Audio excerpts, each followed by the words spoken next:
The first time you do something is a journey of discovery. You take in the details and learn many new things.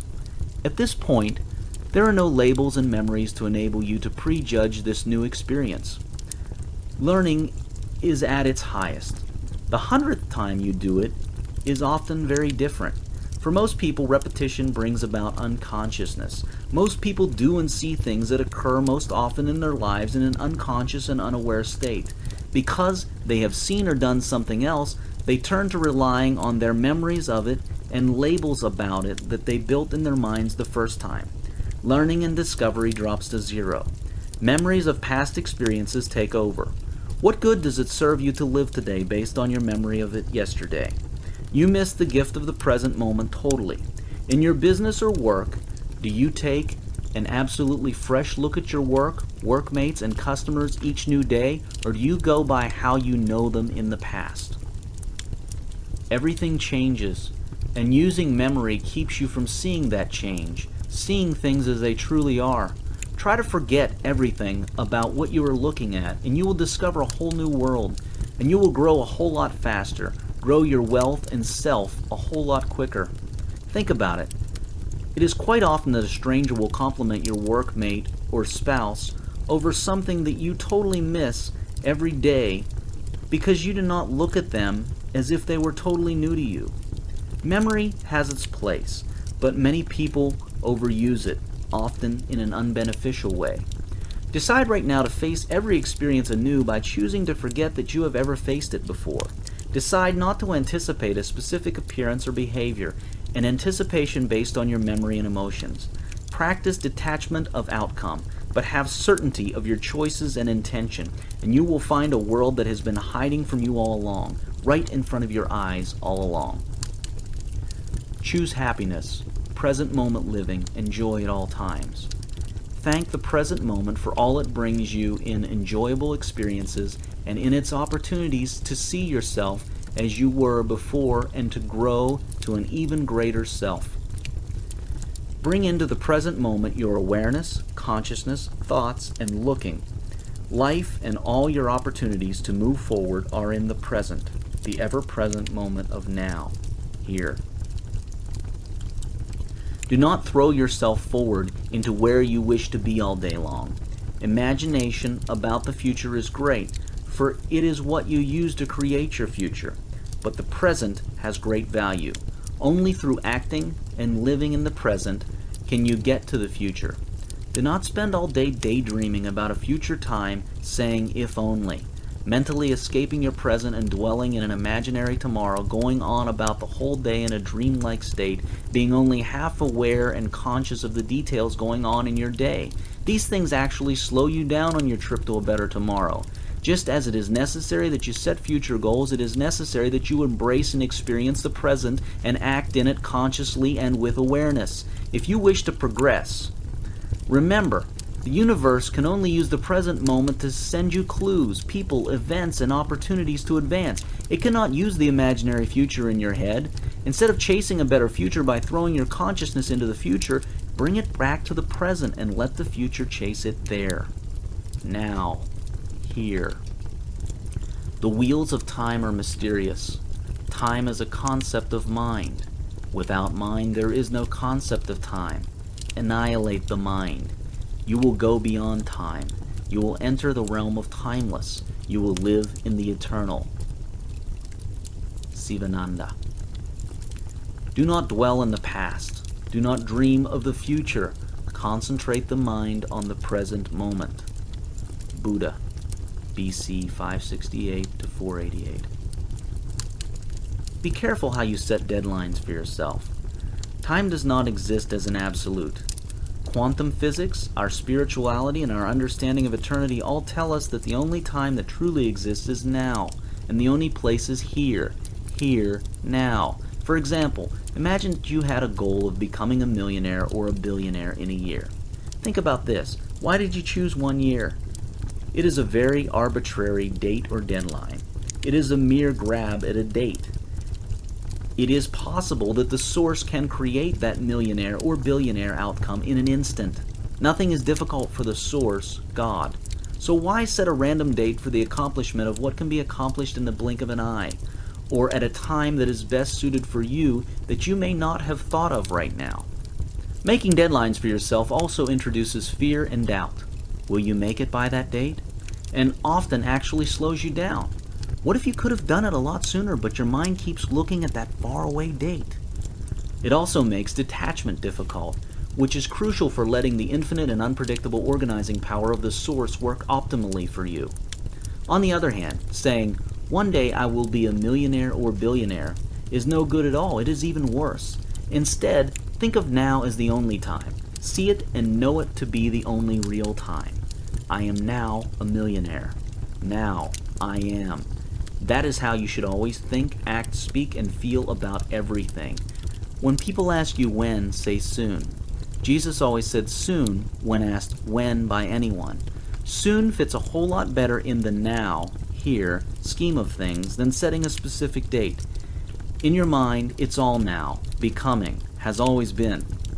Remember, even quantum physics proves to you that time is not what you think it is. When you say, "I am a millionaire now," and the physical evidence around you does not show that, this does not mean that you are lying to yourself.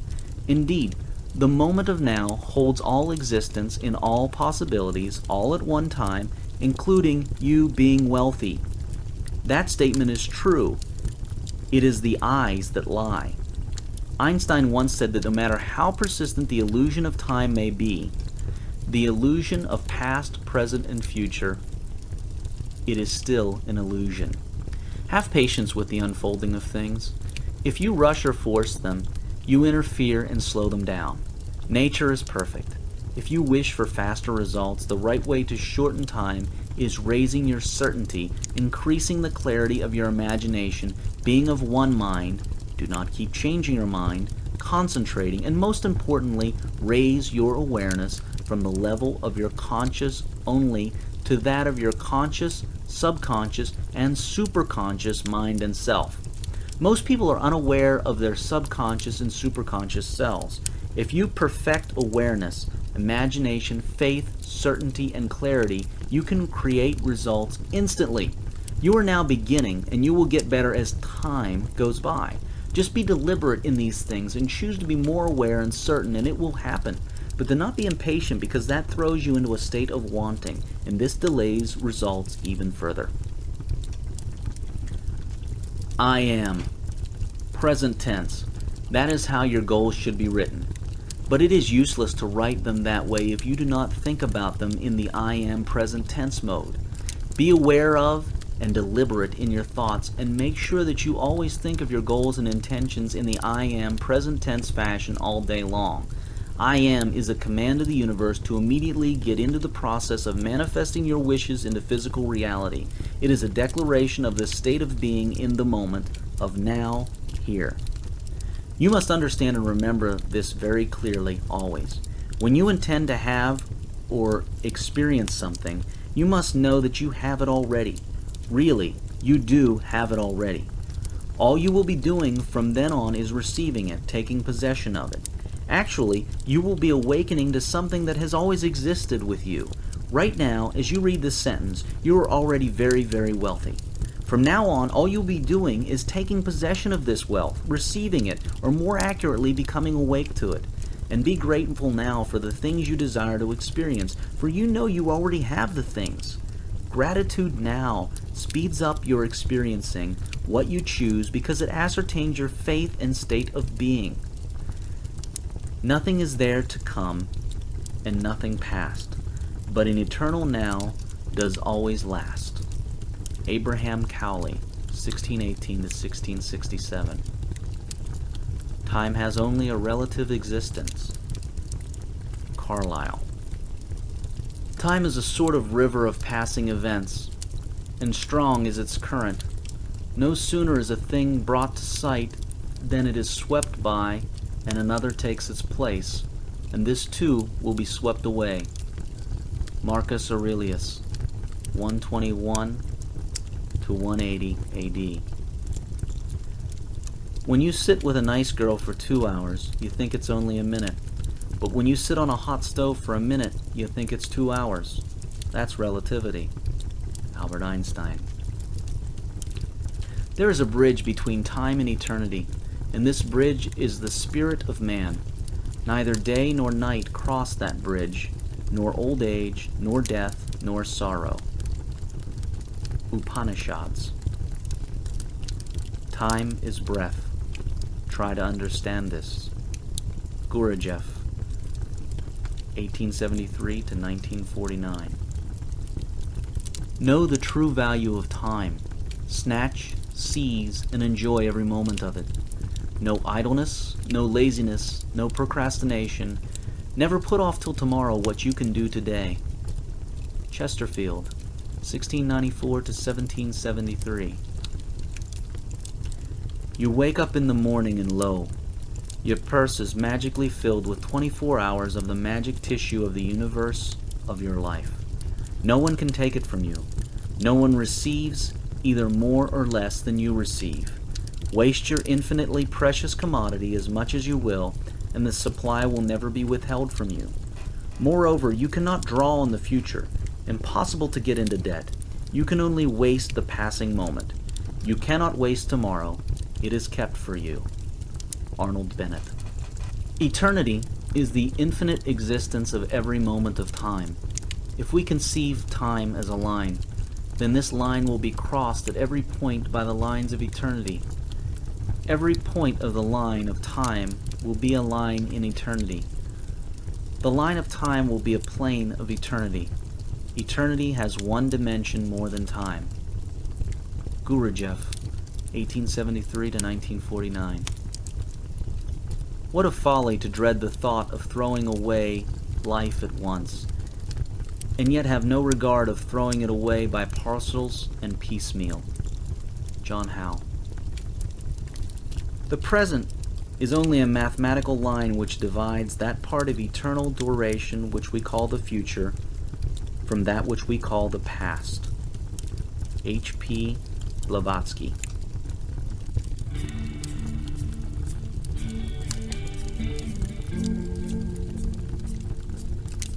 End of Disc 1. Please continue this experience by inserting Disc 2.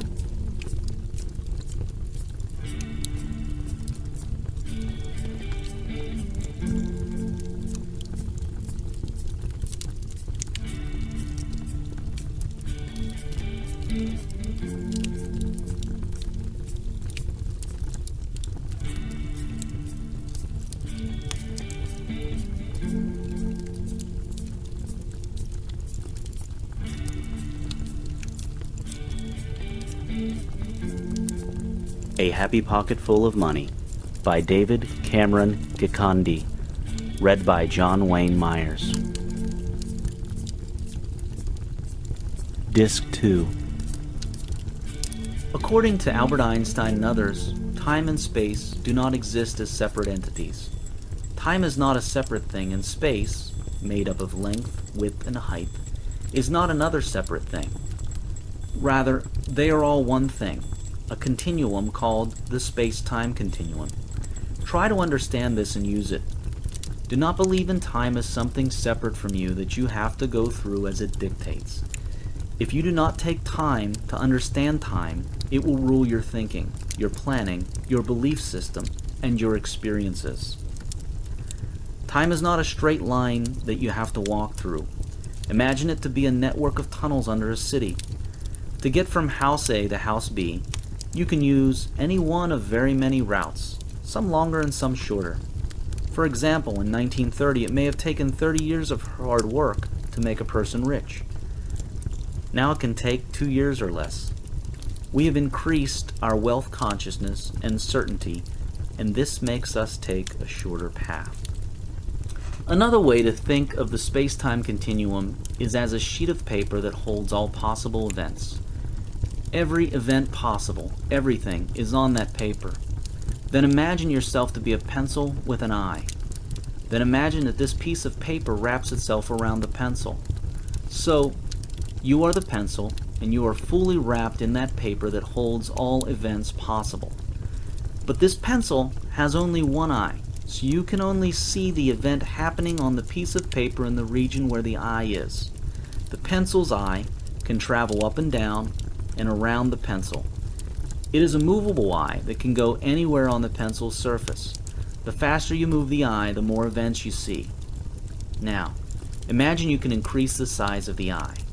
The bigger you make it, the more events you see at the same time. Okay, one last thing. Imagine you can multiply the number of eyes on you, the pencil. When the pencil has more eyes, it sees more life, more events simultaneously instead of one at a time. When you increase the number of eyes and size of each eye, you see more in less time. Okay, replace the word I in this whole explanation with the word consciousness.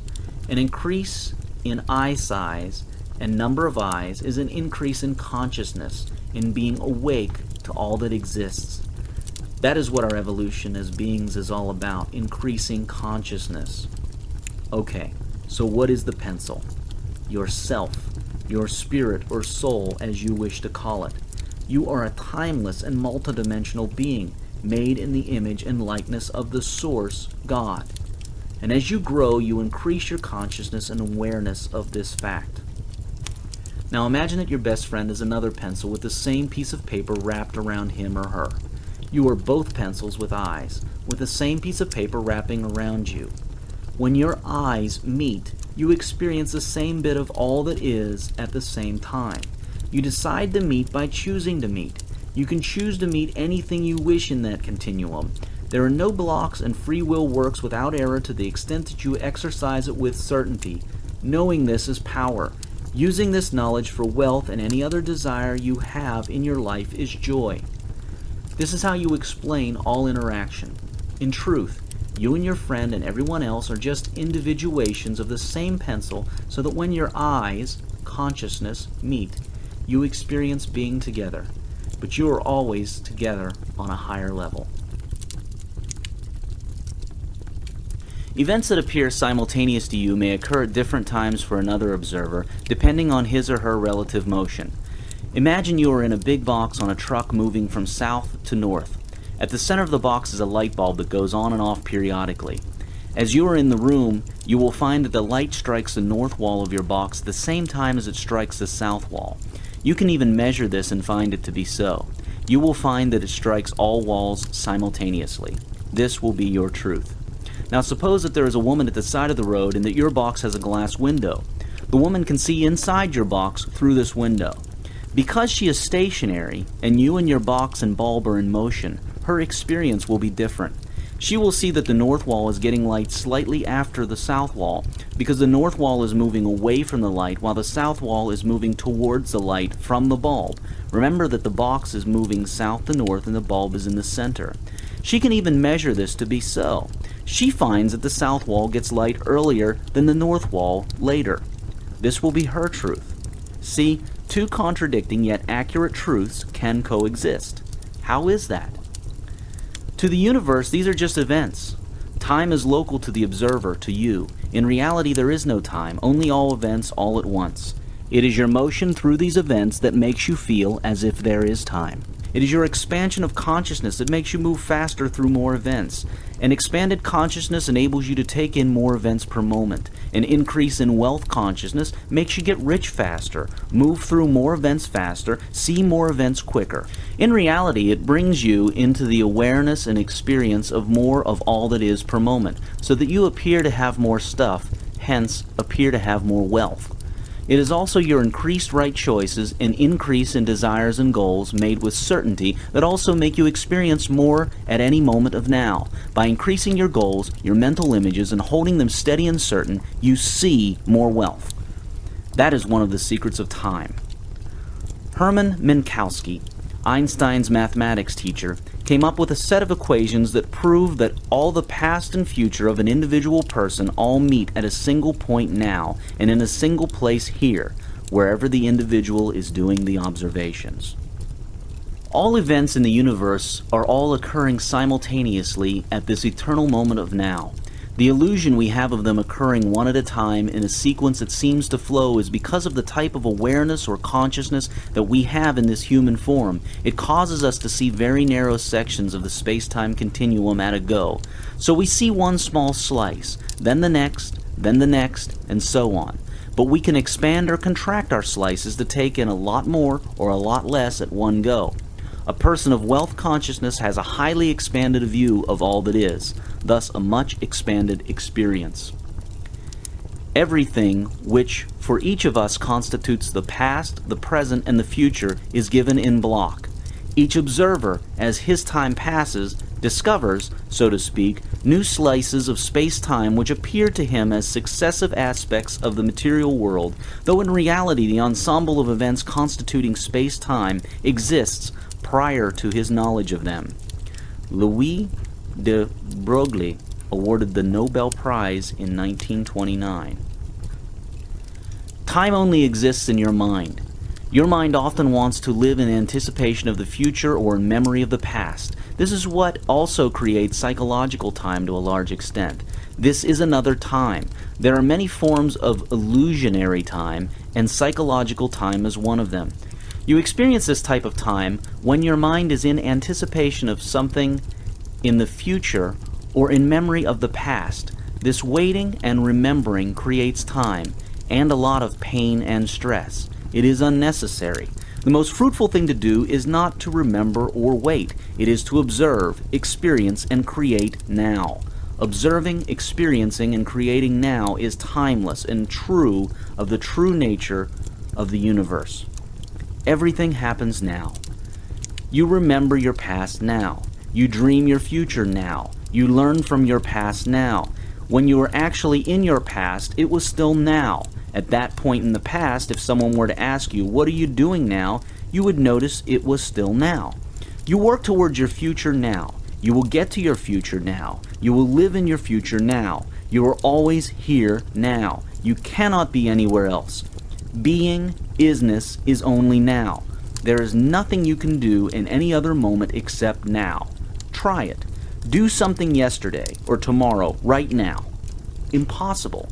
You can only be and do now. It is all now.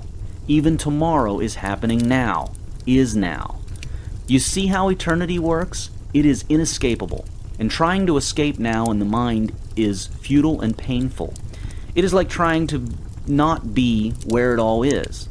That is why the Buddha, Jesus, and many other teachers taught us not to worry about the future. They taught us to be still, to be present, to be aware, to enjoy now, to live one moment at a time, and to be conscious. An easy way to see how time is largely a creation of the mind, looking at the past and an imaginary future, living out of now, is to look at your sleep. When you go to sleep, you can clock 8 hours of sleep, yet when you wake up it feels like you spent no time at all. It feels like you just went to sleep a moment ago. You do not feel as if you have gone through 8 hours like those that you do during the day when you are awake.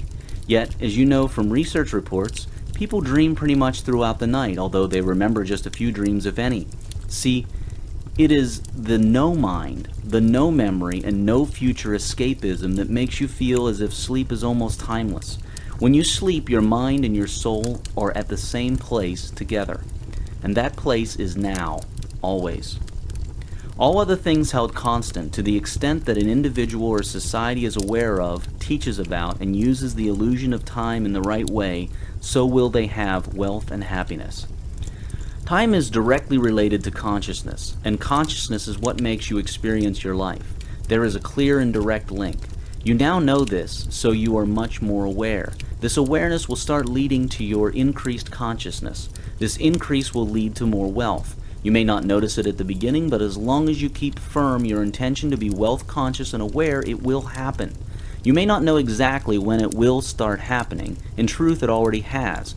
You will just see that, as days pass, you are becoming more awake with each passing moment until one day you shall look back and see how much you have really changed.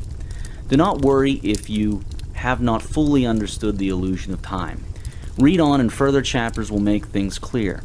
There will always be more to know. The layers never stop, but as you peel each new layer and discover deeper truths, you will enjoy life and turn it into a thrilling ride, but always stay balanced. Now that we have the 4 dimensions covered and we know what our experience here on Earth is constructed of, we can now take a look at what constructs it. What does the construction, and what causes this construction? We have looked at the materials, now we look at the builder. We shall first look at how the builder builds. using state of being, thought, words, actions, and the laws of the universe. Then we shall have a look at the builder. Who is this builder? Here is a clue. You are. All beings are builders and co-builders. Before we look at the builder, we shall first look at how the builder works with the materials of space and time. How do you build?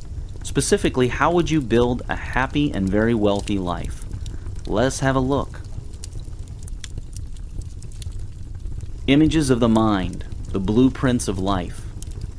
The next step to getting wealthy is to know how life works.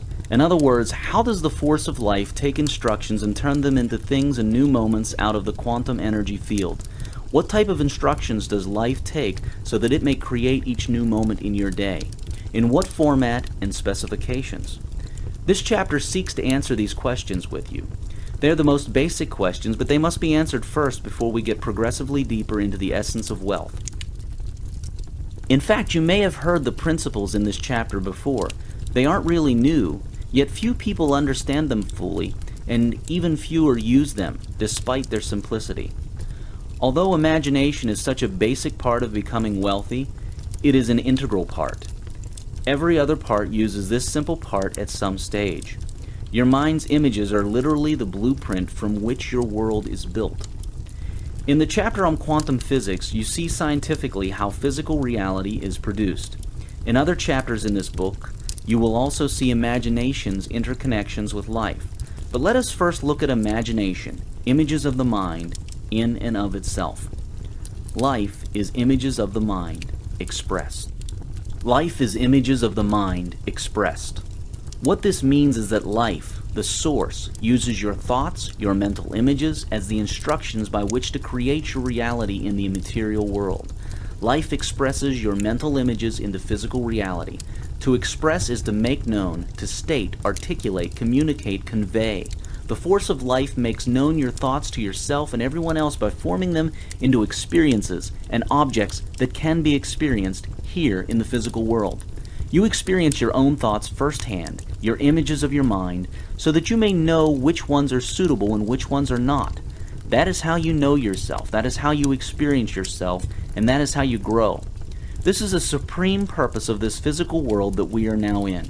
It is designed to enable you to experience yourself. It is designed to enable you to experience an idea and its effects and consequences. Life does not select which ones of your images to express and which ones not to. How would it choose for you? It therefore expresses all of them to the extent that you have them and believe them. You have true free will. This free will is truly free because of the fact that all of it is acted upon without filtering or favoring. Free will is truly free because of the fact that it actually gets results all the time, not just some of the time, and it gets them exactly.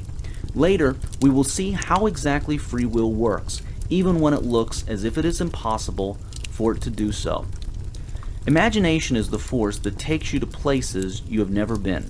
Napoleon Hill said that imagination is the most marvelous, miraculous, inconceivably powerful force the world has ever known. Life is imagination, images of the mind expressed in the physical form.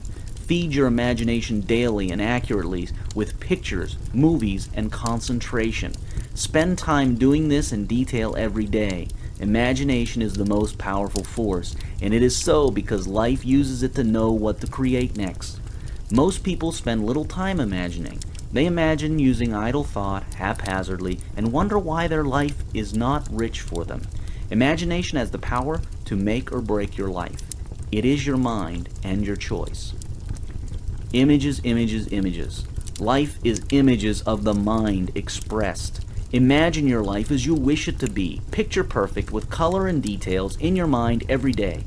Spend an hour daily doing your images, and throughout the rest of the day, keep your thoughts in harmony with your images of your chosen life. This is so important that it cannot be overemphasized. The source, God, works perfectly, giving you exactly what you envision and think about. Exactly. No more, no less. It is therefore extremely important that you have crystal clear images and thoughts consistently. For example, many people wish to have a nice car, but the mistake they make is to get a nice car as their goal. What do they expect the universe to give them? There is physically no such car called nice car. Be crystal clear. Envision the exact car, its make, model, color, options, and all that. Go to the car yard and look it up on the internet and know exactly, or as exact as possible, what it is you wish to have as a nice car. Then envision that every day. The more you think about it, the closer you get it to you. This is the effective way to image. Life is images of the mind expressed. You wish to travel to another country for a dream holiday? Go to the travel agency and get all the details from them. Get the brochures, flight itinerary, prices, hotels, and car reservations, and all that. Build up the whole trip exactly in your mind in full color and spectacle. Life is an expression of inner images. Everything we do and experience is an expression of our images, our imagination, and our thoughts. Work on your images. To change your life, change your imagination, and change your thoughts. The life that you are living is the life that you have imagined. Envision and imagine every aspect of your life as you would like it to be. Do this daily for at least an hour. Your life is images of your mind expressed to the extent that they are believed. Walt Disney, against all odds, criticism, and a string of failures, stuck to his imagination and became the entertainment king of the world. Mickey Mouse was launched at the lowest point of his failures. No one could have predicted that an empire would have been launched on a mouse. When we willingly go where our most desired imaginations take us, we become creative forces that have no limits. Albert Einstein said that imagination is the greatest creative force. Learn to be willing to go where your imagination and desire takes you. If you wish to put a boost to your visualization, use the 8 hours a day of sleep you have. It is easy to learn how to be awake in your dreams.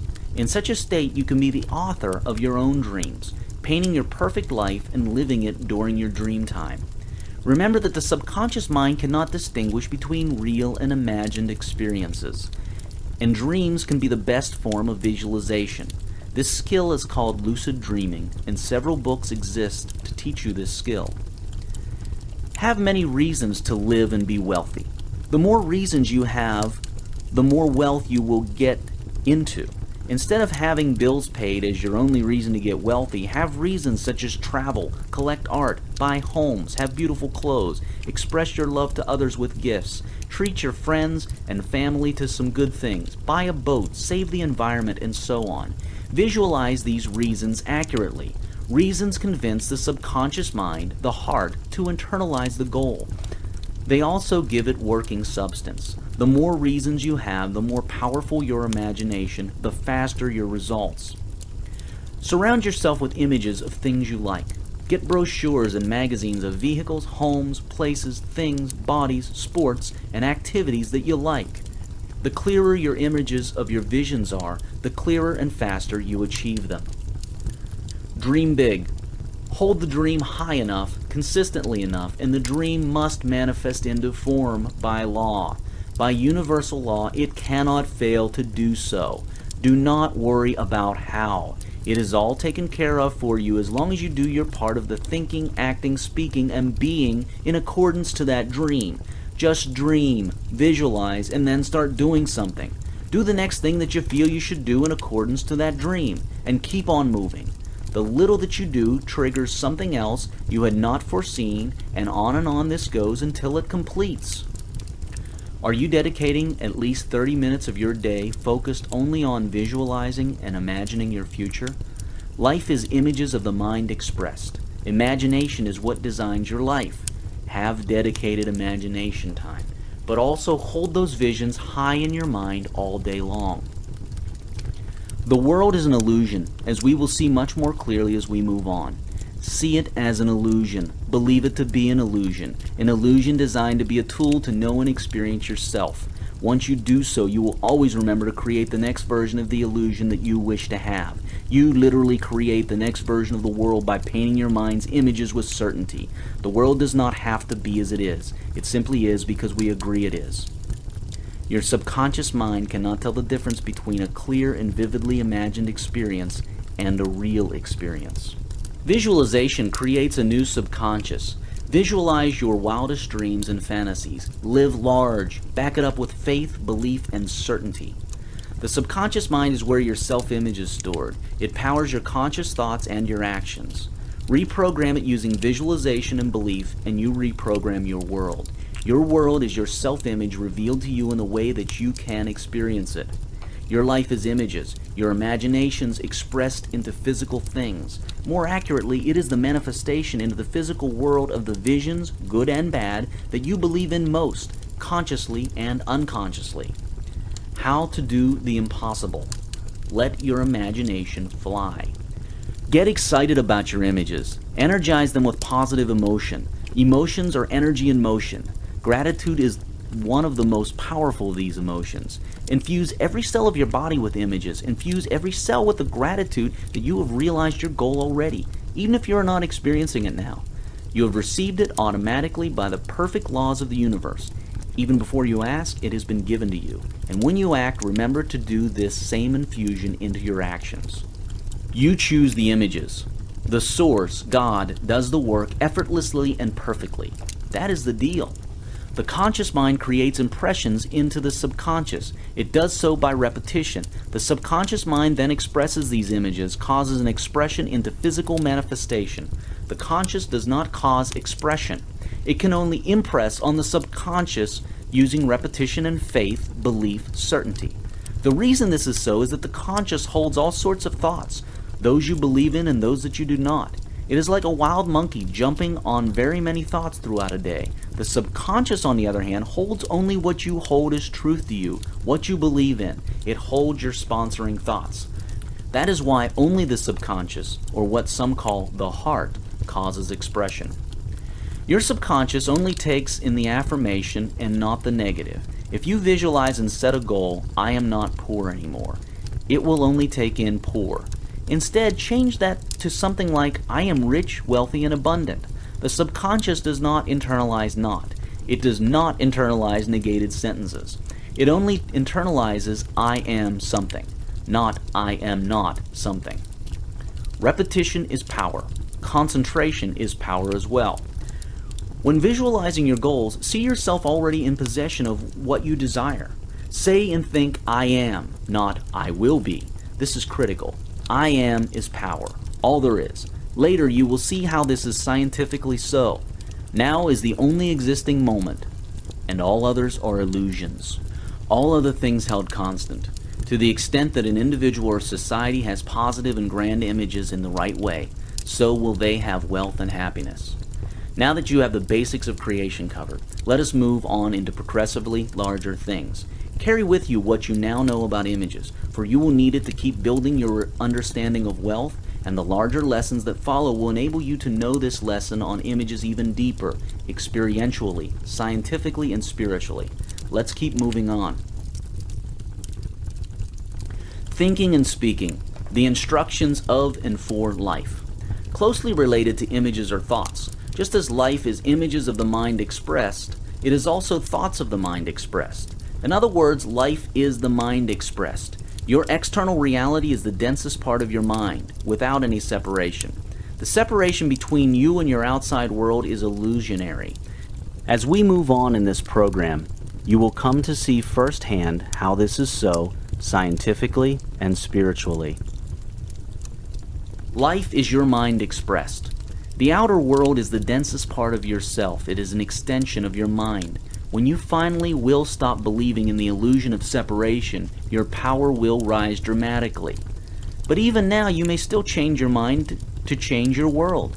You will now see how this happens, and as we move on further into this book, you will see scientific and further evidence of this. Eventually, the illusion of separation will fall off totally, and you will have mastered this. But even now, just knowing this is empowering. This chapter is a course in how to think in ways that are friendly to the universe and its laws, ways that co-create the universe itself purposefully into one that you wish to live in and not one that you find yourself in.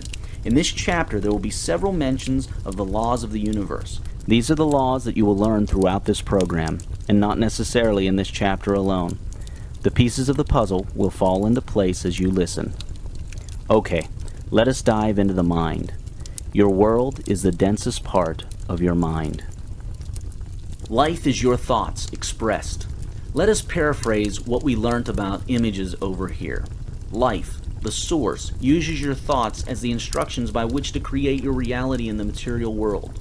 Life expresses your thoughts into physical reality. To express is to make known, to state, articulate, communicate, convey.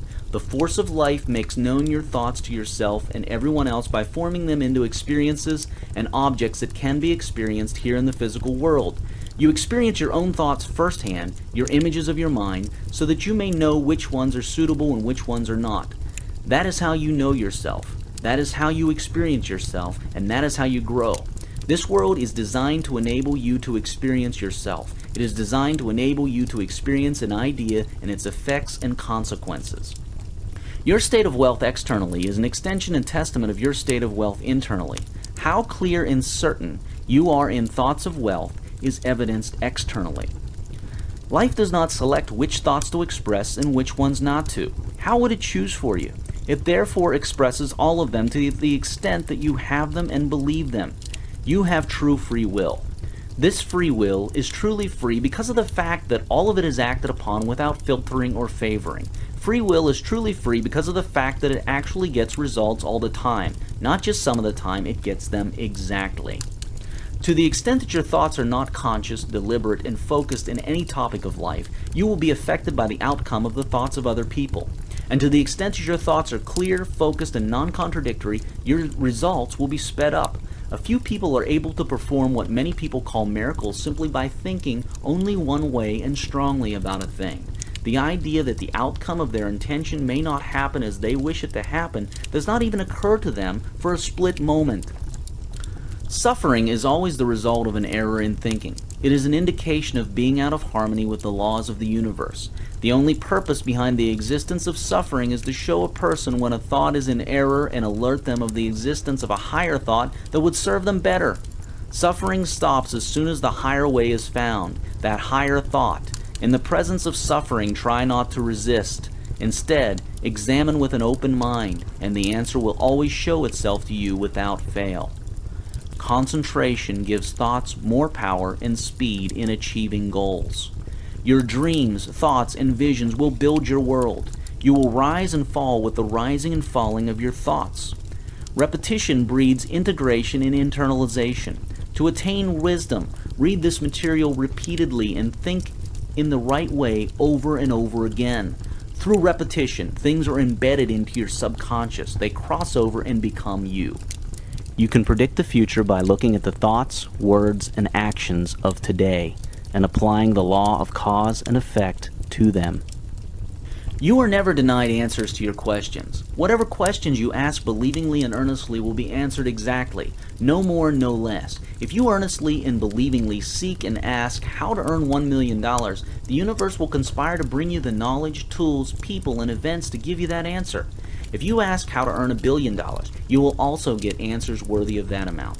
Einstein was not born a mathematical and physics genius. He simply asked the right questions believingly. You see, the universe works by perfect law that never once errs nor favors particular people. Once you understand the universe's deeply complex yet simple rules that are perfectly balanced, you cannot fail to succeed predictably. Whenever you see chaos and unpredictability in the universe, you are simply seeing something that you do not yet understand, but something that is organized and predictable by certain laws. Nothing is difficult for the source, God, and perfection and balance is the nature of the source. Hence, all laws are applied equally, universally, and unfailingly.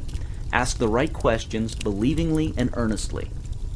Be specific and do not keep changing your mind. All thoughts count and produce results. Changing your mind all the time confuses the universe. Imagine walking into a travel agency and saying, "I wish to travel." Then you look at the agent blankly. He or she would be ready to make your reservation, but they cannot until you tell them where you wish to go. Imagine you now say, "Well, I'd like to go to Moscow and Timbuktu at the same time." Again, the agent cannot fulfill that request. Now imagine you say, "Okay, then book me to Moscow." No, wait, Timbuktu. No, wait, Moscow. No, wait, I'm not sure I can afford it. No, I can. No, maybe I don't wish to go there or travel at all. This is how many people think all day. And the universe is confused by their thoughts, just like the travel agent is, and therefore produces confused results for them. Whatever you put your attention to gets energy from you and grows.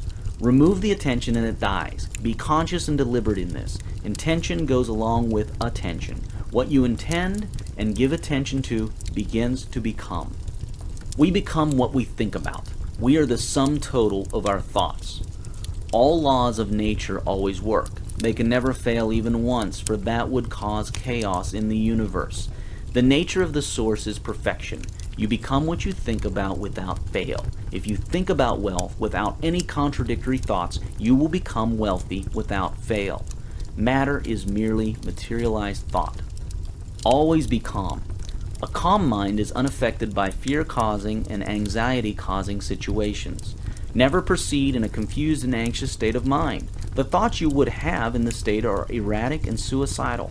Calm down first and remind yourself of the laws of the universe before you proceed. Thoughts attract like thoughts. Souls attract like souls. Minds attract like minds. It is a reciprocating dance. That is how it works.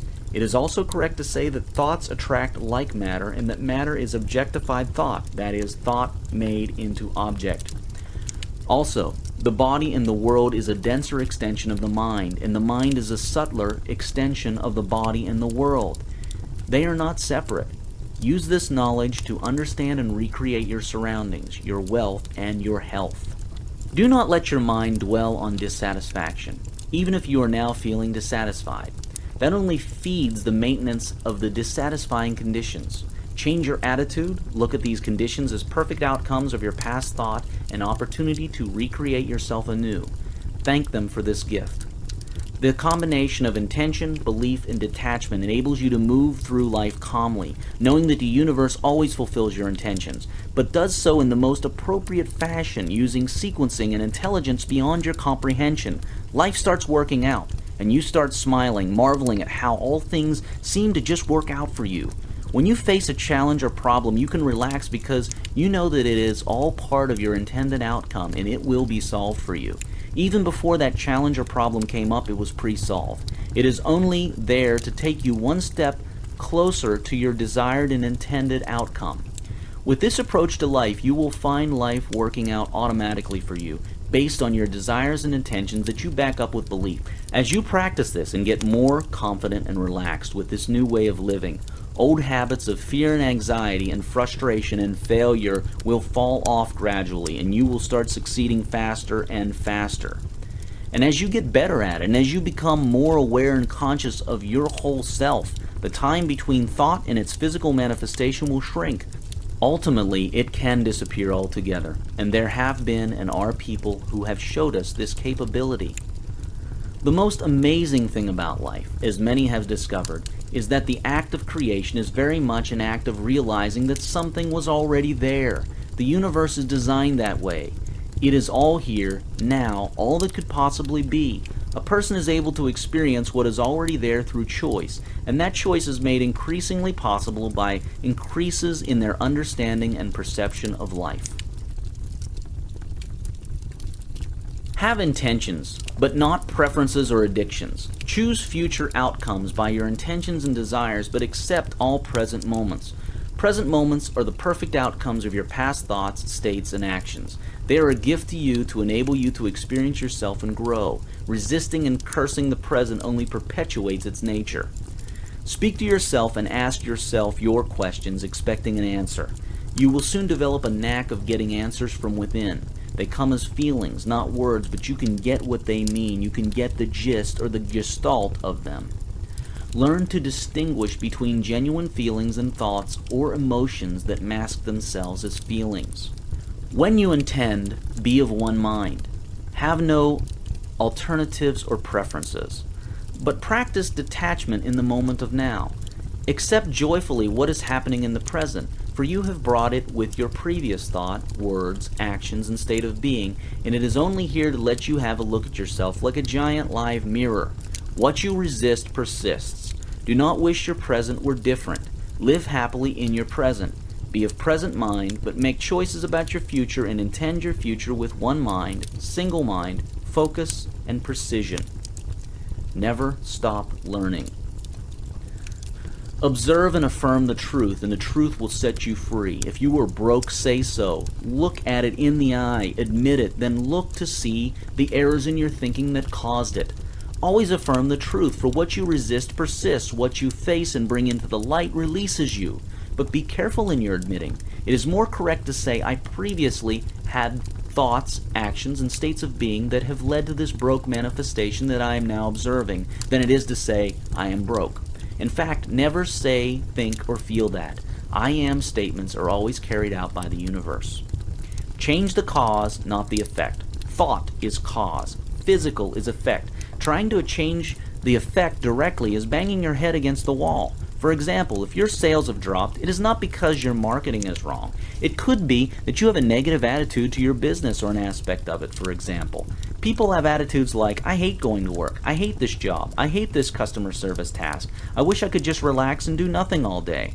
If you have them and you are wondering why no matter what you do in your business, things are not working out well, these could be a cause. Dig deep, be aware, and analyze your state and thoughts. They are always at cause. Now here is something that might take some time to ring true. Understanding of this brings enormous power. Here we go. Remember how we saw that you are at cause over things that happen in your world.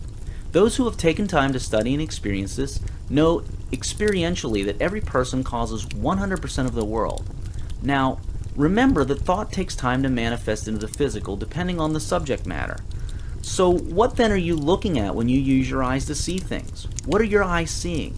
If you are at cause of all you see and thought takes you time to manifest, you are obviously looking at yourself at various stages of your past. Read that through again. It is all an illusion designed to allow you to look at yourself so that you can create the next version of yourself, design your growth. What you see with your eyes is an illusion designed from various stages of your past. The real you, yourself, is very far ahead. Your thoughts right now are extremely close to the real you, dragging behind just a fraction.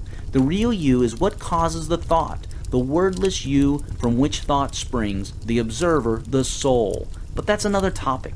Let us get back to illusions and how to use them to create wealth. The way to use this world you see with your eyes is to see it as your past and actively use it deliberately to observe yourself and see what to change and grow. That is one way to use the illusion, which is a gift brought to you kindly so that you may know yourself. Present results are the effects of previous thoughts. In other words, when you look at the world today, you are actually looking at yourself as you were yesterday. The world at any present moment of now reflects your thoughts and state of being before the present moment of now. It is all an illusion. Use it as the illusion that it is, and you will live wonderfully and richly. Insanity is doing the same thing repeatedly and expecting a different result. What are you doing? Are you doing the same thing every day and expecting a different result? If so, have a good laugh now, a heart laugh, and then change from now. There is such a thing as the sponsoring thought. This is the thought behind the thought. The sponsoring thought is what has more creative force than the sponsored thought. What we normally call thought is actually sponsored thought. Look at your thoughts closely. They have a sponsor, a cause. If you think you need to eat food, that thought has a cause behind it. This is the sponsoring thought, in this case a belief that you are hungry. Start becoming aware of it. It is from the subconscious mind, or what some people call the heart. Sponsoring thought is the way of thinking that you truly believe in and hold true. It is your subconscious programming. If your thought and sponsoring thought over something are uncoordinated, if they do not agree, the sponsoring thought wins. That is why people who pray begging to God never get their prayers answered, because their sponsoring thought is one of not having or lacking. Be aware of and correct your sponsoring thoughts. Science has proven that deep meditation temporarily shuts down the part of the brain that tells you where you end. Meditate, and you will reach vastness of mind and consciousness that you never thought possible. Business solutions, new business ideas, and wealth strategies are just a fraction of what will begin to arise. It has been said that if you do not go within, you go without. Judge not, condemn not. It causes negativity and maintains that which you judge or condemn. It causes retardation and a whole host of non-productive results. Expanded perception causes expanding wealth. Forgiveness causes the expansion of your perception. When you forgive others and yourself for what you think has been done wrong, you become open to see what you and others truly are. You become open to see the beauty and capability that you may have missed seeing. You become more tolerant and you embrace freedom and love. You start to believe less in conditionality. Many things happen that expand your perception. An expanded perception expands your consciousness, your abilities, your opportunities, your contacts, and a lot more that leads to wealth. You become what you think about most of the time, believingly. By some accounts, you think about 50,000 thoughts a day. Some are thoughts that make you walk and scratch or control your physiology. Others are unconscious daydreams. Many are repetitive, but only a few of them are conscious and deliberate. Start watching your thoughts, being aware of them. Do not let them remain random as they have been. Make more and more of them conscious and deliberate. By becoming aware of your thoughts, you will wake up and become a deliberate designer of your life. You become aware by simply deciding to be aware. Turn your mind into a sunny, beautiful island that allows in only positive thoughts and influences and absolutely shuts out every negative thought or influence. Act as if you have an alert, positive mind defense force in your head that has 24-hour active duty defending you against internal and external negativity, and it has to win all encounters. Form a mastermind group. This is a group of people of like mind as you. Get together frequently and exchange ideas, materials, and motivation. Where two or more are gathered, the power multiplies, and the power of the whole is more than the sum of the power of the parts. A mastermind group is very powerful. It multiplies the power of each participant greatly. When a negative thought comes up, at that instant say stop. Immediately move on to a positive thought. Do not even entertain the negative thought for a second. But remember that this is different from resistance of negative thoughts. What you resist persists. There is a big difference. Negative influences can come up from friends, TV, news, your imagination, seeing things, and so on. When you notice these negative influences and thoughts arising, you should shut them down instantly. There is no resistance involved. But when you find that the negativity is so strong that you have to resist it, that you cannot simply go around it without using resistance, at that time you should face the negativity head on. Do not resist it. Instead, bring it into your light, face it, and examine it with detachment. Try to look at it directly from a detached point of view and see what it is composed of, why it is arising, and why it is affecting you that way. Break it down and understand it and what is powering it. Ask yourself why it is there, what it really is. By being mindful and watching it, studying its composition, and finding its root causes and answers, you are able to overcome it. You get there in your mind first. We climbed Mount Everest in the mind first. We got to the moon in the mind first. You learned to walk in the mind first. Get there in the mind first. It's that simple. Anything you wish to have it in your mind first. If you wish to have a massive new house, have it in the mind first in exactness and detail. Live in it in the mind first, and it will follow in physical. Try to avoid reading or watching bad news as much as possible. Even if you think it's good for your business, bad news creates bad images that interfere with your grandest vision. The world appears to you as you choose to see it. Bad news is often a self-fulfilling prophecy. Now, you know that thoughts create your reality, but if you're trying to link all of your reality today with your thoughts today, you're making a mistake. Today's thoughts affect some things today, but some of the more solid things in your reality today are the result of many days of past thoughts. Depending on the subject matter, focus, and certainty, thoughts take varying amounts of time to manifest into the physical. Think about your thinking. Think about the things you think about. Watch your thoughts and be deliberate in them. Thoughts are timeless and forever. You can intend and create into the past just as effectively as you normally intend into the future. Most people never consider this possibility, yet it is a powerful and useful one. This ability lies in the timeless nature of spirit and in the timeless nature of quantum energy packets that are the building blocks of the entire universe. What has become physical can be changed by thought, but it is a lot harder than making physical what is not already physical. What does it mean to pray ceaselessly? Consider this. It has been said that even before you ask, it is given unto you. It has also been said that ask and it shall be given unto you. Do you catch that? Asking is not begging. You do not beg the source, for it is already given to you even before you ask. Begging and wanting simply give you a lack of that which you beg and want. This is not just a spiritual idea. It is also provable using quantum physics. The quantum soup literally contains all possibilities of everything. Now, here. In other words, that spiritual promise is also a scientific fact. Let us move on. It is also said that you can do anything if you believe. It has also been said that whatever you put your attention and intention on takes form. That is how you create things out of the quantum soup of pure energy, by attention, intention, and belief. Many masters, teachers, and sages from all cultures and times have told us to not worry, to practice detachment, to trust in the mysterious workings of the universe, not only because the universe works with supreme intelligence, but also because you may not be aware of what your soul or higher self is choosing. Here, then, is what it means to pray ceaselessly. You have a desire. You will it to come into being, to manifest. You intend it wholeheartedly, clearly, focused, and with certainty. You pass this intent on to the source in whichever way you know how. Simple intention is enough, although meditation, stillness, is more effective when you have time to do so. So you pass on your intent, and you become detached from it. In other words, you watch it from behind the scenes, without a desire that it happens in any particular way or time or sequence. And because you know this works, because of your certainty and consistency, detachment and gratitude, it will take form in the most unexpected and miraculous of ways. That is prayer.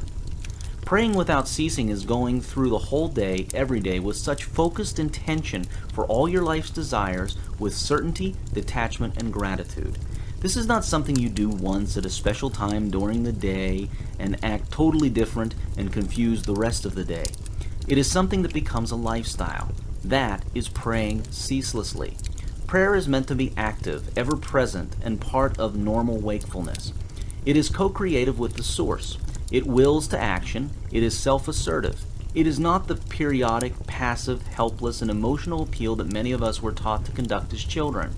Ask and it shall be given unto you. Seek and you shall find. Yet before you ask, it is given unto you.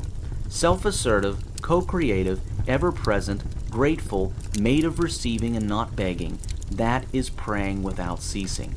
Get rid of the idea now that prayer is the same as begging God for a favor, and God chooses whether or not to grant this favor and comes down and does both your work and God's own bit. Prayer is actually will that is co-creative, and your part of it is in clear intention, certainty, gratitude, detachment. You must have certainty, you must know you have this power, and you must trust that the source is friendly to your plans. To the extent that you do so, your prayers, your will be answered. There is no criterion by which the source decides to grant or to not grant prayers. The laws of the universe apply to all equally and unfailingly. Prayer is an inward energetic process, a call you give out with a detached expectation of an answer, without a shred of doubt. It is strong and certain will. When you realize that even the request is not necessary, that you are one with all that is, including whatever it is you wish to have, and the grandeur of that wish and the conveyor of the wish, you will truly be praying and receiving without fail. For your prayers will be of pure gratitude for what already is given unto you even before you ask. The request is not necessary. Just be grateful and smile. Play ceaselessly as well. Have fun with life. Life is joy. The essence of life is joy. Where there is joy, creation is abundant. It is easier to create wealth where there is joy, and joy gives meaning to wealth. What you think in your mind and feel in your heart is what you become. Everything you see around you was someone's idea. Look around you. Nothing can exist before it first exists as an idea in some mind. As a man thinketh, so shall he become. The Bible. Your mind is infinite. All other things held constant, to the extent that an individual or society has positive and grand thoughts in the right way, so will they have wealth and happiness. Well, yet another building block is covered. You now know how to think and speak in the right way for wealth creation. We have one more step to cover in the thought field. We saw how images work. Images are an aspect of thought. Then we moved up to cover the whole of thought itself, and now we shall cover the last aspect of thought. Let's keep on moving. Goals. The roadmap to and in wealth. There is a certain way in which you should set your goals. What are goals really supposed to be for? Goals get you thinking in the right way to wealth. Goals focus your thoughts, format them in the right way for the universe, and keep your images consistent and non-random. Hence, there is a right way to set goals. A lot has been said before on the importance of setting goals. This is nothing new. What you are about to see now, however, is quite likely new to you. You will now see how you should set your goals to get to wealth fast. Setting goals is well enough, but setting goals correctly is tremendously powerful. Welcome to the world of powerful goals. Your goals are the prophecies of what you shall one day become. If you do not know where you are going, you will end up exactly there. Where? If you fail to plan, you plan to fail. If you have no specific goals, you will get no specific results. Remember, the source takes your thoughts, your images of your mind, and manifests them into your reality. You see exactly how this happens scientifically in the quantum physics chapter. But your thoughts and images are the blueprint by which your world is designed and created by and for you. Goals are planned thoughts, directed thoughts. Without planned and directed thought, your life will be unplanned and undirected, seemingly haphazard and seemingly unreliable. Simply know where you are going, and the answers as to how you will get there will come to you in their own time. Do not worry about it. Simply believe that you will get there. Your ideas, visions, and dreams, whatever they may be, are the prophecies of what you shall one day become and achieve. You can predict your outer life tomorrow by looking at your inner self today. You can change your tomorrow by changing your inner self today. Take goals seriously. A 20-year study involving students in a certain Ivy League university in the USA traced the lives of one graduating class. 3% of that class had their own written goals at the start of the study. By the end of the 20 years, that 3% who started with written goals and plans were worth more financially than the other 97% combined. They also reported more satisfaction and joy with their lives. The visionaries and dreamers of the world are the saviors and driving force behind it. These are the inventors, artists, philosophers, educators, sages, business people, designers, scientists, leaders, and so on. Anyone who dreams big and creates. The world lives in their ideas and ways, and it cannot let their ideas die fruitlessly. The world is beautiful because of the dreamers and visionaries. The world and the universe as a whole are in full support of these dreams if only the dreamer were to believe this and act that way. The universe, the world, the source, God, is friendly and supportive of your dreams and aspirations. Simply have a vision, believe in that vision, and you will without fail realize it to the extent that you will believe you will. All else is in your favor. So, dream very big. Dream very, very big indeed. Conformity can be your worst enemy. If you do what the crowd does, you will get what the crowd gets. Every day people get up in the morning, go to work like everyone else, and do things like everyone else. But ask them why they do it, and they just do not really know. They just work hard all day because everyone else does, and their reason for working is that they wish to pay their bills and provide for themselves and their family. If you are 30 years old, working hard like everyone else, like the rest of the crowd, and that is all you are doing, you can easily tell roughly where you will be in life when you turn 50 by looking at the 50-year-old crowd today. Are most 50-year-olds today financially independent or wealthy? No, they are not. The vast majority of people today are not wealthy or financially independent. But they could be, if only they just did not follow the crowd just because it's the way that it is done. To get something better than the crowd gets, you have to do one thing differently, and that is to have specific goals. reasons, visions, and wealth consciousness. By reading this book, you have started to do something different in wealth causing. By practicing it daily, you complete the requirements for wealth. Realistically speaking, you can be self-made, wealthy, and financially independent even at 18 years of age or less. It all depends on how early, strongly, accurately, and believingly you start setting your goals, envisioning, and wealth consciousness building. Hard work alone is not the key to wealth. People have gotten wealthy with and without hard work. Wealth consciousness as a whole is the key, and goal setting in the right way is the map. There's a mistake that some people make when they achieve their goals. This mistake takes them back down. The best way to understand this mistake is to illustrate it. Let's say that a person has a goal of having $1 million in their bank account soon, and now they have $4,000 in their account. So they do all the right things, set their goals, visualize, get certain, act, and do all that. They keep their vision of that million high, and they achieve it. Now when that account shows $1 million, they get happy, of course. Then they start the mistake. And that mistake is that they now start looking at the bank account, trying to maintain their precious old goal, worrying when it drops below their goal level, and so on. They switch their sight from that of an unachieved higher goal, and they start looking at the achieved past goal. They start living in the past, trying to maintain the past. Then they start worrying, and it goes on like that until they lose that million. They stop doing what they were doing right in the first place to get to their goal, and they start living as they used to. Always set your goals higher than your present reality. This does not mean that you are never to be satisfied with your achievement. This does not mean that you should get greedy. No, on the contrary, it means that you should enjoy every day without worry. You should not worry about losing what you got. You should not worry about maintaining that million you just made. Instead, make the million, enjoy making it and having it, but when you reach that million, do not switch to worrying about keeping it. Instead, set a new, higher goal and have your eye on that new goal, but enjoy your old successes without a worry of maintaining them. In any case, it is folly to worry, as the worry itself is what would bring you down. Wealth consciousness and all its activities are a lifestyle, not something you do occasionally. Your thoughts, being, and goals should always be on the next grander version of you, not on the past version. Be careful of how you set your goals and visions. The heart, also called the subconscious, has a tendency to take in and internalize the unnegated part of a vision or statement.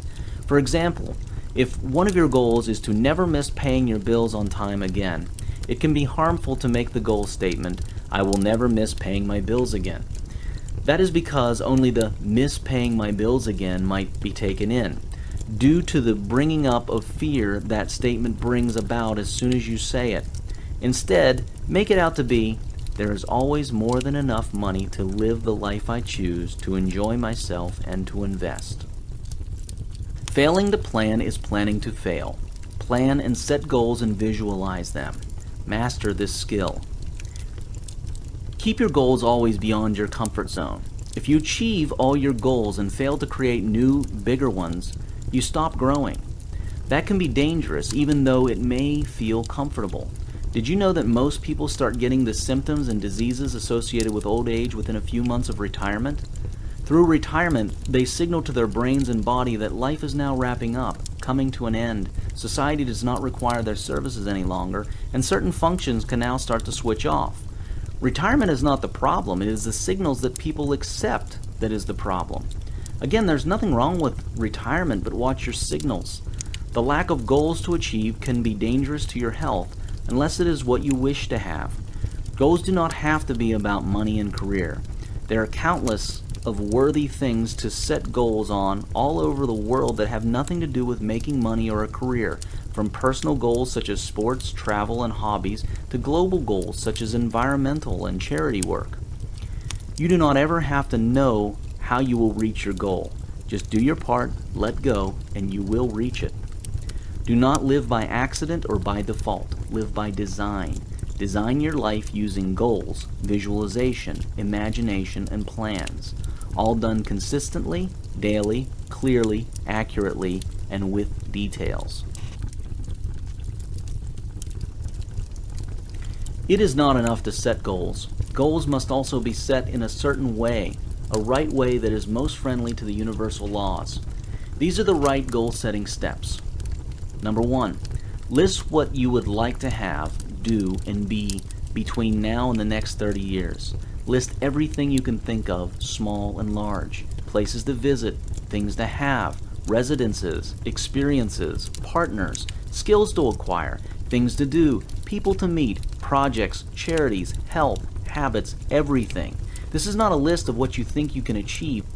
It is a list of what would give you the most incredible life of your liking, whether you think you can achieve it or not.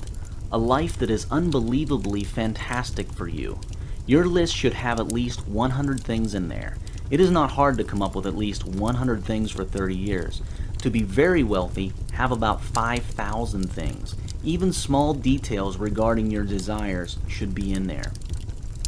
Number 2, for each goal you listed, write the reasons why you wish to have it. If, for example, you wish to have a large home, write down the reasons why. In other words, what will you do with and in this home? Put drama into it. Reasons empower your goal and make it easier to imagine and visualize and attain it. They give life to it and make the subconscious accept it a whole lot better. Number 3, get cuttings from magazines, brochures, the internet, photographs, etc. of the items in your goals and stick them in your journal. Start a goals and visualizations journal on paper or computer. In it, place pictures of the things you wish to have: cars, stocks, buildings, boats, land, travel, clothes, or anything else. Refer to it often. Twice a day is highly recommended.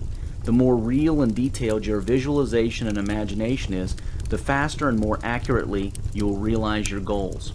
Pictures are very important to have in your life. Number 4, every day read your list, look at your pictures, and then spend at least 20 minutes twice a day imagining, animating, and visualizing in detail all your goals.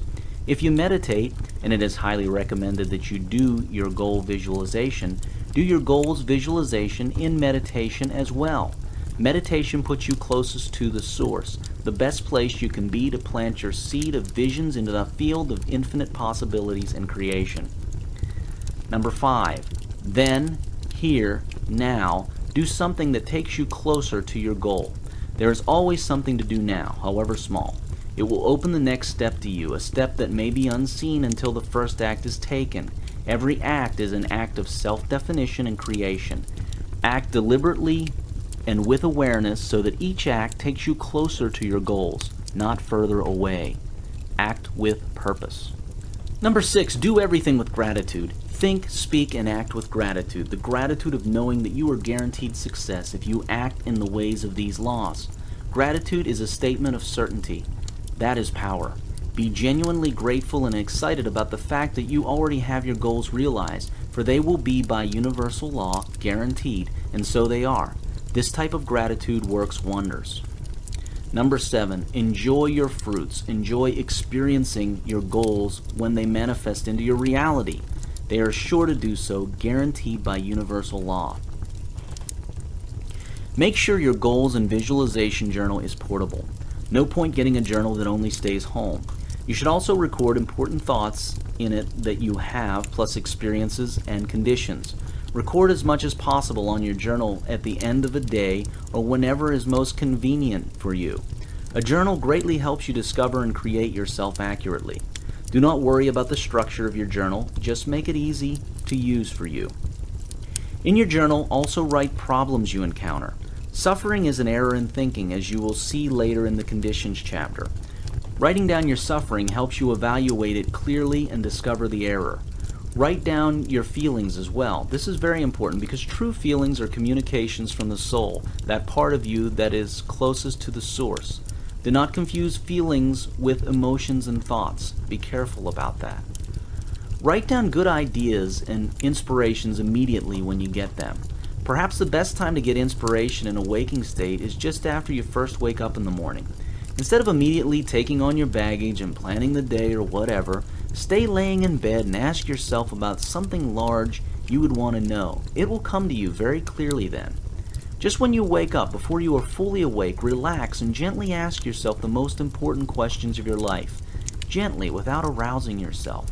The answers will come to you in amazing ways, in ways that they never do during the rest of the day.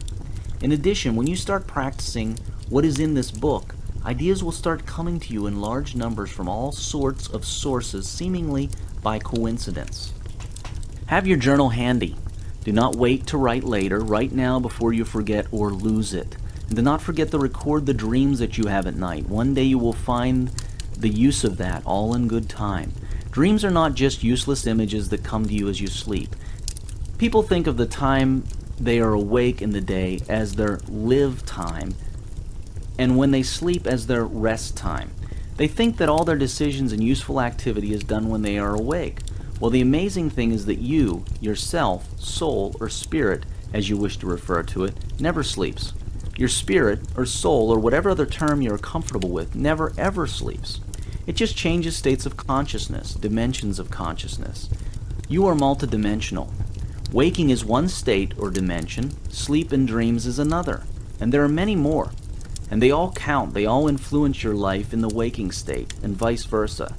Even if you do not believe this, remember that all thoughts count, and dreams are thoughts, so they count, and of course, influence events in your life. You never really sleep, so to speak. You are a soul with a body, not a body with a soul. To the extent that you are conscious of this and awake to it, so shall you have more of it. To make it easier to refer to your journal later, you can, number 1, have separate parts of your journal for different types of information. Number 2, make an index at the back. Number 3, use different colored pens. Number 4, stick tabs on pages you wish to mark.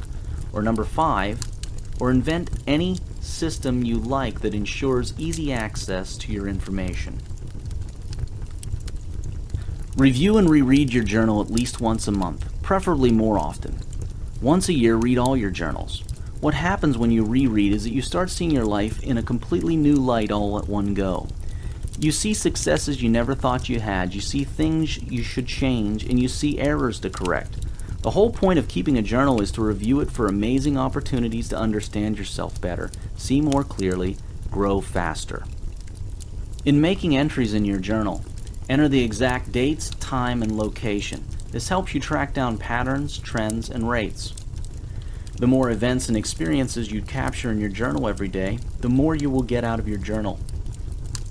Get into the habit of carrying your journal. When writing down and speaking of your goals, write in present tense. I am. I am. I am. No matter what you are trying to create next in your life, find a way of putting it into I am. For example, if you wish to lose weight, do not think or say, I will lose 10 pounds, or I want to lose 10 pounds. Instead, say, think, and write, I am X pounds now. Do the same with wealth. The only time that exists in the universe, scientifically and spiritually, is now. Hence, I am. Do not worry how your goals will be fulfilled. There are powerful forces at work in all of nature with infinite intelligence and coordination. Things, people, books, places, TV shows, movie, etc. will start appearing and helping you to achieve your goals. In other words, coincidences will happen. Simply visualize your goals believingly. Shut out all other thoughts that negate your goals. The trick is in the details and in consistency. For example, if having a new home is a goal you have, write it down in detail. Write down where the house is located, how many rooms it has, the size of the compound, the size of the house, the furnishings in it, and so on. Then visualize it that way. And do not change your mind, this is very important. Understand that the universe is in activity, manifesting into physical form all your thoughts. Every single one of them turns into some amount of physical form somehow and somewhere. If you change your mind, you will be undoing your work. Just hold your thought until it becomes fully physical.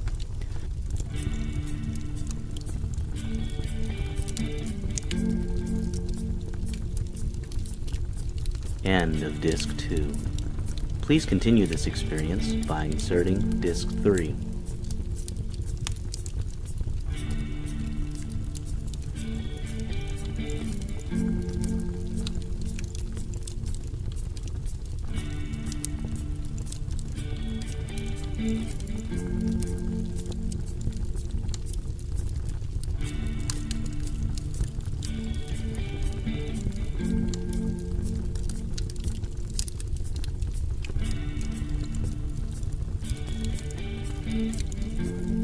A Happy Pocket Full of Money by David Cameron Gikandi.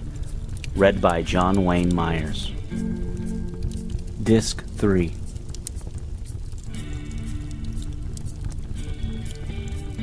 Target dates for goals are best set to the eternal moment of now. Even if you're setting a goal that you would like fulfilled 10 years from today, state it and think of it in present tense. Setting an arbitrary date in the future introduces a state of wanting and waiting. Wanting prevents achievement. Arbitrary target dates also interfere with the natural functioning rate of the universe, which you do not usually know. When you say, by the end of next year I will be a millionaire, how do you know that you could not have become one by the end of next month? Anyway, the only real time and place there is in the universe is now, here. Be exact. Define your goals and visions exactly. If you aim at nothing, be sure that you will get nothing specific. Talent, intelligence, and hard work without exact goals often lead to frustration. Thoughts take time to manifest into physical reality. Most people only think a few months ahead. Today they may think, I need to buy a house soon, and then they start stressing over it and struggling to get it. That is the haphazard short-term approach. Try long-term. Imagine the power of setting goals 30 years in advance. By listing down and visualizing daily everything you would ever like to have over the next 30 years, you set in motion the forces of thought power in the universe well in advance. Even if you do not wish to buy a house now, as long as you know that one day you would or might wish to buy one, start visualizing it now. Thoughts take time to manifest into physical reality, so the earlier you start, the better. Life then starts working automatically. You start realizing your goals in time without stress and time pressure. Things simply fall into place. Remember that in your 30 years goal setting, even though you think you need something 25 years from now, set and think of that goal in present tense, now. I am and not I will have. The universe will take care of the appropriate timing for you. You have to know where you would like to go if you wish to make sure that you get there. Otherwise, you will not get there. Have goals, plans, images, and visions. Have journals to record, track, and refine them. Without goals, plans, images, and visions, you will either not go very far or not as far as you are capable of going. How many goals should you have? You can never have more than enough. The wealthiest people have hundreds. Some have thousands. Some have so many goals it would take 200 or 300 years to have them all manifest. You should aim at having at least 5,000 goals. Understand the nature of goals. Number 1, goals are images of the mind, the stuff that the universe uses to create. So the more you have, the more you give the universe to work with, and nothing is impossible or difficult for the source. Number 2, goals have a tendency to just come true in the most unexpected times and sequences. The more goals you have, the richer your life experience will be. Number 3, when you reach a goal, its power disappears. You no longer have a driving force, and the universe no longer has anything to work with. So the more goals you have, the better.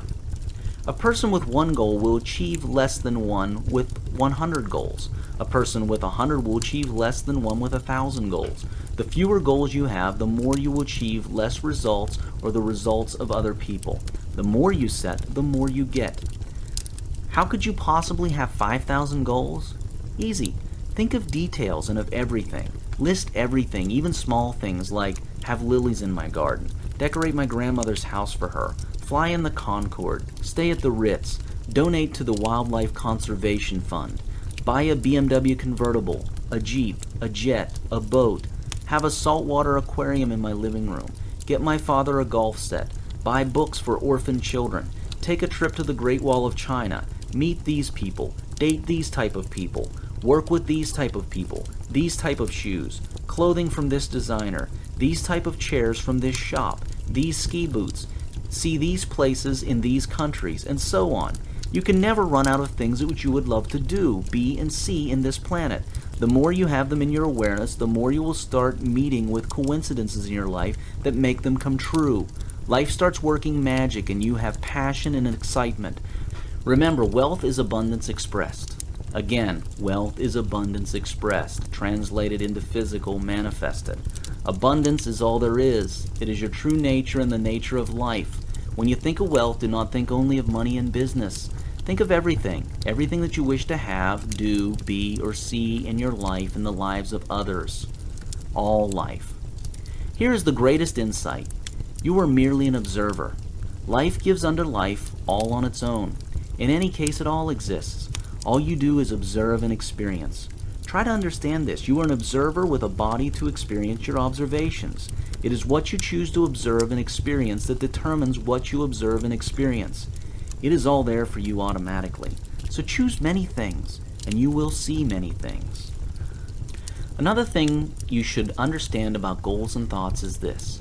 Your goals are caused by you and everyone else, and vice versa. In other words, when you intend to have a boat, it causes an inspiration in a person suited to build boats to get into the boat business. It also inspires all the necessary events and middle people to take part appropriately to bring about your having that boat. Everybody wins. What do you think caused this book to be written for you? It is the effect of your previous desire to be wealthier, the desire of billions of other people to be wealthy, and my desire to spread wealth and be it. It is because you desire that a thing is created. Without your desire, nothing is created, and all you desire is created. You can correctly say that you wrote this book. Life gives unto life. You are an observer with a body to experience your observations. That is how it works. You observe what you choose to observe. You experience what and how you choose to experience. The more goals you have, the more you allow life to work through you for the good of all.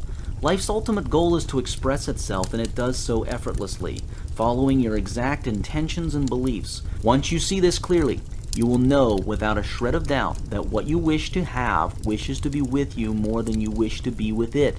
Life wishes for nothing more than to express itself. So do not be shy now. Have very many goals.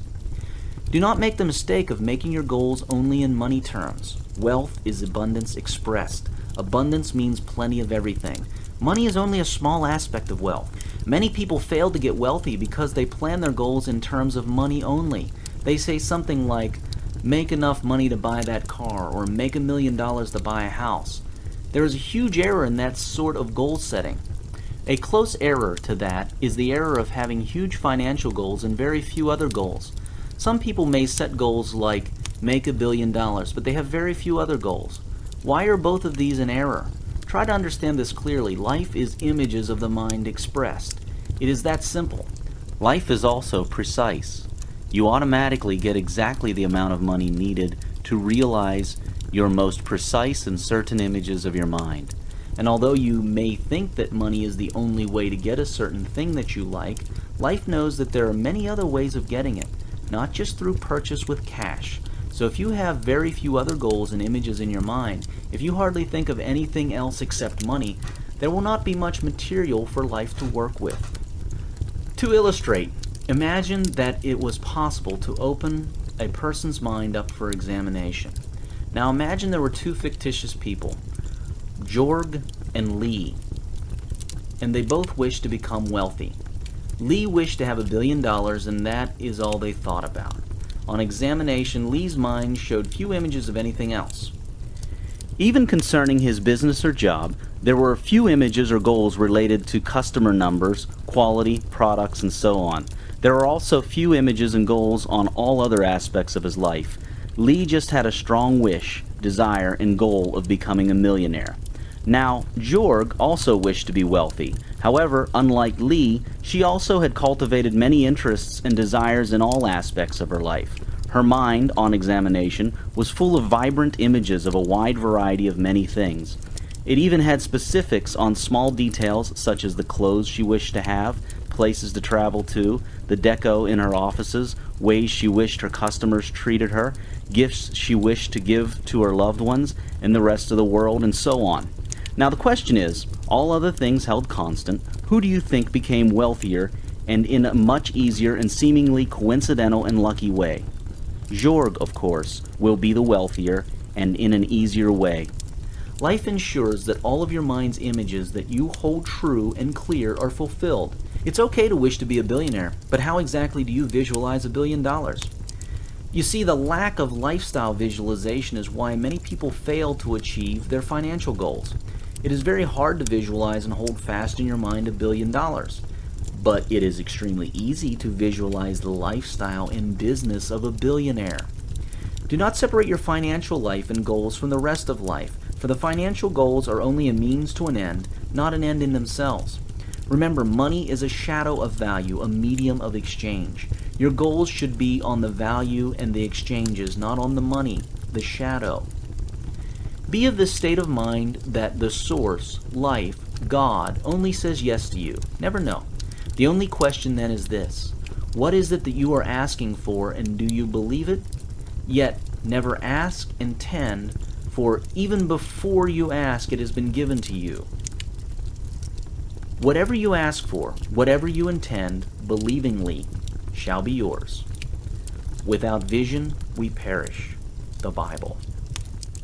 A major reason why people fall out of riches is that their goals reduce and their images of their mind fall. Sometimes this happens when something new comes into their life and they forget their original passion that got them wealthy in the first place.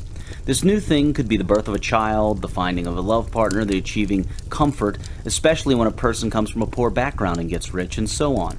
None of these things is bad, but it is good to know and keep in mind that if you ever find yourself going down, re-examine your goals and mental images. That is a powerful start to your finding out what is happening to your life, for life is images of the mind expressed. Read many magazines on all topics. Magazines give you ideas, images, goals, desires, and much more. The more images of mind you have, the richer your life will be. All other things held constant, to the extent that an individual or society has positive and grand goals in the right way, so will they have wealth and happiness. This wraps up our journey into thinking in the right way for wealth.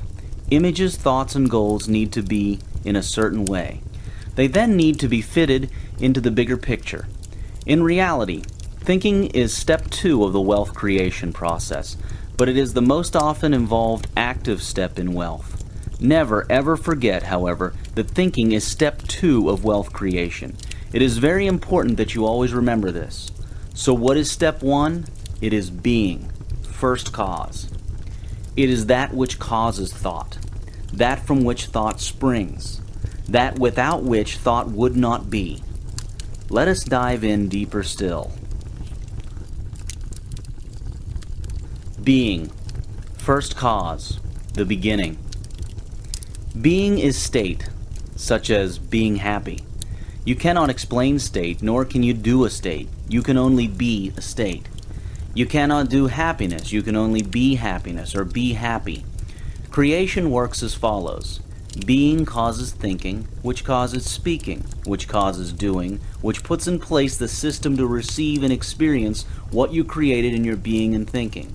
Being is the first cause. Being is what causes thinking. So when you are happy, you will think happy thoughts. Thoughts spring from being. In other words, thoughts are sponsored by being. In fact, nothing happens without being.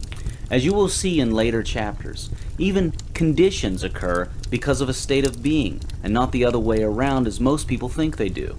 Happy conditions do not make you happy. It is being happy that causes happy conditions. Unhappy conditions only show up to prove your pre-existing state of unhappiness. By the time you finish reading the chapters on cause and effects and on conditionality, you will clearly see how this is so. The first step to experiencing massive wealth is being wealthy.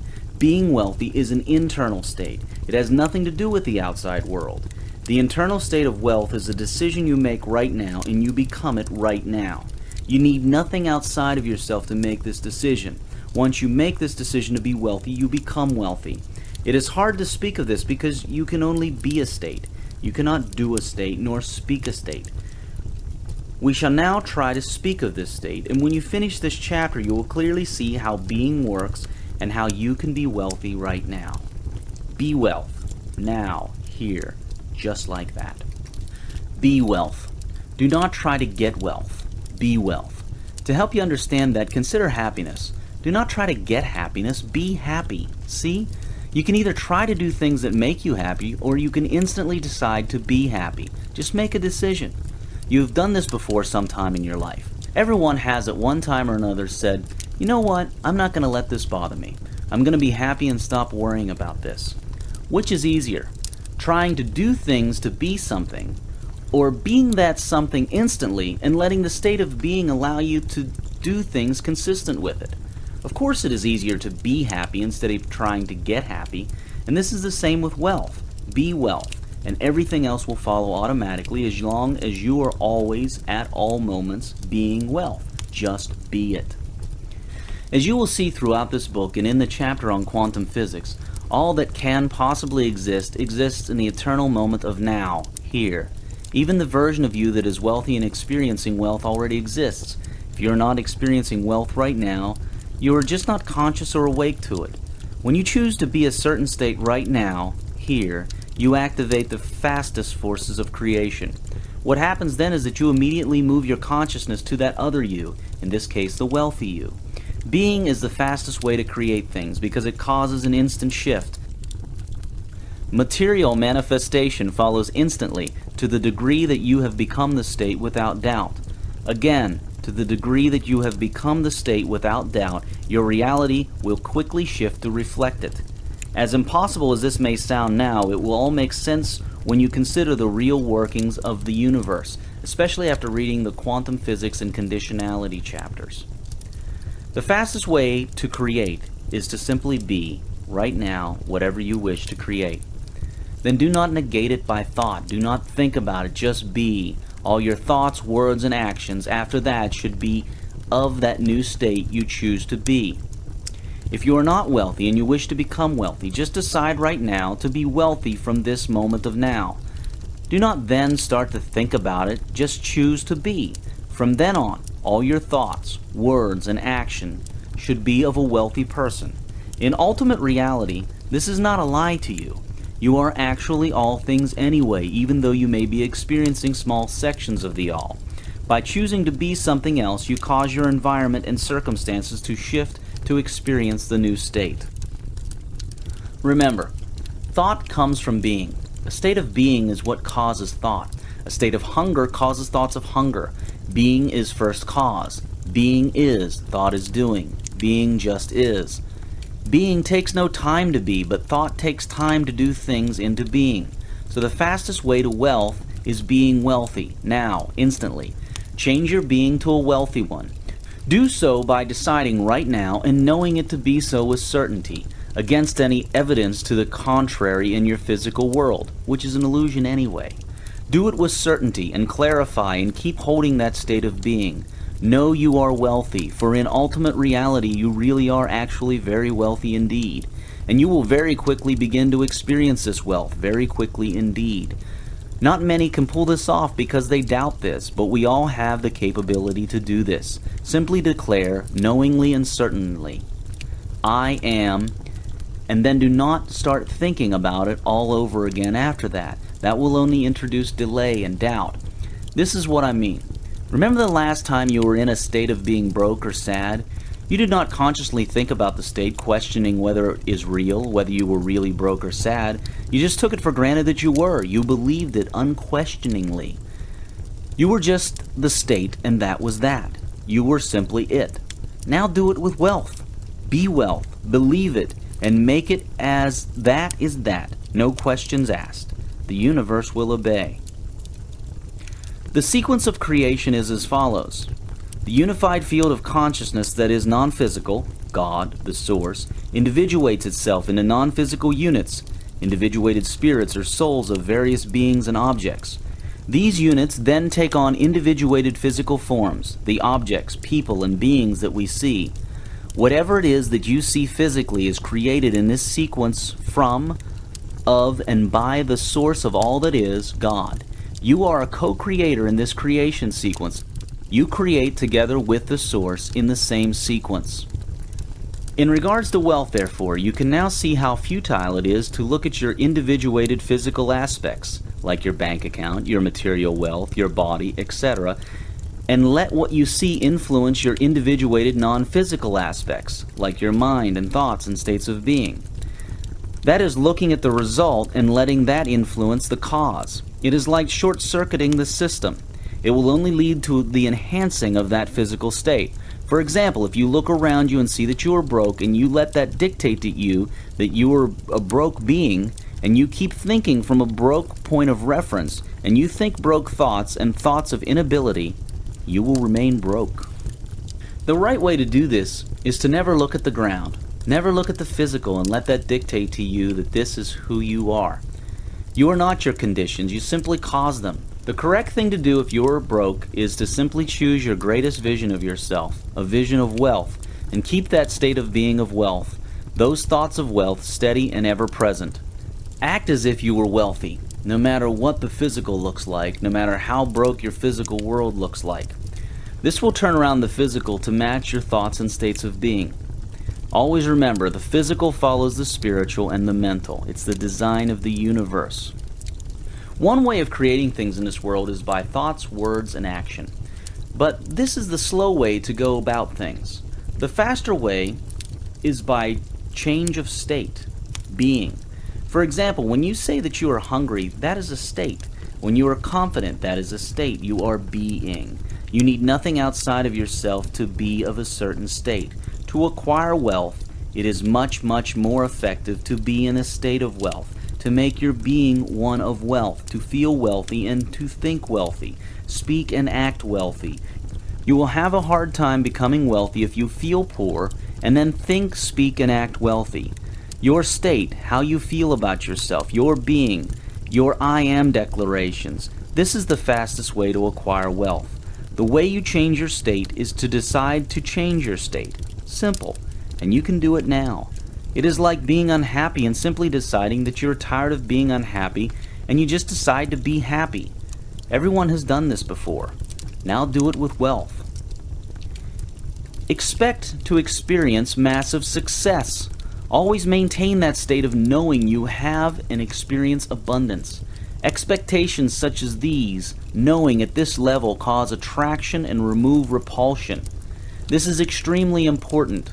Expect massive success. Know yourself to be of such power. Money, an illusion, a shadow of something else. The first step to having wealth is to know what it is. And few people know what it really is, in and of itself. What is wealth? What causes it? What causes the cause of it? Let us start with money, the world's symbol of wealth, and then move deeper. Money is not real. Money is merely legal tender, a form of exchange. We use it to exchange value. It represents value. Money is the body of value. It is the physical representation of value that rises and falls in ourselves, within us. Not within things outside of us, but within us. For without us, what can the value of a thing, such as a car, be to us? Nothing. At least not to us. In other words, it is we, the observers, that place value in things. But this value is really value in us. We give value to the material things. The material things have no money value in themselves. We give that to them.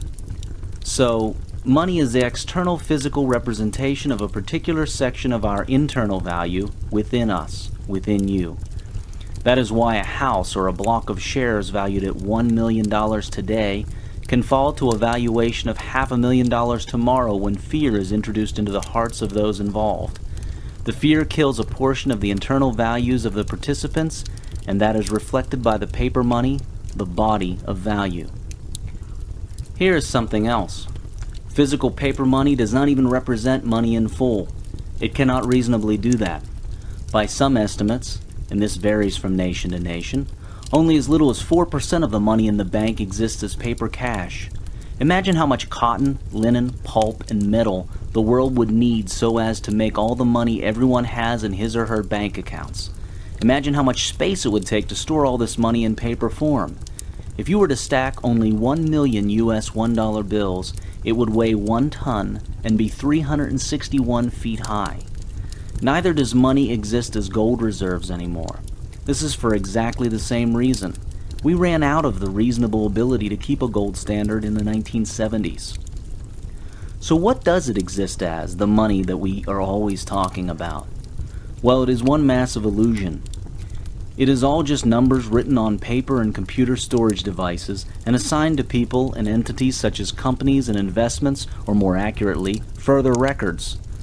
To put it in another way, for every $100 or its equivalent in any other currency, Only about $4 exists as printed paper notes or coins, while the remaining $96 exists as numbers written on papers and computers in banks and businesses and other entities.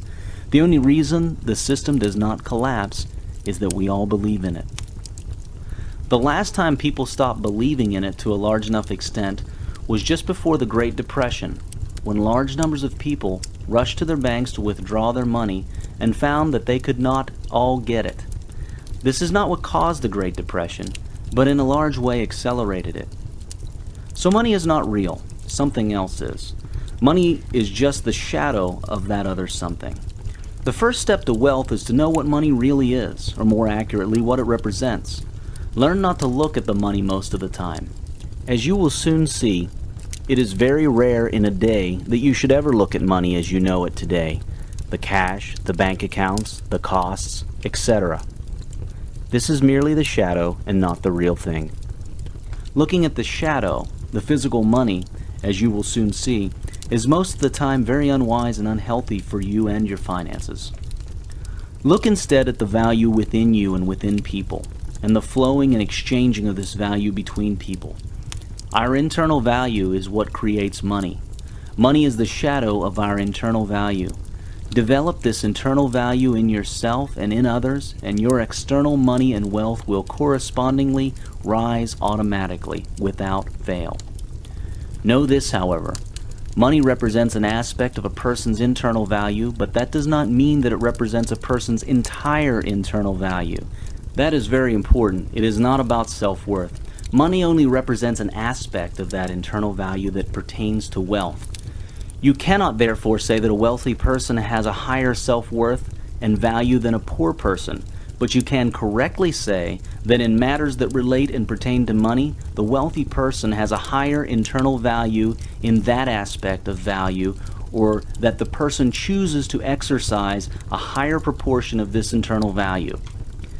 This section of internal value that reflects on the outside as money, when exercised, is called wealth consciousness. It is available to all people equally and can be developed by and within all people equally. Like everything else that is important to our being alive, such as air, wealth consciousness is free to all. But you can choose to develop it or not develop it, or to exercise it or not. At any time you can change your choice, and nothing outside of you can stop you. You require nothing outside of yourself to increase your wealth consciousness and therefore your money. All you need is within you right now. You may have forgotten it, but it is right there. You will now remember it. And the first step to that is to always remember that money is not real. It is the shadow of something else.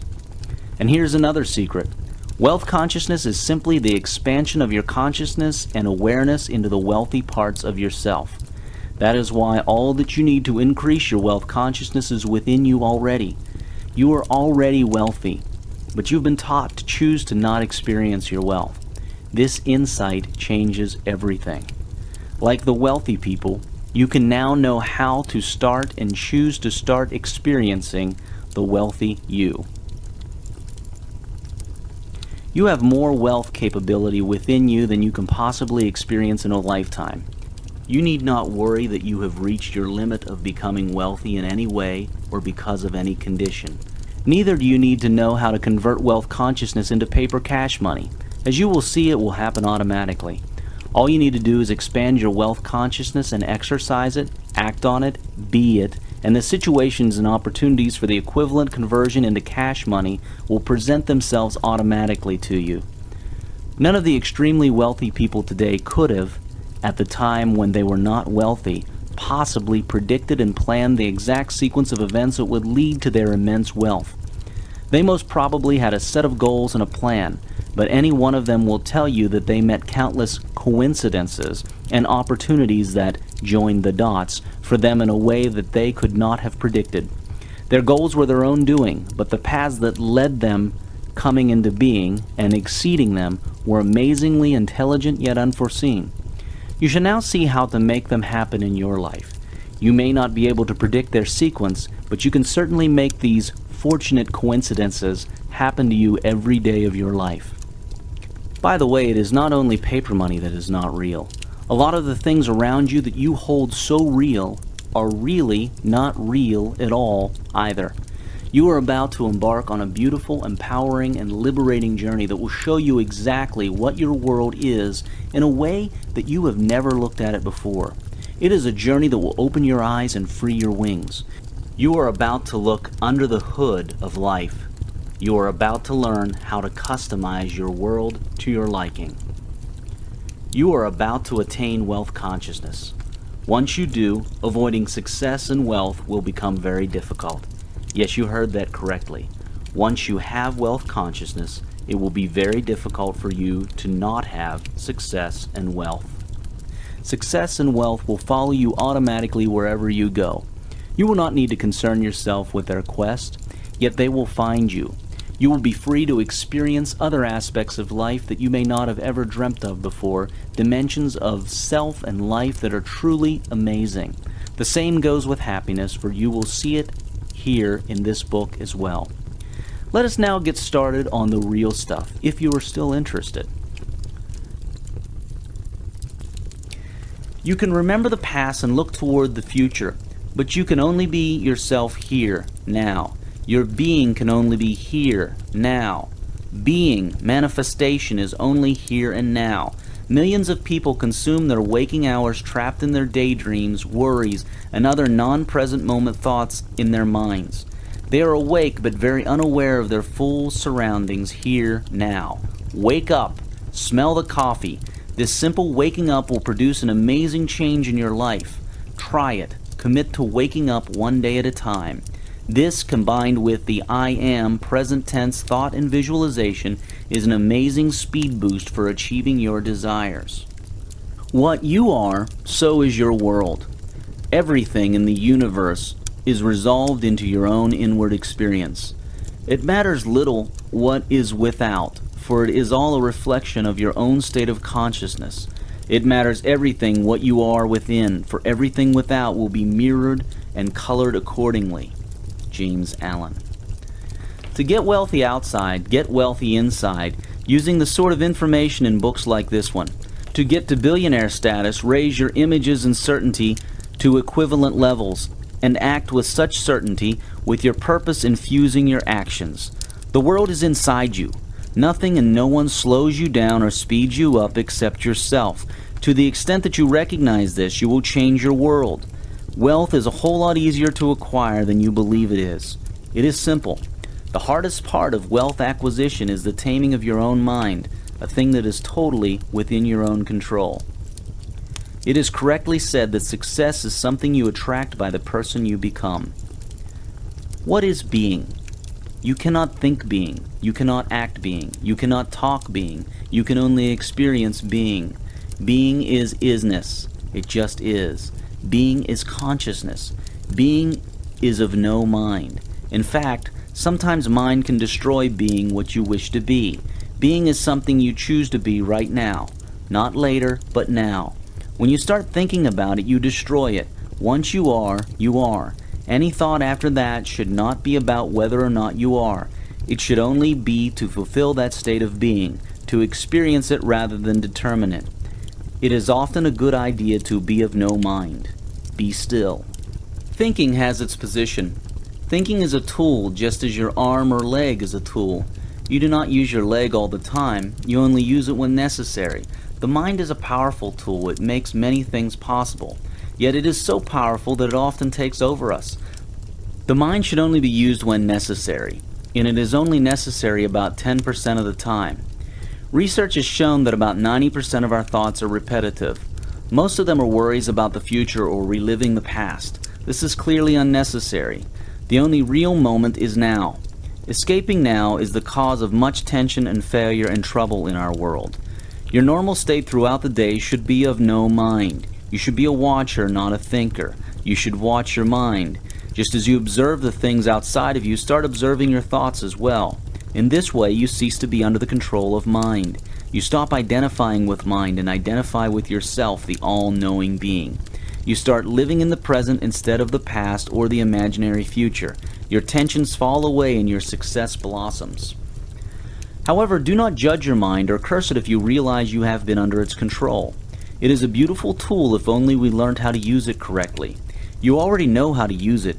Use it only to make your intentions, to give life its appropriate images, to bring forth new experiences into the moment of now, and to work with things in your moment of now, not 5 minutes from now, but right now.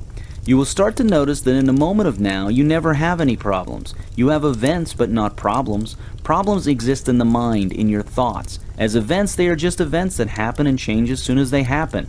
In fact, mind is at cause of many of the events now and their sustenance.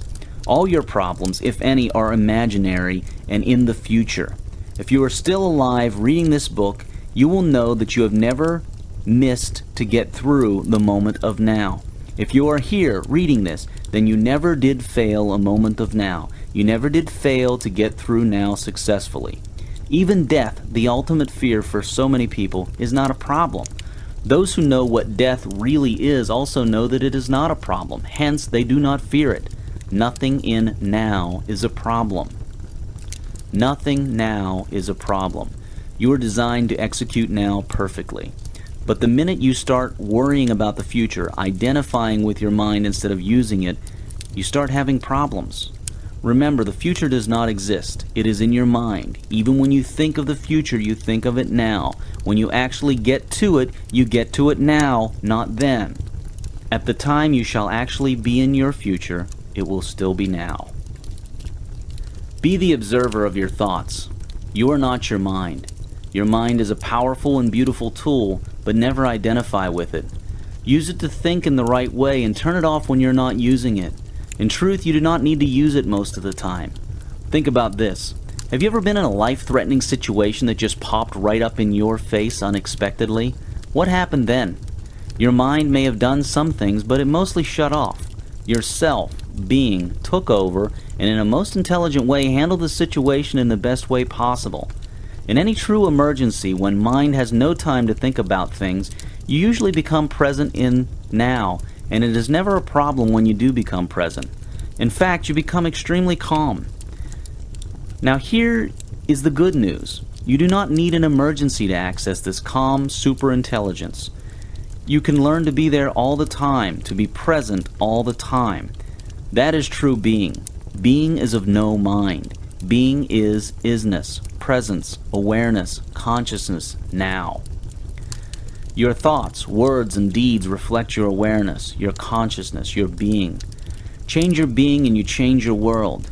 You can change your being in two ways. One way is to simply choose now to be what you wish to be and hold that. Another way is to act as if you were what you choose to be. Act as if, then speak as if, then think as if, and sooner or later your being will turn around and follow suit. The words I am are potent words. Be careful what you hitch them to. The thing that you are claiming has a way of reaching back and claiming you. A.L. Kitzelman. All other things held constant. To the extent that an individual or society has positive and grand states of being in the right way, so will they have wealth and happiness. Think about what you have just read about being. It is a lot to take in, but it is easy to do. It is simple, as long as you are willing to do so. Like a child is willing to learn new things of the world, to believe, you will find it easy to understand being and change your being. To the extent that you are willing to be like a child, to simplify and do things just because, you will be able to understand and internalize this chapter. Do not worry about what some of the teachings you just read mean. Some of the meanings, the real meanings, will only become clear after you have read the whole of this book. They are explainable using other concepts.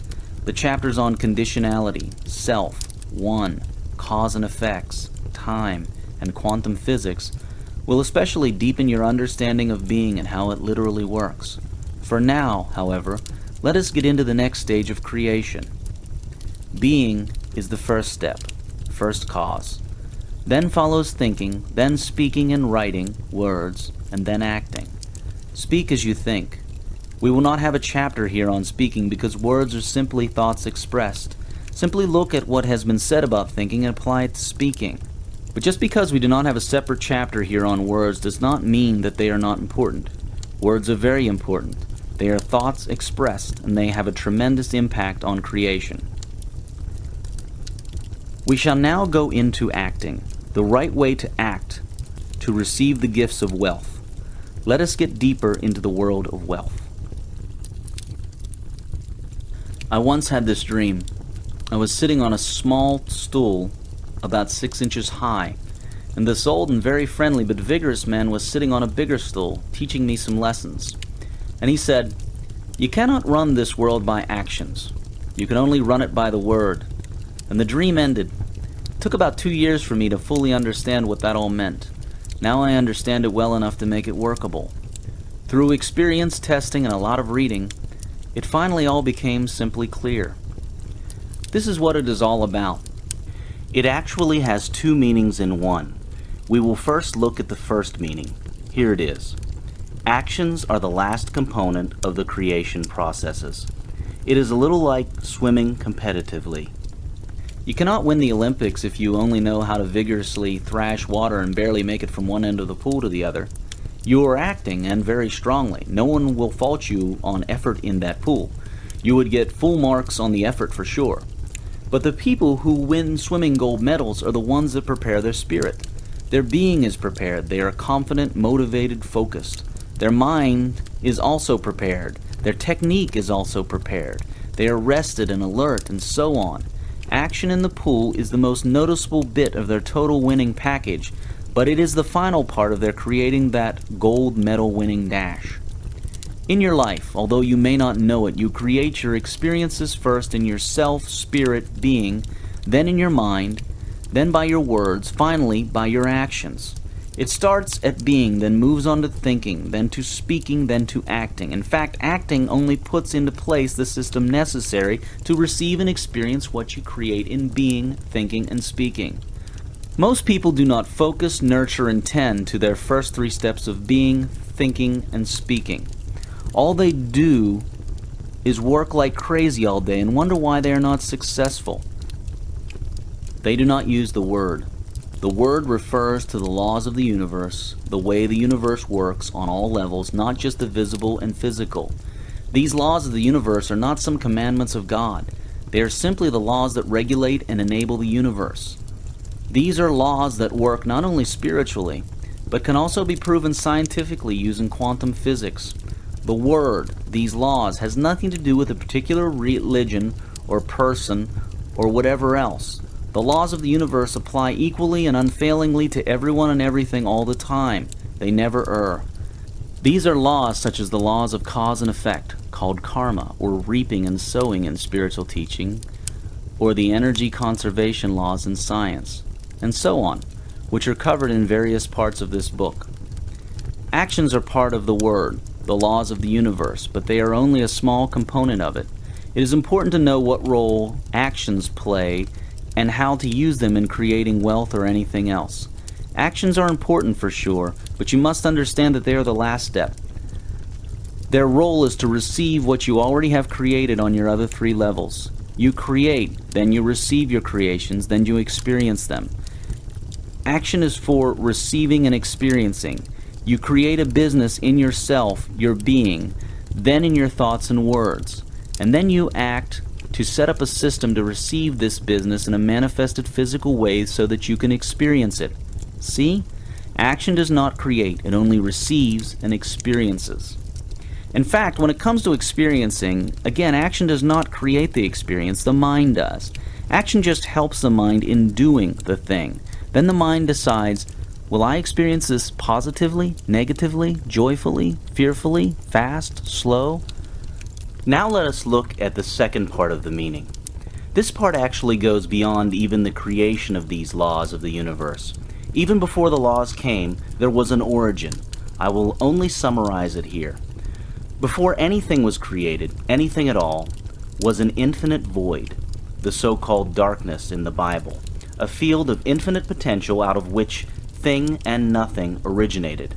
Out of no thing, nothing and something arose. Even nothing needed a container, an originator, and that originator was the no thing, the infinite eternal void. Now, the very first thing to arise out of that infinite void, that infinite, undisturbed peace was a vibration, an instance of a vibration. For a reason we do not know, something awoke in that void, first by a small vibration, and then it happened again, and again, growing, exciting the next, and so on. In the beginning, there was the Word, the vibration, a tiny, infinitely small particle at first, an awareness, consciousness, creation. And as it grew, it shone even brighter, clearer, and started to create more like it by exciting the void with intent, extending itself. Forever, although they are all equal, the ones that came after are forever linked to and nourished by the first one. And the first one is forever the universal God. In the beginning, there was the Word, the vibration. And the Word was with God, and the Word was God. That is how creation works. And it cannot work any other way except this way. Therefore, it applies to you, because you are an extension of the original. Yourself, your spirit and soul, is made in the images and likeness of the original. So how does all this work? Look at it again. Then remember all we have learnt about quantum physics. The first step of creation of anything is your vibration. Remember that everything vibrates, and it is by that vibration that we harmonize and attract experiences to ourselves. Consciousness, in a sense, is a vibration. Happy conditions arise because you are happy, and not the other way around. Wealth comes to you because of your wealth consciousness. So before you act or do anything at all, first ask yourself, how am I vibrating? How do you tell? You tell by how you feel. Your feelings show you your vibration. So how do you feel in relation to money? How you feel determines what you attract to you. You are like one huge radio with a tuning knob, and you can tune into any experience simply by matching your feeling to it. Action is a necessary step, but the last step nevertheless. It cannot be used effectively to initiate, as initiation is the function of being, then thought. Know all this and you will stop thrashing about in the pool. Always do an excellent job. Always focus on the task and produce excellent value from it. Do this no matter how small the action seems. Even the smallest action has a potentiality to be the cause of the greatest next opportunity for you. In this universe, absolutely everything is a cause for another thing and is caused by something else. Even your smallest action may cause a previously unrevealed big thing that you need. Even an action as small as a smile and good service can cause the opening of a relationship and doors that you never thought possible. Ideas are worthless without action. Action makes it possible to receive what is coming your way from your intentions. Intention initiates creation of wealth. Action enables reception of it. Take action. Even the smallest action may be what is needed to move you on to great wealth. Everything counts. Every act counts. Every act defines your next world. The universe is one huge chain reaction. Do not try to do anything, just do it, or do not, but do not ever try to do it. Either you set out to do it, or you do not do it, but never set out to try to do it. If you try to do something, the universe will try to give you a result. But if you just do something with a resolve that it will be done, not it may work out, but it will work out, the universe will honor that resolve and give you back with its own resolve. You already know how to do the things that you're not doing. If you were making $100,000 a year, you know how to take that to 1 million. If you sat and thought it through, you would realize that you have some plans, some clues, that can get you there, or at least get you started on that path and that higher income level. In other words, you cannot possibly say truthfully, I do not know what the first thing is that I should do to increase my income. It is not possible. You have a clue of at least the first step, however small it may be, and that is all you need to start, and the rest will reveal itself to you as you move on. But if you are not doing it, if you are not acting on that first clue or step, you won't get step 2. Bridge the gap now by doing what you know now. Start now. Just do it. The next step will become clearer and available after you take the first. If you are not in a perfect business, do not wait until you are. Start now in the one you are in and move gradually to the one you wish to have. This is the same with location, knowledge, etc. Start now. Do not wait until things are perfect before you act. Stop reacting and start creating. As if. Act as if you are already the person you want to be. Act as if it is impossible not to get where you wish to go. Opportunities increase as they are taken. Sun Tzu. Take advantage of the opportunity most available to you now, and it will open up previously hidden paths to more opportunities. By law of cause and effect, your taking advantage of the closest opportunity to you will cause the unfolding of many more opportunities previously unavailable to you. All other things held constant. To the extent that an individual or society has positive and grand actions in the right way, so will they have wealth and happiness. As you can see, acting is not difficult. In fact, it is the easiest part of creation. In the past, it has been overemphasized, but as you can see, it is the last step of a very big system. This alone, the ignoring of the previous steps to acting, can explain a lot about why many people are not as wealthy and happy as they wish to be. Now you know. But always remember that acting is very important in the chain of events, even if it is not the leader of the chain. Do not now ignore it. The way to wealth and happiness is the way of perfect balance. Balance your body, mind, and soul. Balance the time and emphasis you give to being, thinking, speaking, and acting. Don't just act all day long and do little structured thinking and visualization, for example. Nor should you spend all your time on spiritual nutrition and ignore acting and everything else. That would not only be selfish, but it would also fail to complete the cycle of creation. Now that you have the full set of creation tools with you, let us look at the fuel that makes them work. The tools of creation are just that, tools. They need one last ingredient to work, an ingredient so powerful that no other force can equal it. Certainty, the most powerful force and the antidote to failure. Certainty, faith, belief, is a necessary part of creating wealth or anything else for that matter. It is that which gives the universe a go-ahead to do as you wish it to do. You see, you cannot become a state without certainty, for such becoming is unbecoming. You cannot be happy if you are unsure that you are happy. You also cannot create goals without certainty, not only in their accuracy but also in their coming to reality for you. Even speaking and acting without certainty is powerless.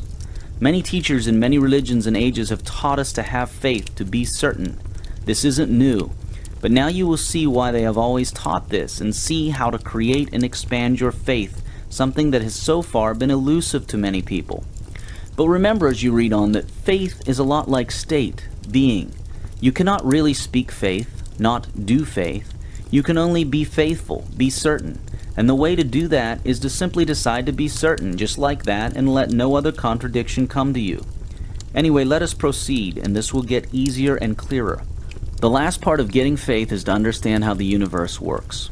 In the chapters on quantum physics, time, and cause and effect, you will see how the universe works, and this will give you faith, for you now know exactly what happens behind the scenes.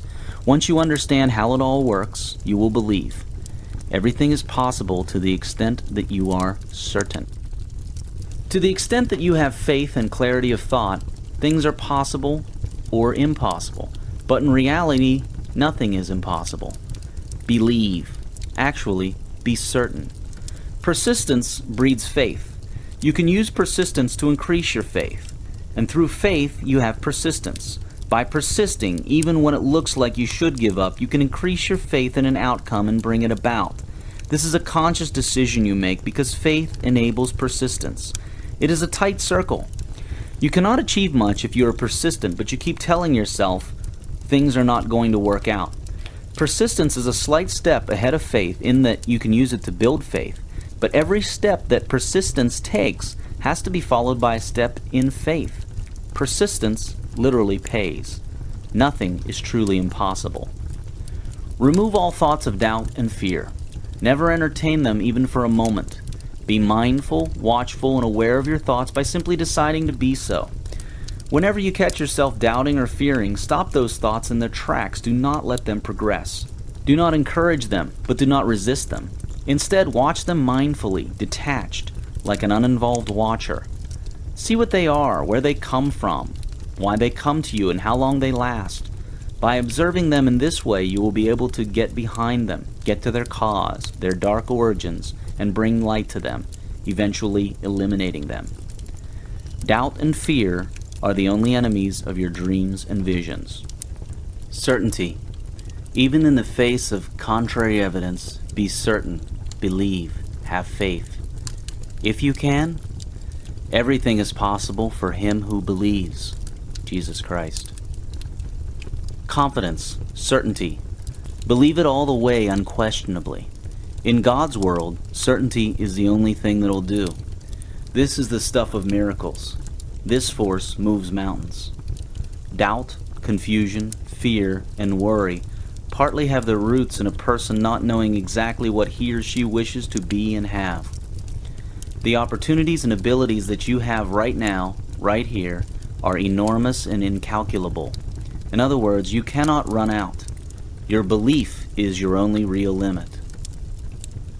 As you believe, so shall it be done unto you. In the real sense, it is not that God rewards those with faith. What happens is that the universe moves the universe's building blocks around, quantum particles, depending on the information it receives and the certainty of that information.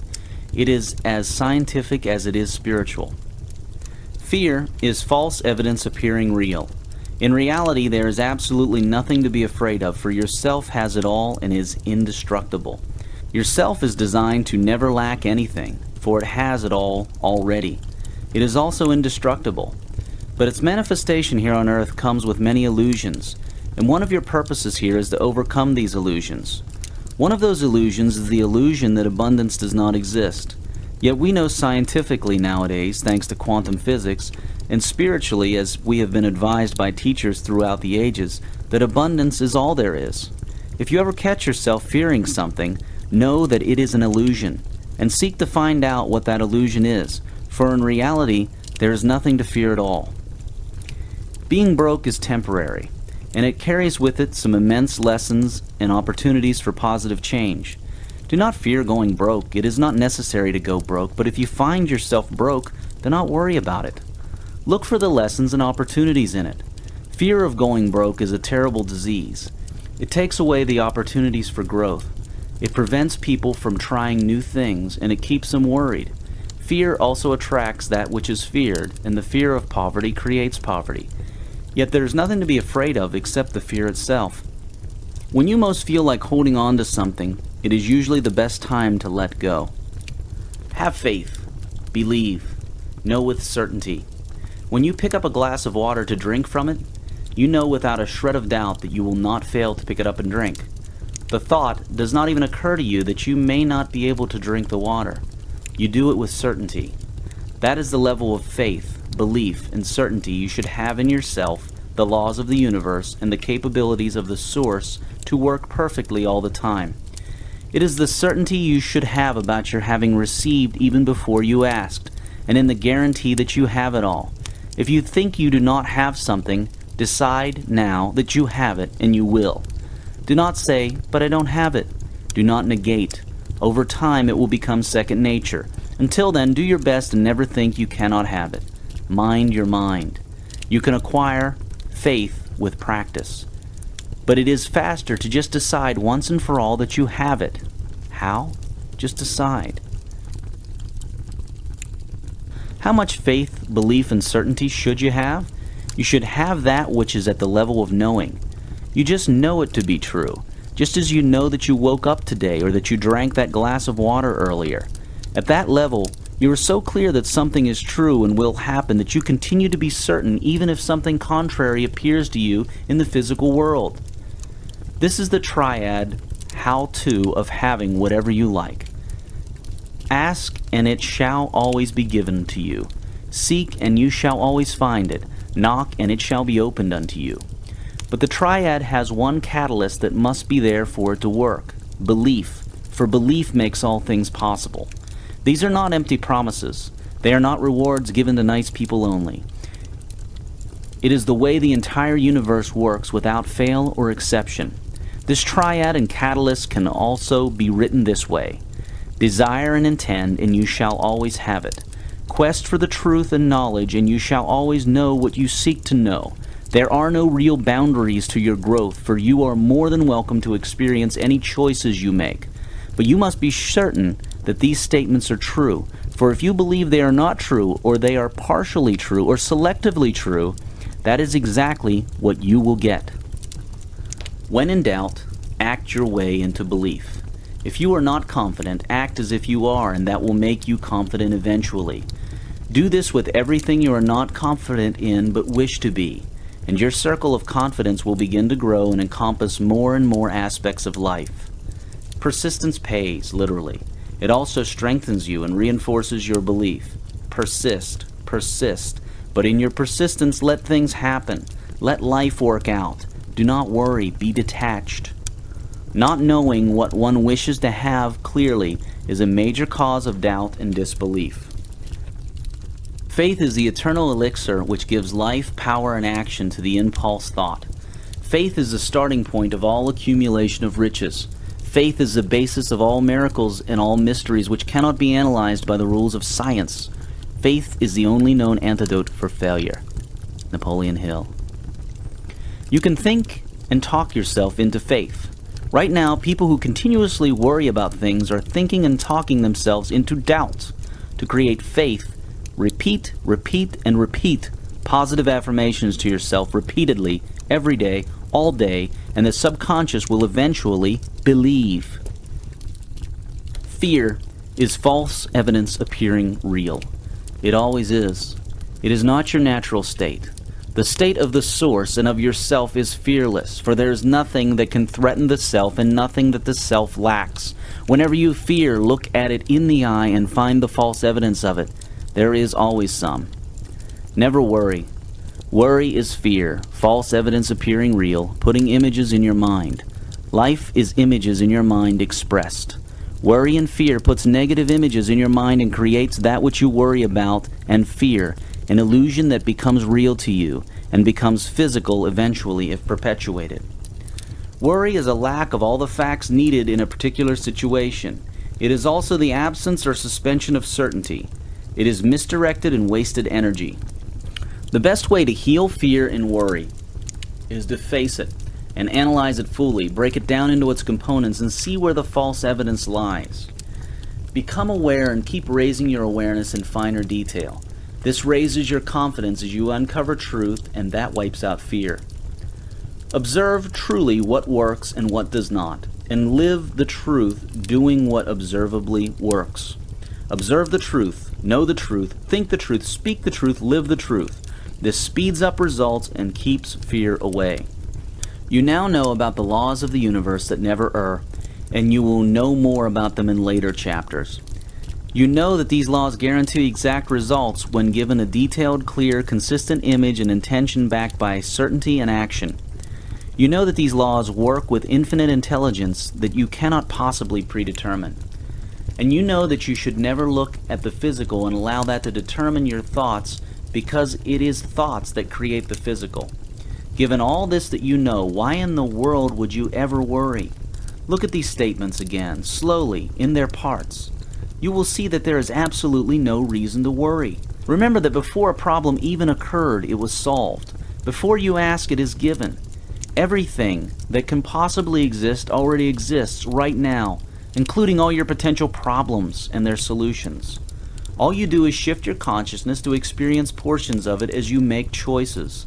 And the biggest lessons and opportunities for your self-evolution come through your worst times, because suffering is an indication of wrong thought.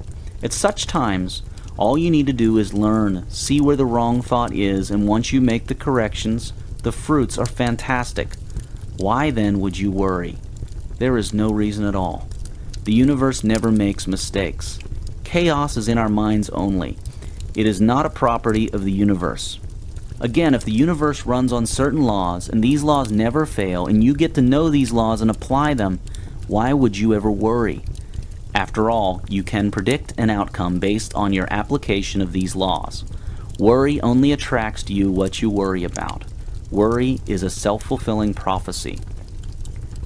I tell you the truth, if anyone says to this mountain, 'Go, throw yourself into the sea,' and does not doubt in his heart, but believes that what he says will happen, it will be done for him." Jesus Christ. Whatever you believe you can do, whatever you wish for, believing you have it, you shall have. In other words, you are always having what you believe in truly. Think about that. You are always having what you believe truly to the extent that you believe. The rule never breaks. All other things held constant. To the extent that an individual or society has positive and grand certainty in the right way, so will they have wealth and happiness. Now you have the tools of creation and the energizing force that gives them life.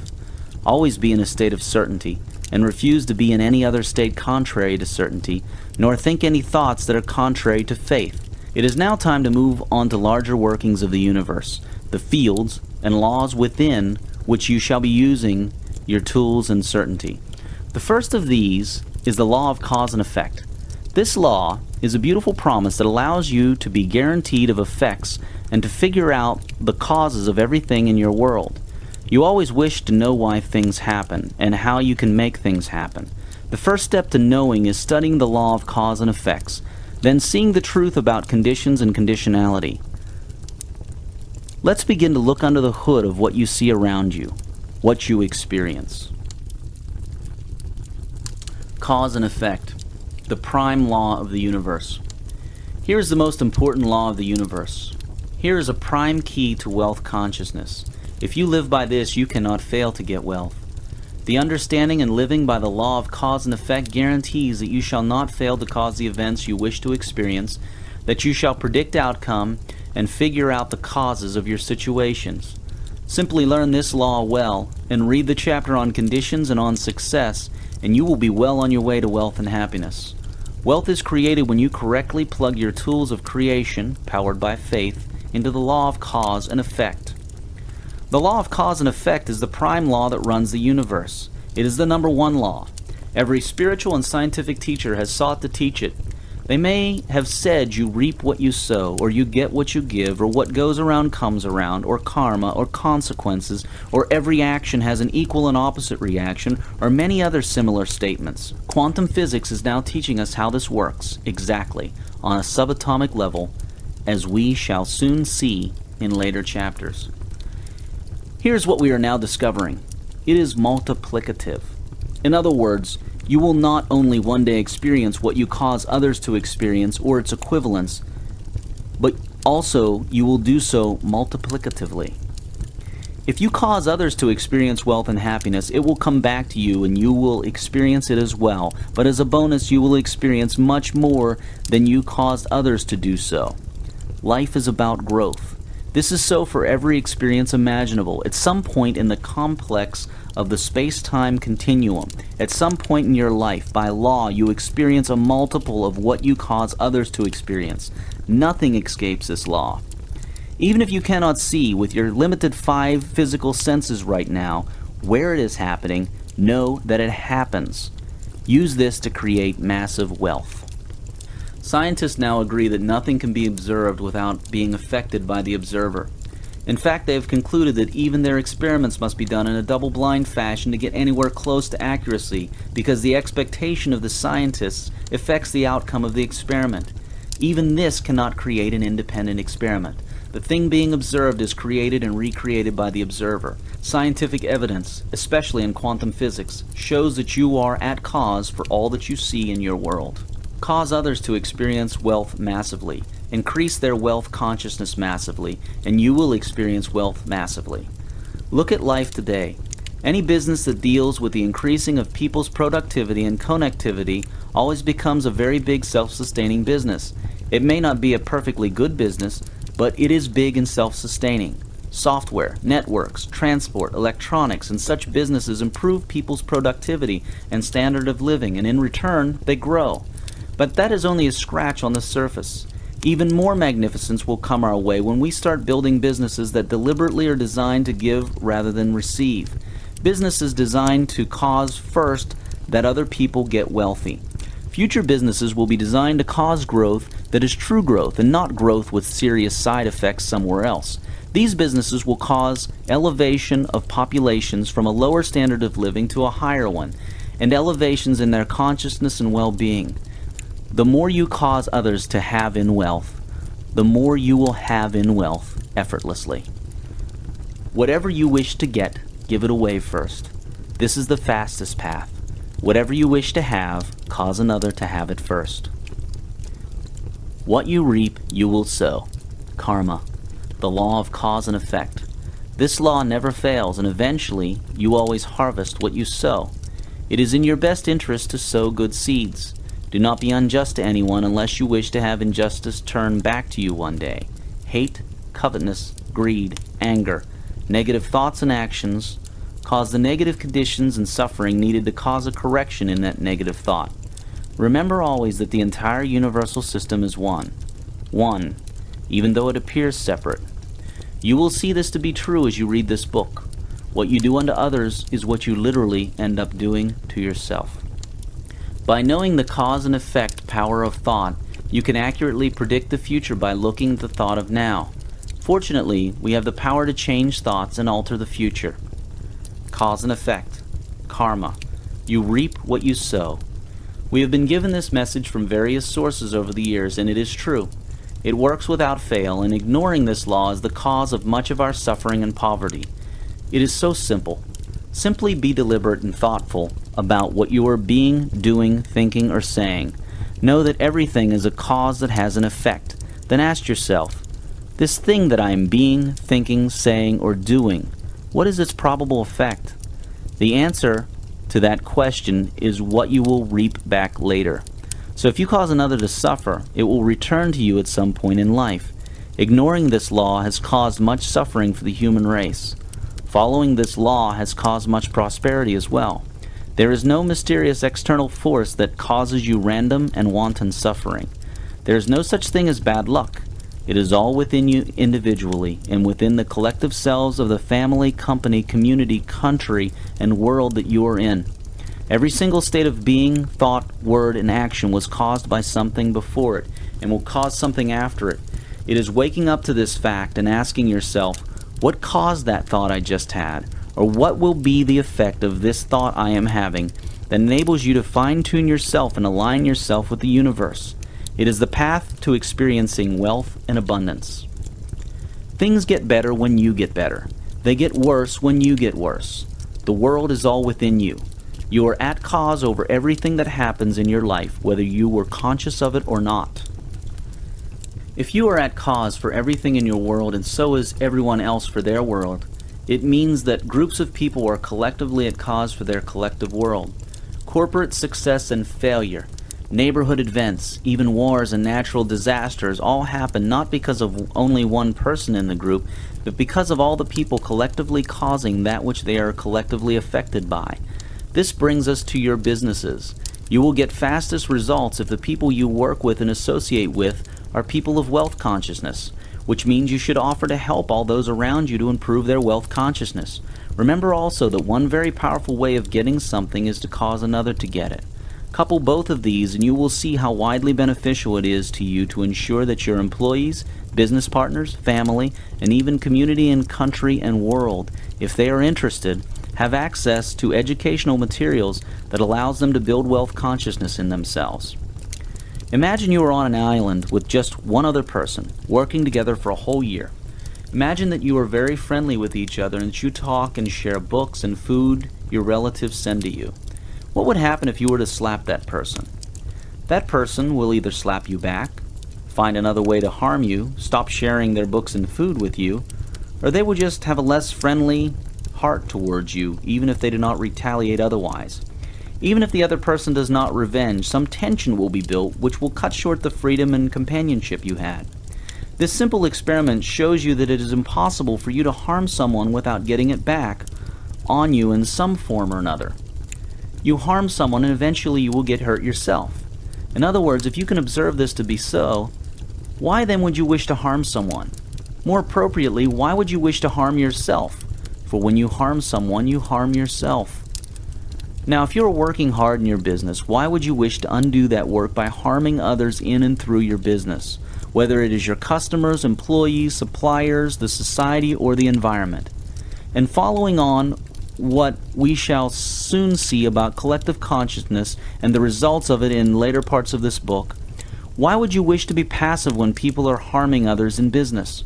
You know you will be affected eventually in a negative way when you allow a large corporation and your government to do business oppressively and damagingly. So why would you let that happen while you sit on the sidelines waiting for your negative share of the returns? To the extent that you allow other people's choices and consciousness to override your own, you will share in their consequences. To the extent that you determine and make your own choices about everything, you will enjoy your own consequences. Wealth follows these rules, as does everything else. I don't care does not exclude you. Ask the people who were alive during World War II.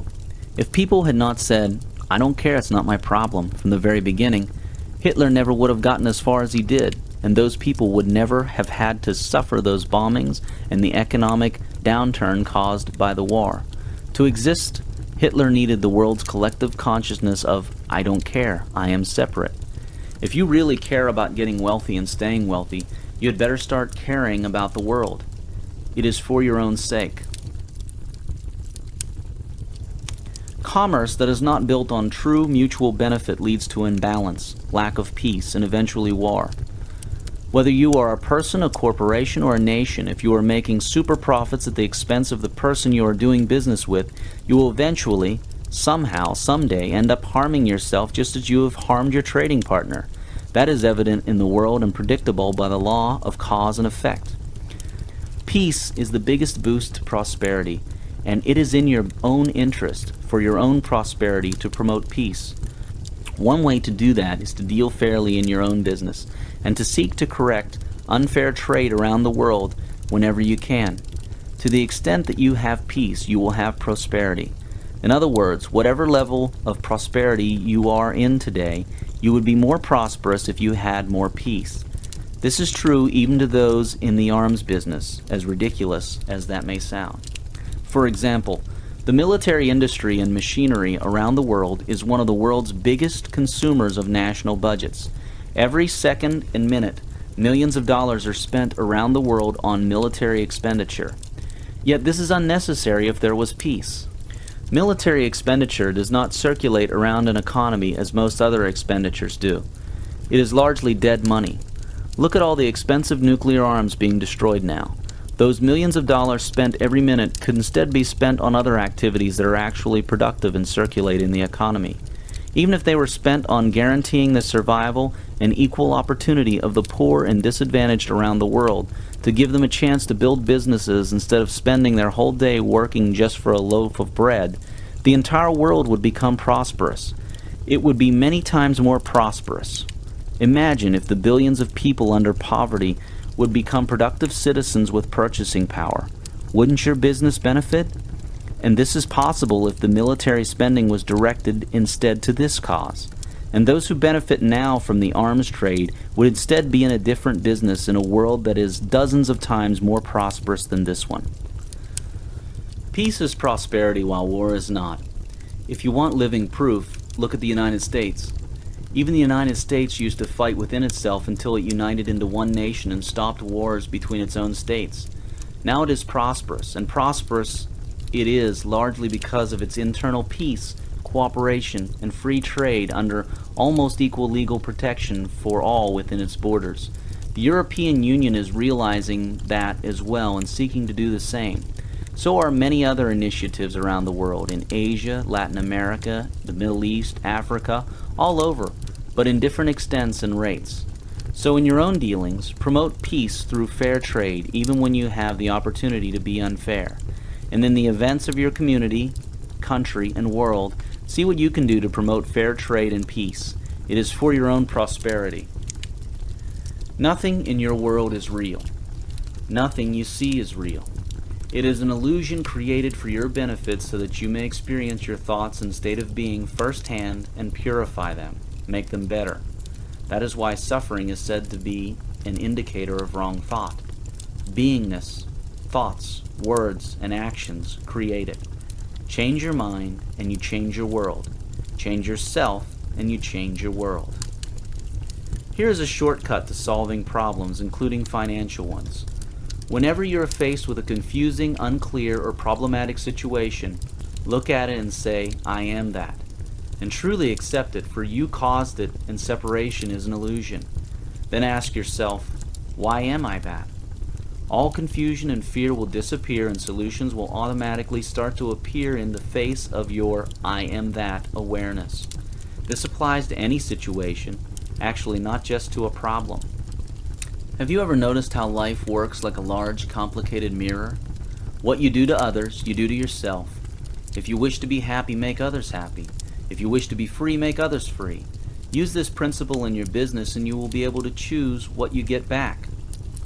The interlinkages between all life and the system of cause and effect are extremely complex, efficient, effective, and transforming. An apparently extremely small cause could have a huge effect in the future, or in the past or present.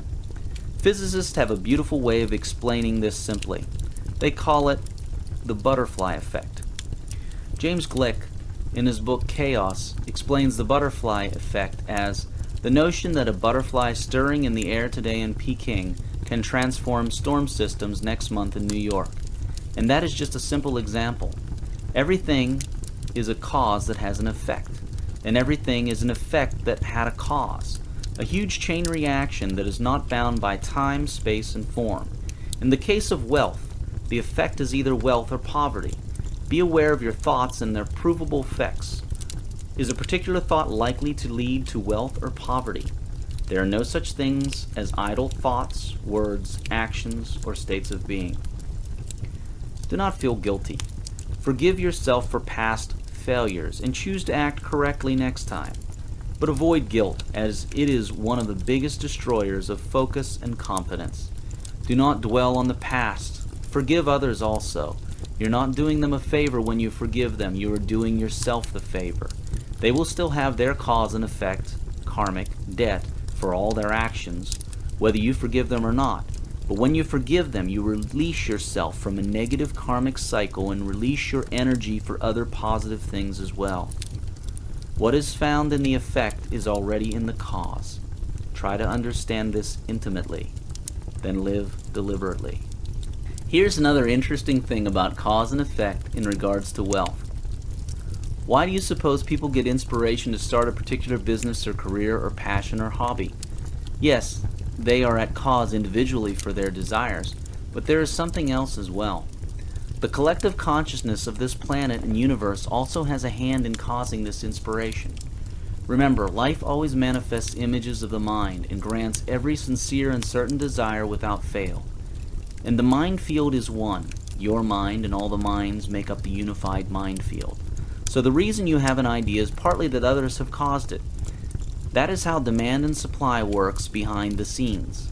If 1 million more people suddenly desire and believe they can have a certain type of fashion accessory, for example, an appropriate person with the appropriate level of desire and belief to go into the fashion business will have inspiration to create this fashion accessory and sell it to these people, and hence, all desires and beliefs will be fulfilled. The reason you have an idea is partly that others have caused it. When you visualize something you wish to have, someone is visualizing the same thing as something that they wish to give or sell. So the next time you have an inspiration, rejoice knowing that a group of people, small or large, is actively asking you and waiting on you to fulfill their desires. In other words, somewhere around the world, people are praying very hard for just the thing you are inspired to do. You are the answers to their prayers, and they are the answer to yours. Everybody is an answer to a prayer. We are all gifts and miracles to each other, even though we may not immediately see how that is so. There is nothing to worry about except for worry itself. You succeed. That is all you ever do. An easy way to understand that everyone is a gift and that we are all responsible as one unified mind is to think of Hitler. How could Hitler have been a gift to us? First, realize that he never would have come to power without the acceptance of the world as a whole. The world created the conditions necessary for him to rise. And as he rose, the world said, "He is not our problem. We don't care what he is doing to those people over there as long as we are all right."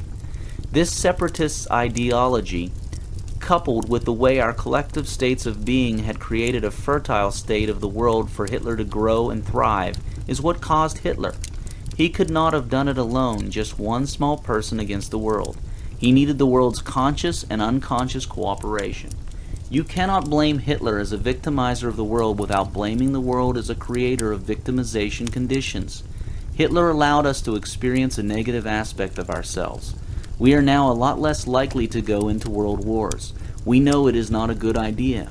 We are also less likely to ignore the plight of others, to act in unconcerned separatist ways. Hitler allowed us to correct, to a certain extent, the illusion of separation. All suffering comes from the belief in illusion. The truth sets you free. Everyone around you and everything that they do is a gift to you, allowing you to know yourself and redefine yourself. You are at cause of your world. Once you understand how a person as bad as Hitler can be a gift, and how a person like him is caused by the world around him or her so that the world can experience its mind and beliefs, you will understand a big secret to wealth. Once you understand that Hitler acted as a mirror of the world, a focused collection of the little bits of indifference, belief in superiority and separation in each person and the world, then you will understand how you can be the focused collection of wealth for the world. In other words, do not be afraid to dream big, to dream of grand wealth, and to believe you can have grand wealth. The world will make it happen, and it is in fact making you have those grand dreams to the extent that you are willing to have them. You are fully supported, whichever way you choose to go. All other things held constant, to the extent that an individual or society understands and applies the laws of cause and effect in the right way, so will they have wealth and happiness. What you now have is a good introduction into the universe's prime law. As you read the remaining chapters, you will understand this law a whole lot more clearly, especially after you read the chapters on conditions, success, and quantum physics. Now that you are armed with knowledge of the law that runs the universe, let us have a look at what conditions and success truly are. You are about to enter into one of the most beautiful, forgiving, and encouraging journeys that you have ever taken.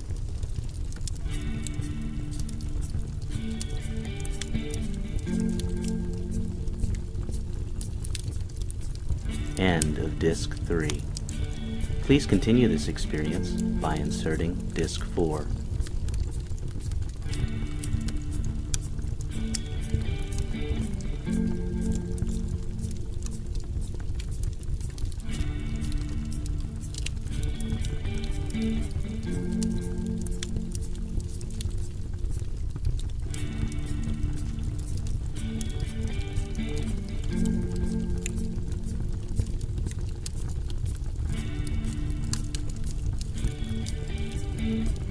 A Happy Pocket Full of Money by David Cameron Gikandi.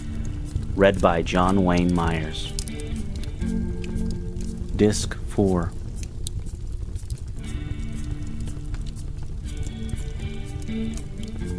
Conditions. They are fantastic illusions. I once had this rather complex dream. It was in a language that was, well, symbolic, but wordless would be the best way to describe it.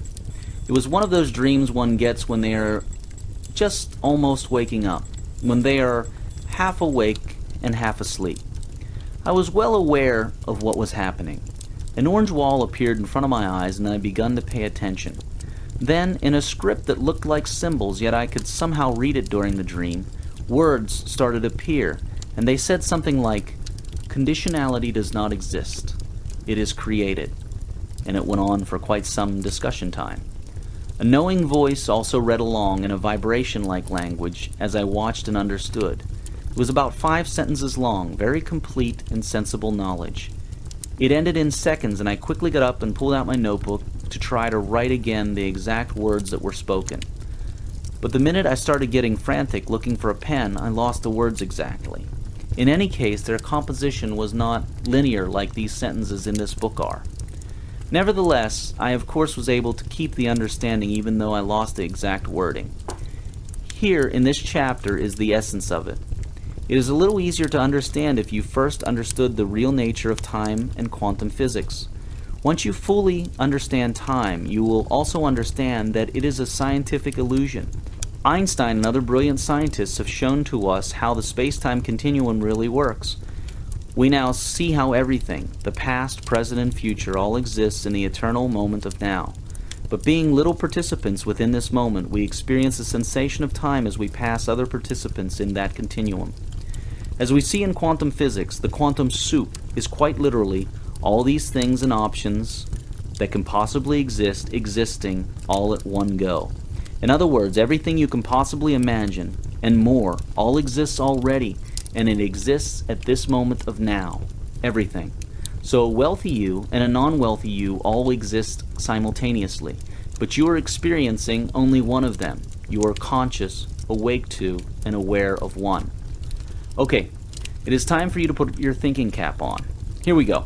If everything exists all at one go right now, can you see how conditions do not exist as real properties of the universe? If all possible outcomes exist, how can there be a condition against certain outcomes existing when they already exist? Look, just a moment ago you read the last sentence. You have already read it. How then can there be a condition that you have not read it when you have already read it? It is not possible. So because everything possible, everything conceivable already exists, it is not possible for a condition of it not existing against its already existence. Your being wealthy already exists scientifically and spiritually. All you need to do is shift your awareness, your consciousness, to that part of yourself that is wealthy. There are no conditions of that part existing. Nothing can stop it from existing because it already exists, but you can create other outcomes that look like conditions. For example, another thing that exists, but you may not be experiencing it, is you being not wealthy materially. You feeling procrastination or feeling out of time, you going to the casino and getting a gambling habit, being in a poor country, having no education, and so on. All these are independent existences that are the opposite of wealthy existence. But just because they exist does not mean that the wealthy existence does not exist or exists depending on these other existences. People make a mistake of saying, well, if I was born in a wealthy family or in a good country or with this gift or that knowledge, or if I went to college or had that thing happen to me, I would be wealthy. They assume that wealth has a condition. Yet what they call a condition is actually another independent existence. In other words, you can get to wealth with or without having to pass through the so-called condition. You do not need to fulfill these conditions to get wealthy. But when you believe in conditions, then they will be there. There are countless paths to wealth, and conditions are just one of those paths. It is your choice whether or not you wish to go through conditions. Even time, which looks like a condition, is not a condition. People think you need a lot of time and age to get wealthy, so it happens that way for them. But it does not have to be that way. Everything that is conceivable exists. You can only understand this if you understood the nature of time, quanta, and spirit. Conditions are not if-then statements that separate having and not having. They are just another outcome out of an infinite number of outcomes. They do not exist as conditions. They exist as just another possible existence. You do not have to pass through them, but if you believe in conditions and you create them, then of course you will experience them. The important thing to know is that, even scientifically, conditions do not exist as if-then statements, as requirements that you have to go through, or as traps that you are born in and must stay in, or as things you can only get out of using certain actions and getting certain help that is outside of you. Conditionality does not exist. We have designed conditionality on our own. What you call a condition is not a condition. It is just another one of those infinite possible existences, and it does not exclude you from having another existence. Read on, and you will understand them, and then overcome them. Conditionality does not exist. Outside circumstances can only affect you as far as you allow them to do so. The outer environment and conditions of a person are always related to the person's inner states and thought.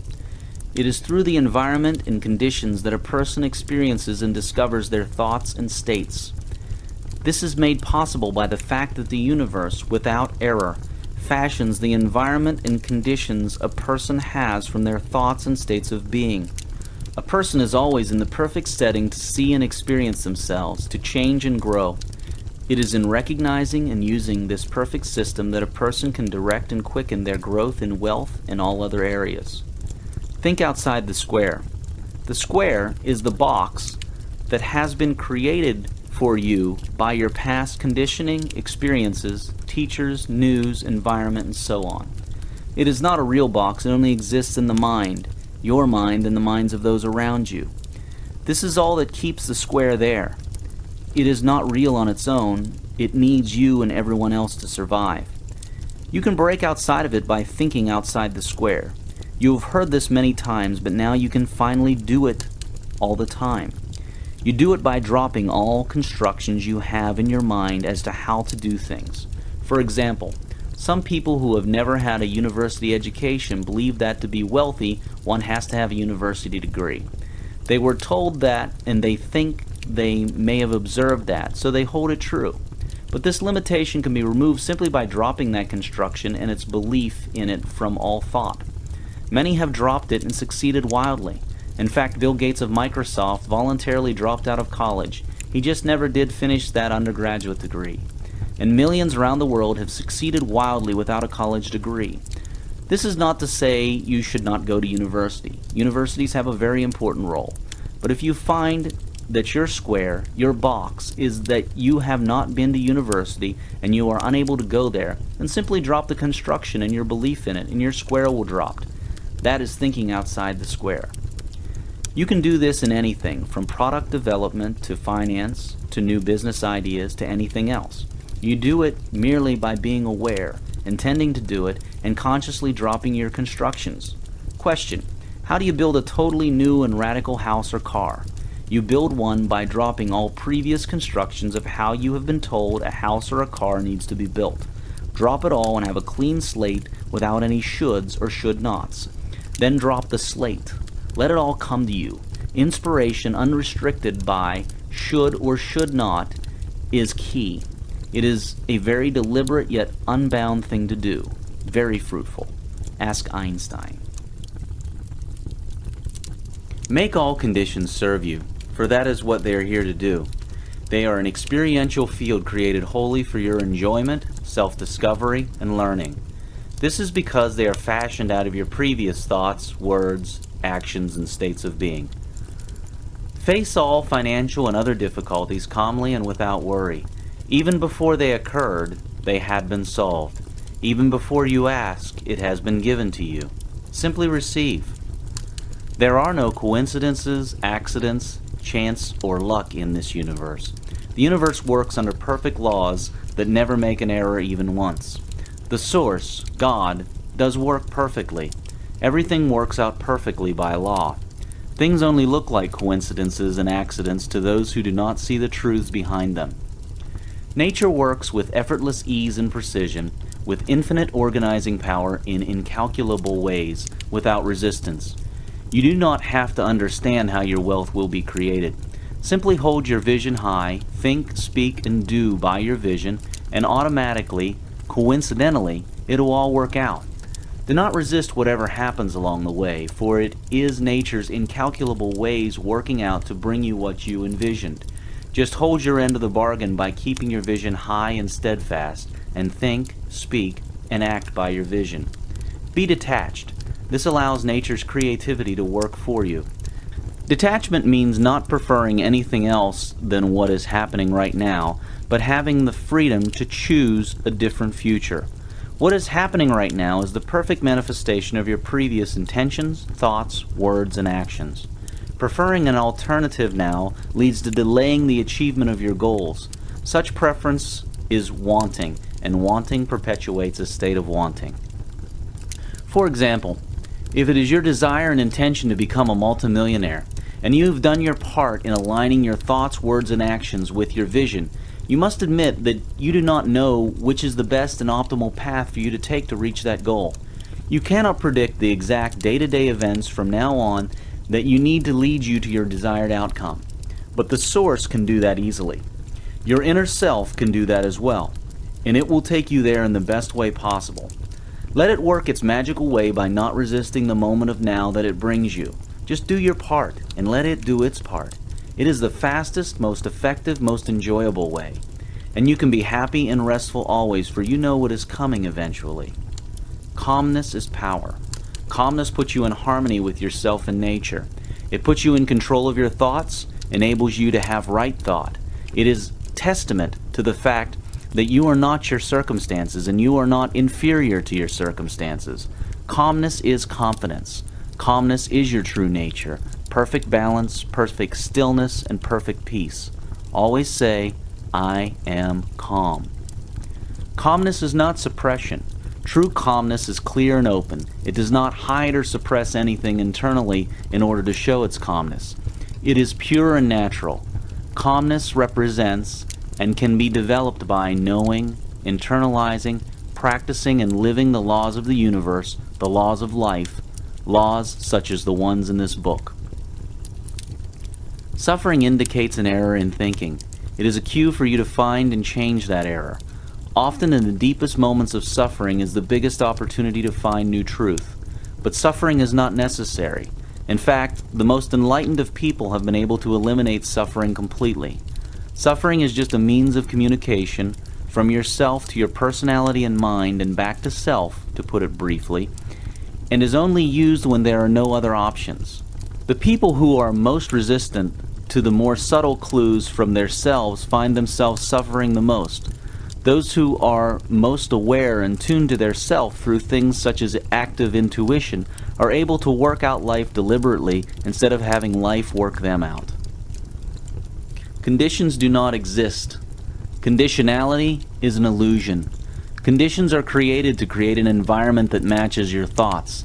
In other words, conditionality is an illusion that follows thought to fulfill and manifest thought into experience of that thought. Conditions convert thought from symbols in the mind to actual experiences. The reality is that the universe contains all that there can possibly be, all held in the eternal moment of now, here. But if you believe and think that you are poor, conditions will form around you to fulfill that belief and those thoughts.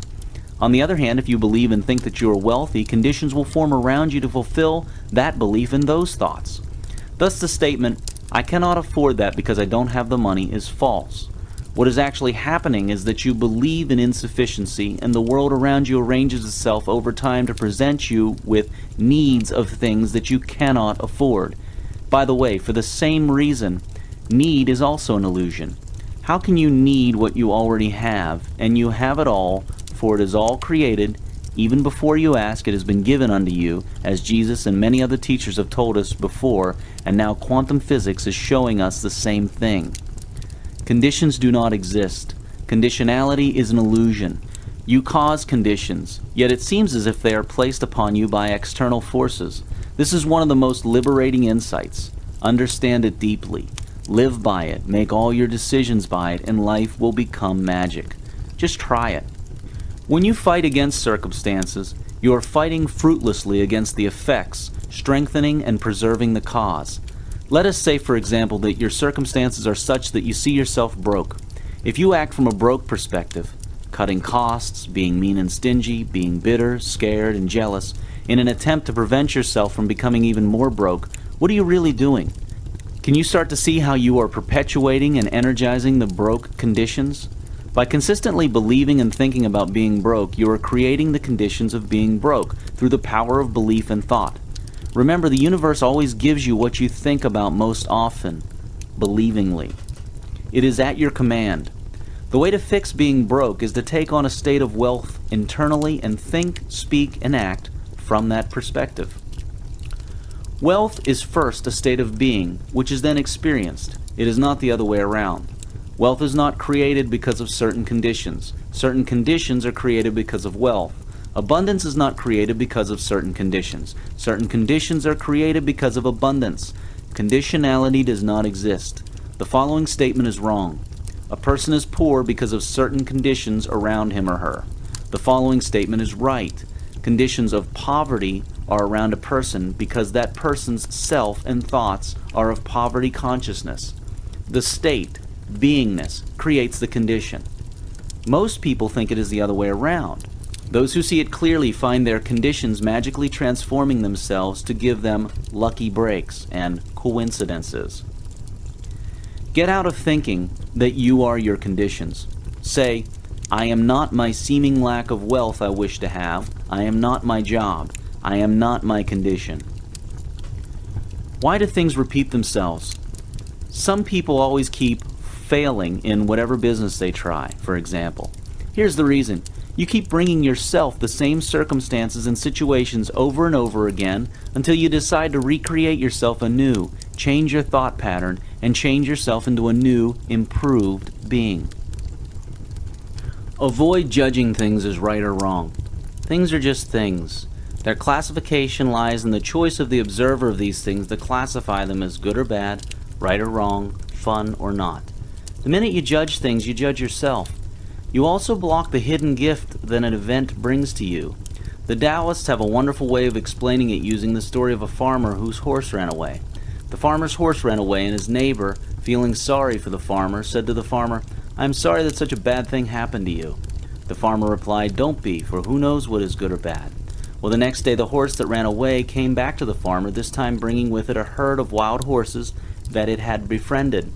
The neighbor said to the farmer, "I congratulate you for your good fortune."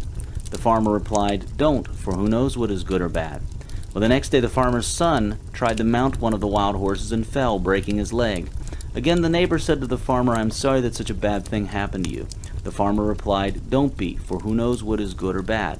The next day soldiers came by to forcefully recruit for the army, but the farmer's son was exempted because of his broken leg. Now this is just a simple story, but it demonstrates the miracles that the source works in the most unpredictable and seemingly unconnected ways so that all things work out to perfection. For those who know and work with the laws of the universe, those who apply the law of cause and effect, who have certain goals and purpose and vision, then this magic works beautifully, bringing with it synchronous events, coincidences, and many other twists and turns that lead to the desired end. So, avoid judging things and people. It only slows you down and harms you. For you do not know the chain of events planned. Also, you become what you judge, and what you condemn returns to affect you. By law of cause and effect, when you judge and condemn, you set yourself up to be judged and condemned. Your part is simply to have clear vision and certainty on all matters that relate to your life, the inner workings of how your visions and goals will come to be.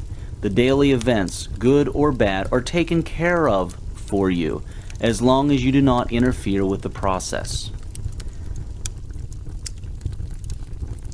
Your intention works like a magnet that draws to itself all that is needed to make it manifest into the physical. This is an example of how your intention works out. You think up a new idea. You have a new desire. You intend to have your desire come to life. This then starts drawing to you all the things needed for you to attain your desire. It is a magical thing. You have certain dreams, you meet certain people, you go through certain conditions, you acquire certain skills. Many seemingly coincidental events occur. As this process goes on, parts of your desire keep manifesting into reality until the whole of it completely manifests. Trust the system. Do not fight the things that are drawn to you by your intention, for they are the perfect drawings of your own co-creation. See your predicaments with humor. This is the first step to getting unattached from them. Why do people sometimes hit rock bottom? Why do people sometimes become devastated, financially, emotionally, or otherwise? The answer lies in the use of suffering. We are not designed so that we can suffer. If we were to listen to our spirit a lot more, if we were to recapture that ability and be much more intuitive and listen to an intuition, our suffering would reduce dramatically. But when we refuse to listen to the higher wisdom of our soul, we then suffer in the physical so that we can correct errors in thinking. Haven't you ever wondered why it is that many of the people who become extremely wealthy had at some time been broke? The classic rags to riches story. Remember, it is not necessary for this to happen. But when it happens, and the person it is happening to takes responsibility and learns from it, the person becomes very wealthy. At the bottom, at rock bottom, a person is stripped of everything. The psychological false defenses that keep the person from accepting their highest truth are taken away. When the person disidentifies and disengages from these falsehoods and accepts the truth, they get up again very high. In regards to wealth, one of the truths is that we are abundant by nature. There are many truths about wealth and happiness, and many are covered in this book.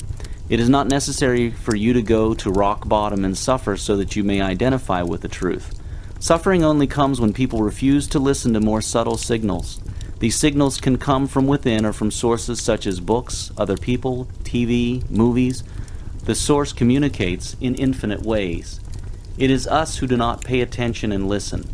It is us who choose to ignore what we feel is true. Another reason for suffering is to know what not suffering is and how to get to the not suffering. For example, for you to know what red is, you have to know what red is not. You do not have to know this experientially and personally, but you definitely need to know it. Imagine a robot that has never experienced a state of happiness or sadness. This robot may be very smart, very well programmed in the knowledge of happiness and sadness. The programmer may explain as much as possible what happiness is, but the robot will only ever know conceptually what happiness is. And that is not true knowing, it is emptiness. Only by experiencing happiness yourself can you know happiness, and to do so you need to experience, even if for a short while, the opposite of happiness, which is sadness. There are some things that you need first-hand personal experience in, and there are some things that you only need to know conceptually. Sometimes the ones you need to know firsthand include things you may call suffering, but in essence they are tools to enable you to enjoy their opposites that you seek. Much of your pain is self-chosen. It is the bitter potion by which the physician within you heals your sick self.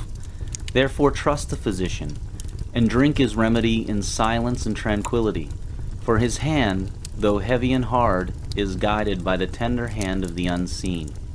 Khalil Gibran. The psychological rule says that when an inner situation is not made conscious, it happens outside as fate. That is to say, when an individual remains undivided and does not become conscious of his inner contradictions, the world must perforce act out the conflict and be torn into opposite halves. Carl Jung. All other things held constant. To the extent that an individual or society understands and uses the illusion of conditionality in the right way, so will they have wealth and happiness. It feels refreshing to know that we are not at the mercy of some random circumstances and conditions, to know that we create them and they are beautiful gifts that come to serve our growth. It is liberating. Now we shall look at an aspect of conditionality that has been extremely misrepresented in society. They say that you can either succeed or fail. Here is the beautiful truth and secret. You always succeed. Success. You can never fail. Concerning wealth, no condition has been more misrepresented than success and failure. Many people think you can either succeed or fail. Well, failure is yet another illusion, and success is all that there is. This is such a profound truth that you should make every effort to understand it. All of life is a success, full of successive moments. Failure, when used without fear as a learning process, is what eliminates weakness and builds strength in thought and character. This new strength in thought and character is essential and critical to the future success that you seek. Failure is truly a successive moment, a moment of success in its own right. Through failure, one learns how to succeed and how eventual triumph tastes like.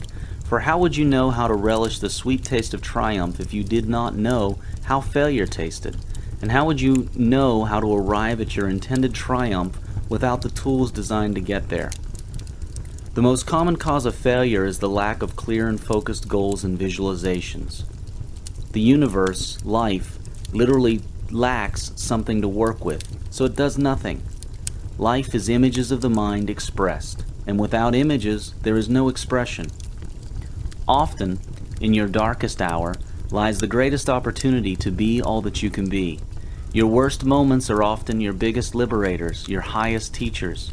Do not fight and resist them when they come.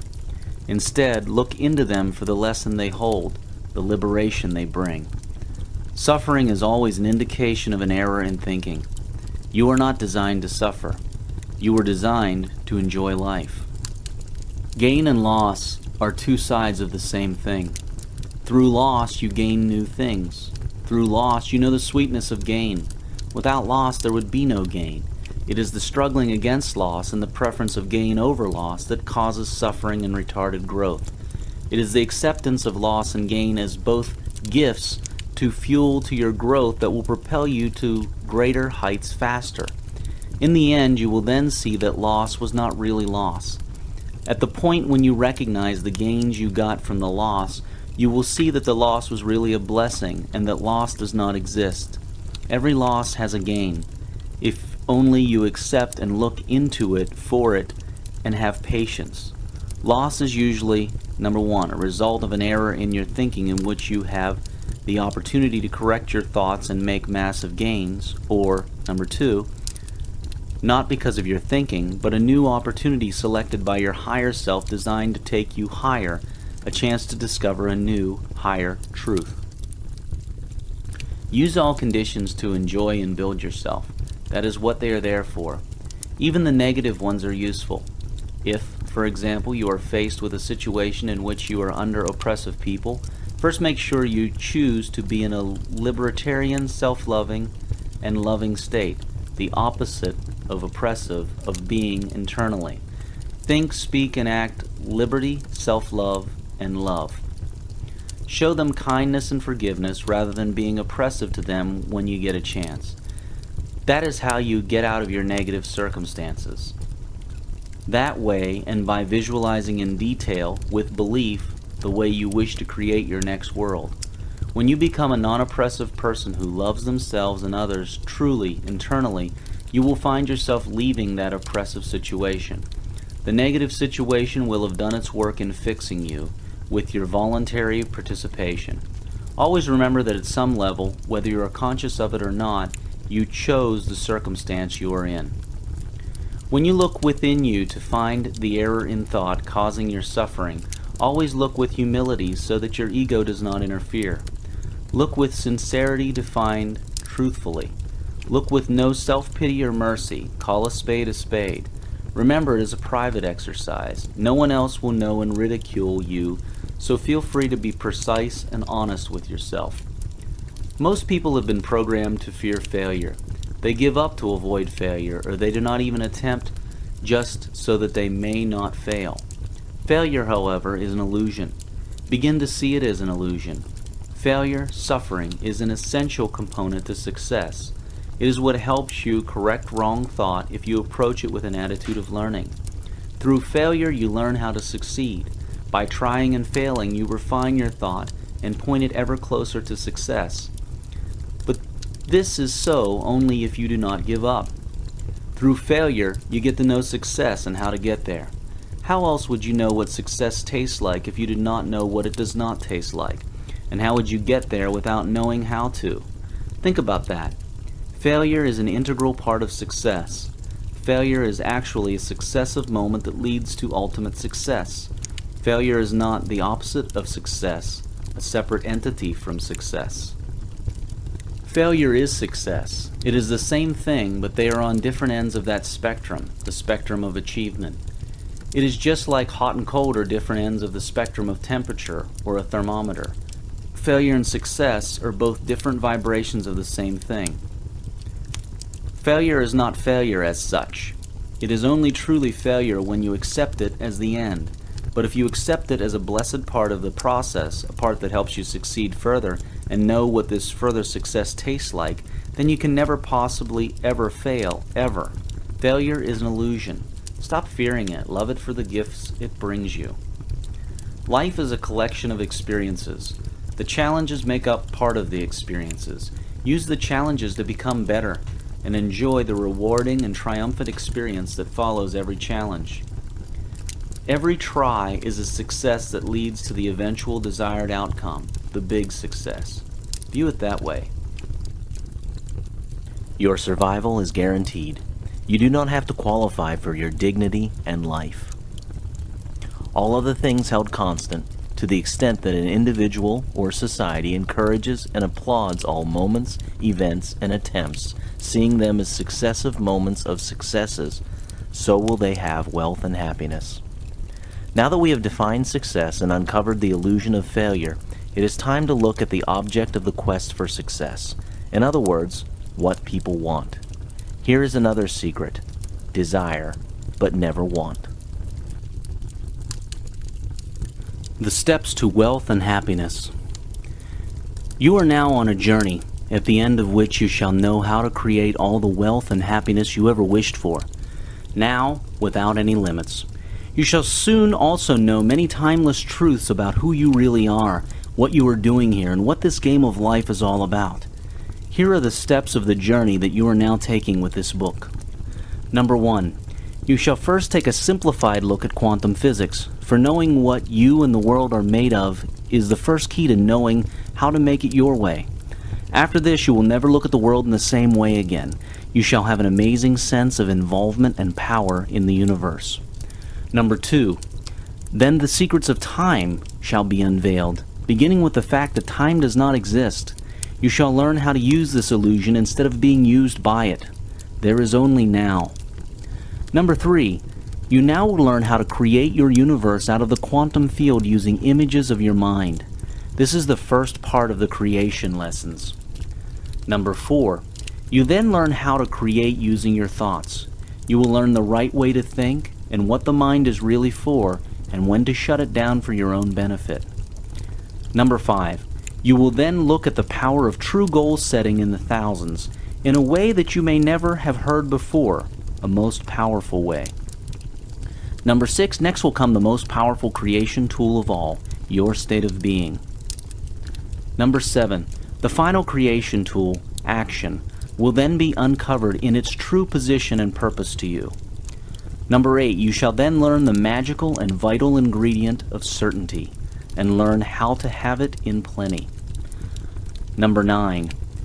Now it will be time to look at the prime law of the universe and how to use it to have happiness and wealth in abundance. This is the law of cause and effect. Number 10. While still in this law, we shall look at what conditions really are. This will shock you, make you laugh, empower you, and free you. Number 11. While still on conditions, you shall see how you are and shall realize ever-present success and never fail. Number 12. Then you shall look at a prime killer of wealth and happiness and how to totally avoid it. Number 13. You will then move on to progressively larger things. You will start with your self-chosen purpose here on earth. Why did you come here? You shall see. Number 14. Then the gift of giving and the gifts it brings in return will be fully given to you. Number 15. The power of gratitude now shall be unveiled. This will prove to be extremely powerful for you. Number 16. Finally, it will be time to look at consciousness. What makes you here, now, awake? Number 17. And then it shall get really interesting when you have a look at yourself, the first cause of all that is in your world. Get familiar with yourself and your world will change dramatically. Number 18.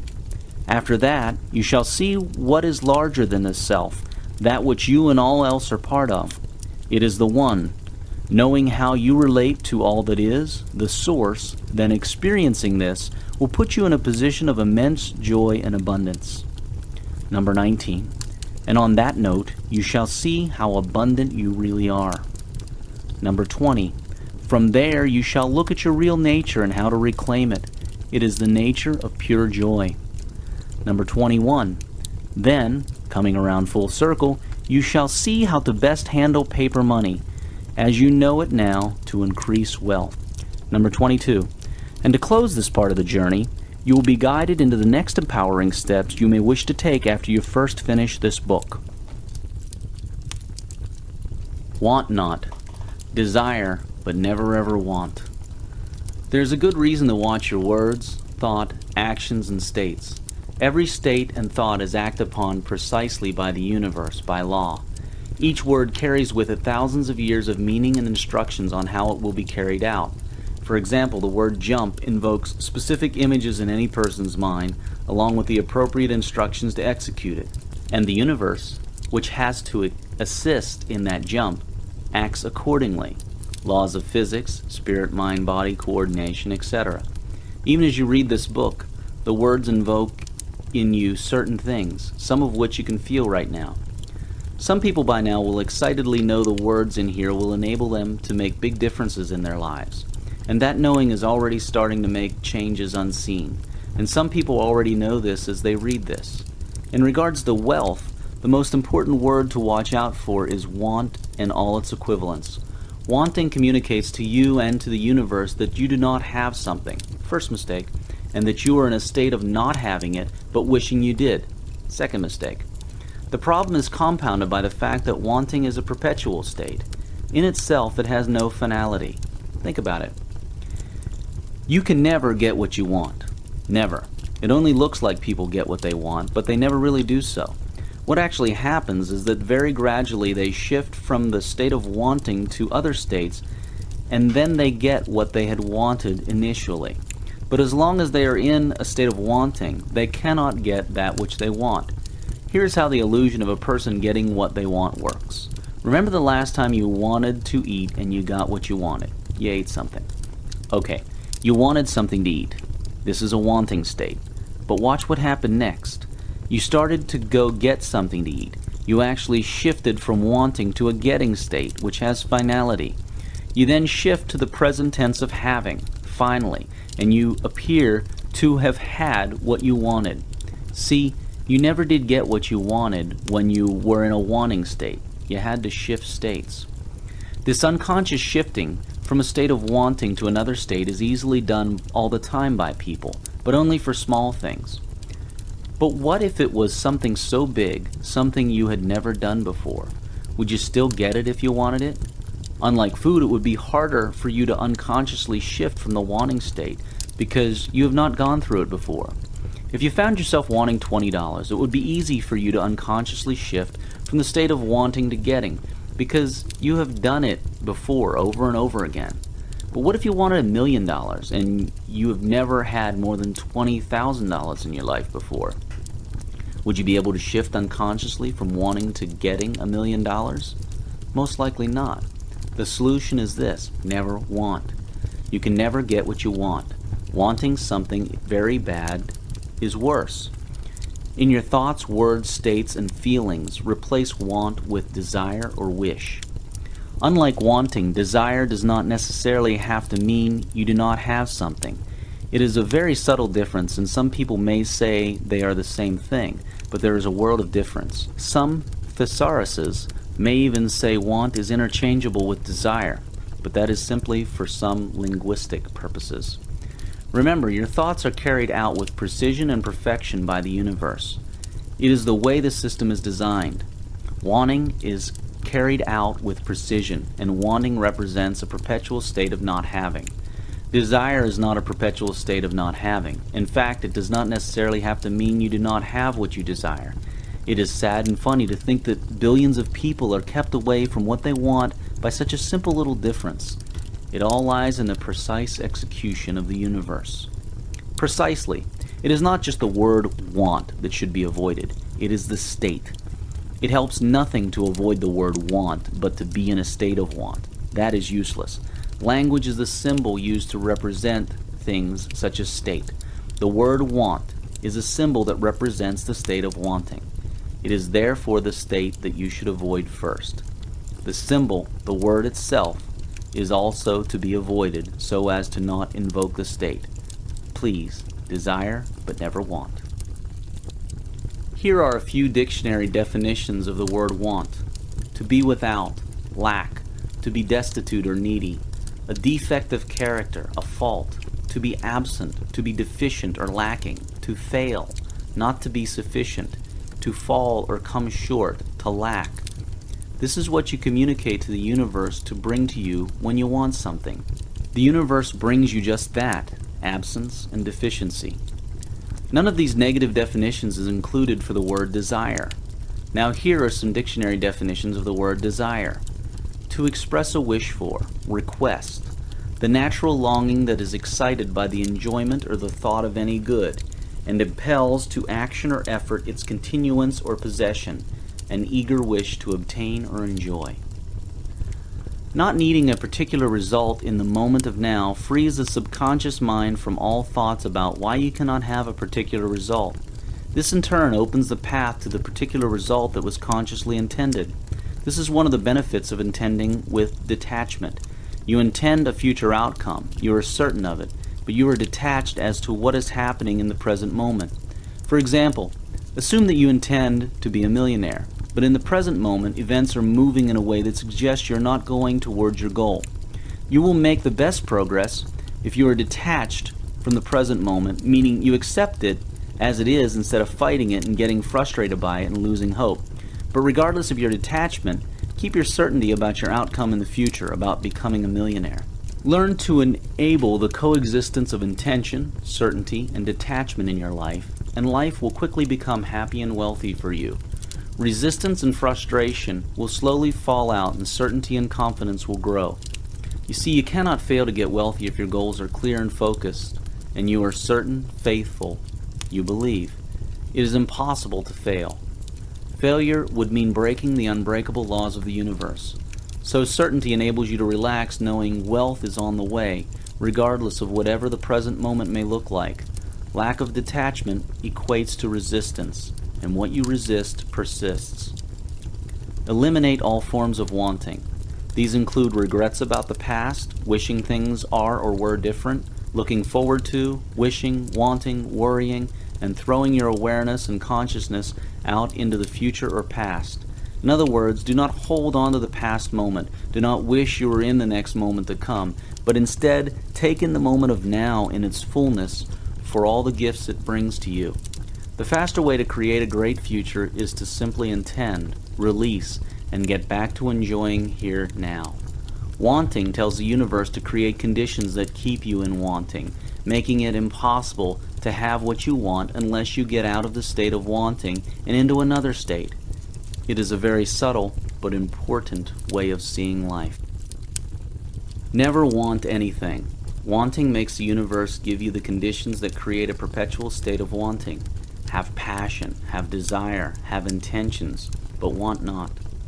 Eliminate the word want in your language and the state of wanting in your thinking and being. Replace it with desire and desiring, like and liking. Wanting creates conditions of perpetual wanting. You never get what you want. If you ever find yourself thinking you do not have something, or you are not something, then you are wanting. Wanting is a state of being that professes not having, lacking. It is not just a word in the spoken language. All other things held constant, to the extent that an individual or society eliminates wanting in their language and in their state of being, so will they have wealth and happiness. If you find yourself fighting against want, reread the chapters on quantum physics, abundance, one, and self, and understand truly how, as it has been taught by teachers for thousands of years, you have it all. And even before you ask, it has been given unto you. Logically, scientifically, and spiritually, there is absolutely no reason to want. Of course, there is reason to desire, but none to want. Wanting is a belief in not having. You have it all. Why then would you wish to believe that you do not have it? Now that we have that all clear, let us look at some big and interesting things. We start with your purpose, that uniqueness of you that no one else can duplicate. Let us move on. Purpose. Why are you here? What is your purpose? Your purpose is separate from your goals. What is your purpose? Why are you here? Only by knowing and declaring your purpose and holding it high every day can you move forward fast in the right direction for you and have a great time doing so. The right question is, why did you choose to come here on earth? Where did you get your purpose? Consider this suggestion. You have free will. When did this free will start? Some people think it starts after you are born. They believe that they did not have a choice whether or not to be born, but once they are here, they have free will to make choices in their lives. Others believe that your free will is eternal, and it starts even before you are born. That is not such a strange idea. Your soul is eternal. Your eyes tell you that life starts when one is born, but something deeper tells you that this may not be the real beginning. Purpose or destiny is what you, yourself or soul, chose to come to do here on earth. a choice based on its set of attributes and wishes. And the circumstances and location you were born in are perfect for you to collect the necessary tools to fulfill your chosen purpose were you to go through life with such an awareness. That is why your unique purpose feels so good once you find it. That is why it gives you so much joy doing it. That is because you chose it a long time ago. It is what you came here to do. Unfortunately, so many people do not fulfill their purpose, largely because of the way our society and education is structured. Yet you can easily fulfill yours if you choose to. You first find your purpose by spending some quiet time thinking what makes you feel so good, what you have so much passion for. Do not think of job descriptions or careers. Drop all those labels society has taught you to believe in. They are the number one reason why people do not find their purpose. Just ask yourself, what makes me happy? It could be spending time with butterflies, or flying around the world making deals, or cooking, or speaking to people, or anything else. Once you do that, envision it, intend, and make goals toward moving to a point where you'll be working as a career in your discovered purpose. For example, let us imagine that your purpose is studying butterflies and you are now working unhappily in a non-butterfly related job. Do not despair. Start getting books and finding people in the butterfly field. Find out all that you can. Then start making goals and choices that will eventually take you out into a position that is butterfly related. Do not worry about money and all the other little worries you may start having. They will sort themselves out as long as you do not worry. And you will be very happy and successful once you work in your destiny or purpose, a destiny that you yourself chose before you were born here on earth. Your self-satisfaction will also rise and you will be making optimal contribution to the world at large. Sit down quietly and find out why you are here. You have a purpose. You may or may not know it yet.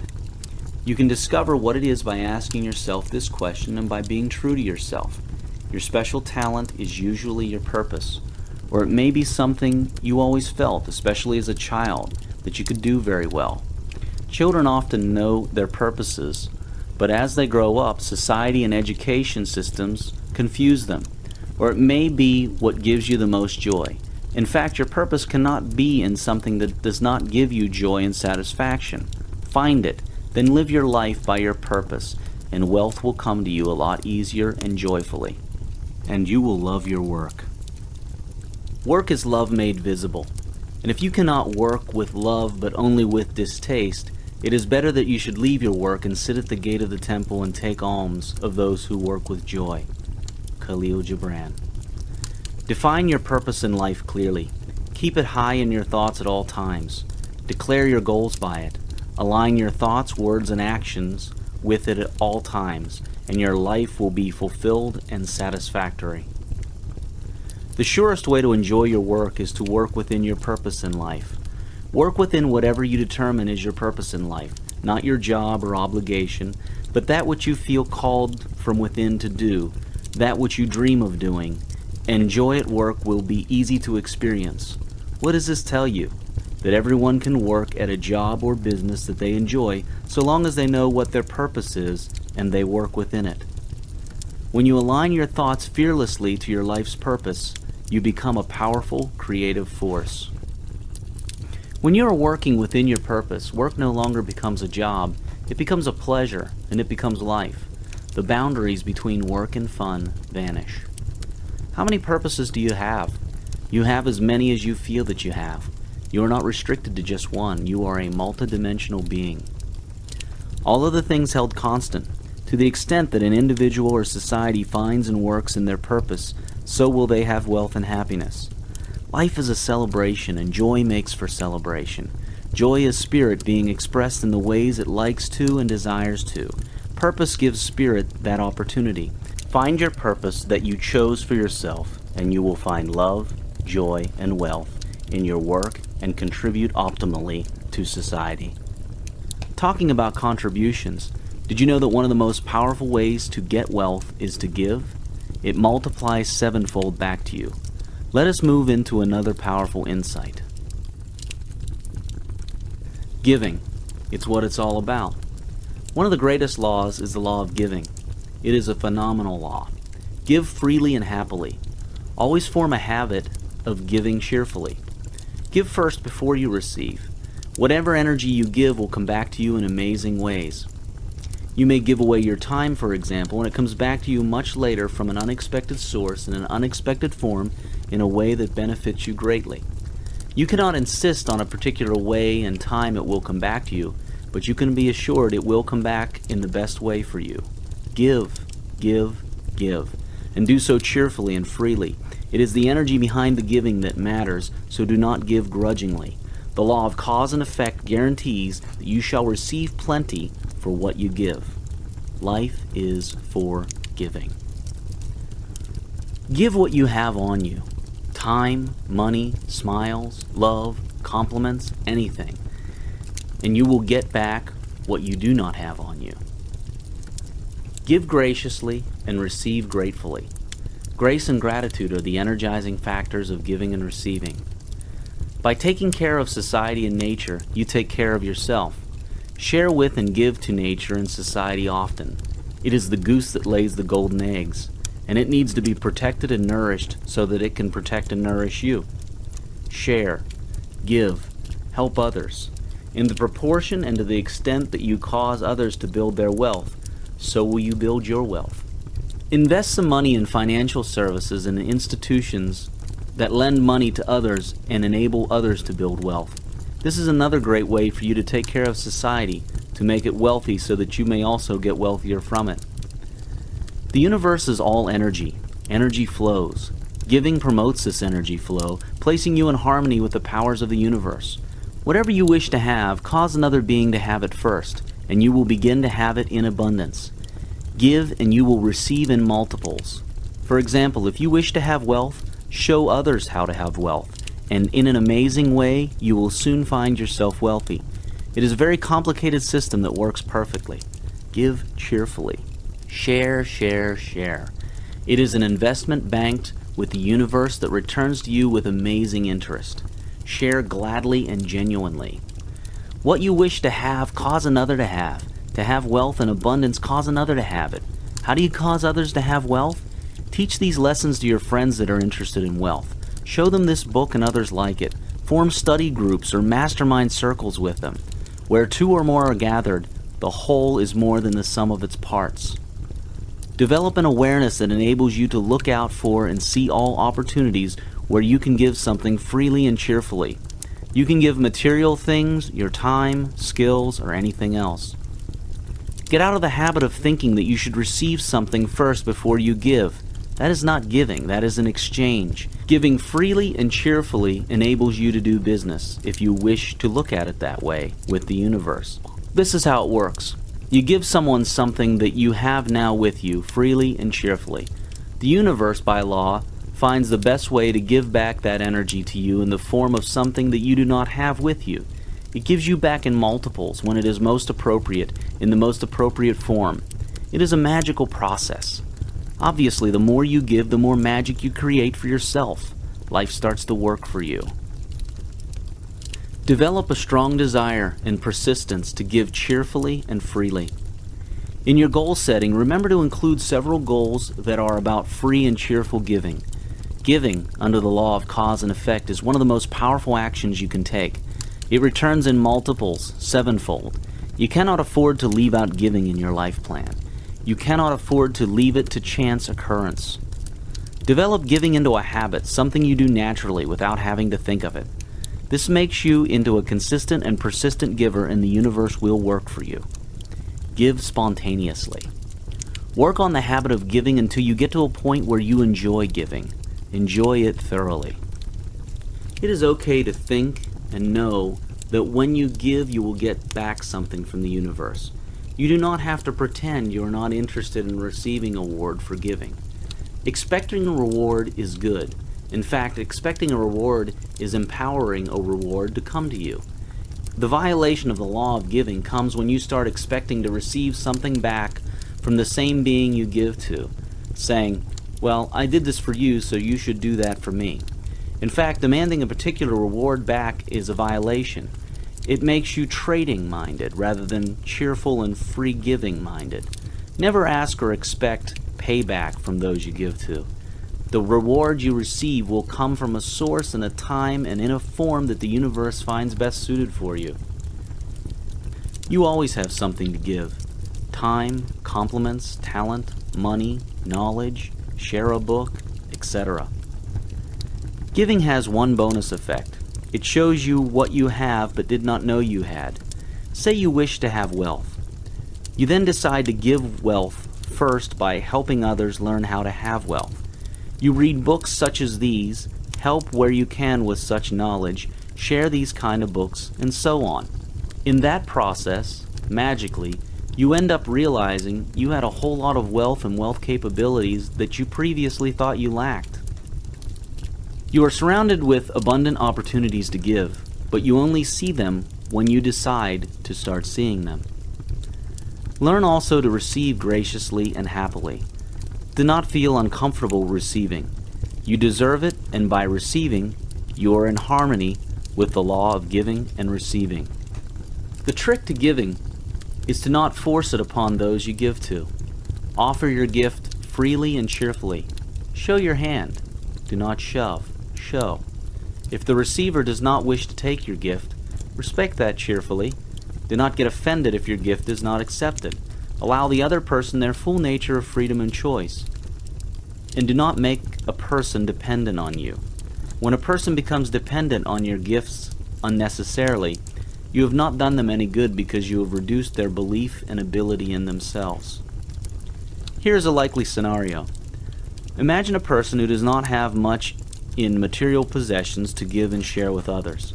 But this person is very charming and kind. The person gives 1,000 compliments to people he or she comes across without even getting one compliment back. This person uplifts their mood and confidence by finding ways to encourage and compliment them. But this person never gets a compliment back from anybody. Well, not to worry. The universe keeps its accounts perfectly. This person's giving builds credit in the universal system. One day, by the law of cause and effect, of giving and receiving, this person somehow gets the bicycle he or she has always wanted, just when the person needed it, in a way that looks like a miracle. It could be by winning some competition or having it given to them by a stranger, or one of a countless other possibilities, what people call luck. That is how giving works. Sometimes the universe takes little things that you have, can give, and do give, and it puts them into one big thing that you do not have and require, and it gives that to you at a perfect time. You give but little when you give of your possessions. It is when you give of yourself that you truly give. For what are possessions but things you keep and guard for fear you may need them tomorrow? And what is fear of need but fear itself? Is not dread of thirst when your well is full, the thirst that is unquenchable? There are those who give little of the much of which they have, and they give it for recognition, and their hidden desire makes the gift unwholesome. And there are those who have little and give it all. These are the believers in life and the bounty of life, and their coffer is never empty. It is well to give when asked, but it is better to give unasked, through understanding.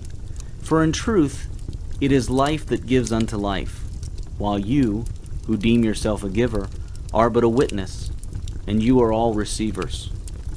Khalil Gibran, the prophet. All other things held constant, to the extent that an individual or society shares and gives in the right way, so will they have wealth and happiness. Now you know how to do business with the universe, so to speak. The universe itself is a giving universe, for life is for giving. You give and you receive sevenfold. You actually are rewarded for your kindness. The source, life, is all about giving, and the intelligence that runs the universe honors your giving always, always. Give cheerfully. Everything in life is a gift, especially with regard to wealth and happiness. Never cease to cause others to have wealth and happiness, and you will have wealth and happiness in multiples. But what goes with giving? Receiving. And what goes with that? Gratitude. Thank you.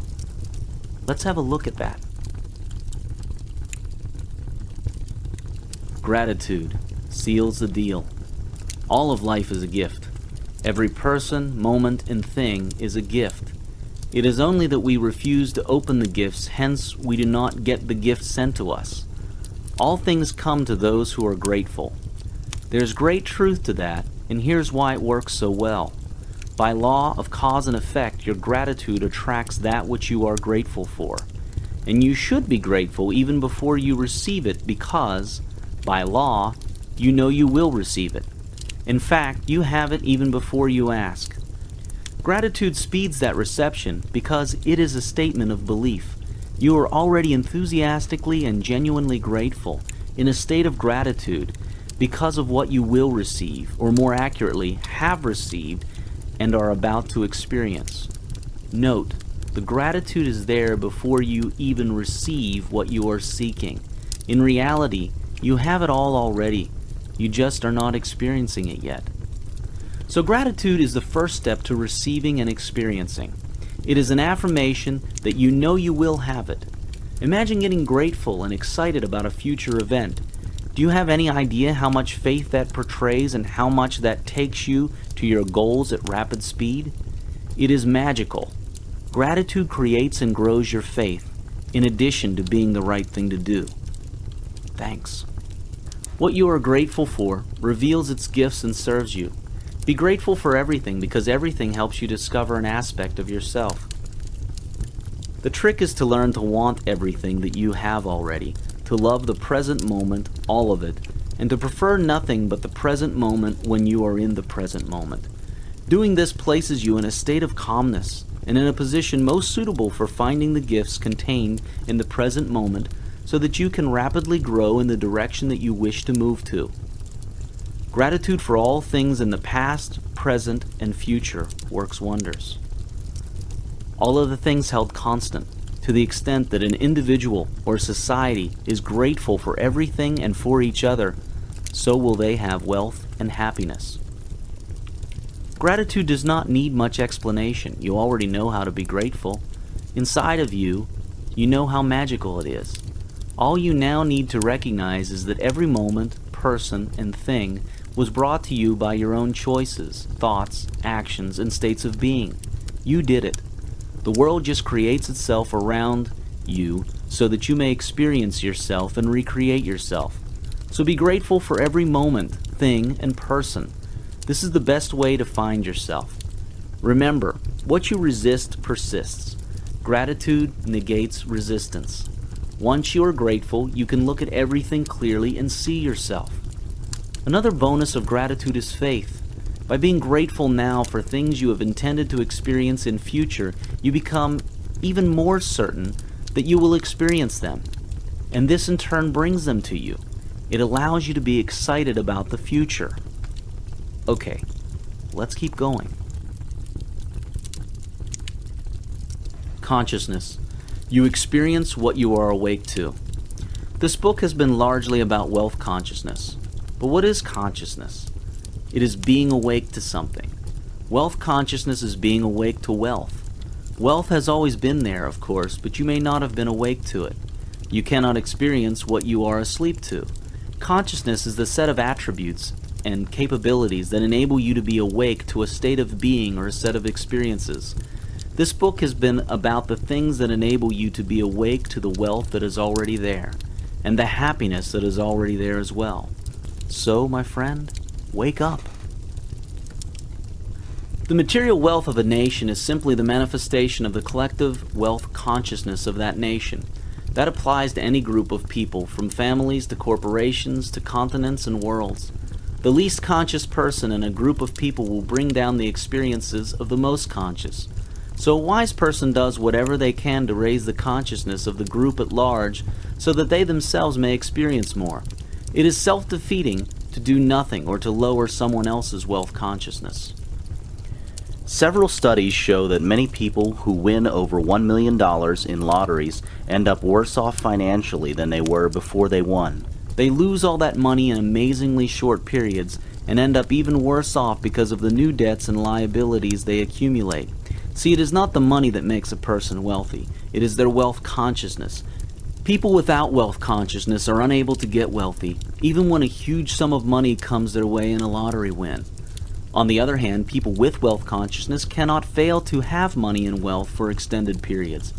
They may go broke occasionally due to an error in thinking or a higher choice, but they always bounce back up. They have no fear of getting broke because they know even if it happens, it is temporary and they are designed to come right back up. You can take away all their money and within a year they will be wealthy again, or at least be on their way to wealth. Luck has nothing to do with it. The greatest creative forces become available when your conscious, subconscious, and superconscious selves are in harmony in their choices. You make them so by raising your consciousness and awareness to all three levels of yourself. You become aware and conscious of things you used to do subconsciously and so on. You can do this by deciding to be aware. Decide to be mindful and deliberate. Watch your thoughts and actions and dreams instead of walking about daydreaming in a daze and doing things on automatic. It would also be a good idea to consider vipassana, mindfulness meditation. It is one of the best ways of increasing your awareness. You see, yourself makes choices, but if you are not aware of them, you will not know what they are. These choices are the superconscious ones. You start becoming aware of them by honoring your feelings, not emotions or thoughts masquerading as feelings, but genuine feelings. You also become aware of your superconscious through meditation. You also make choices consciously and you make some subconsciously. You can increase your awareness of your subconscious choices by deciding to be aware, watching your thoughts. For example, in the past you may have had idle thoughts of fear and indecision regarding a particular topic. These thoughts went on in your head all the time as you did other things. They were background thoughts.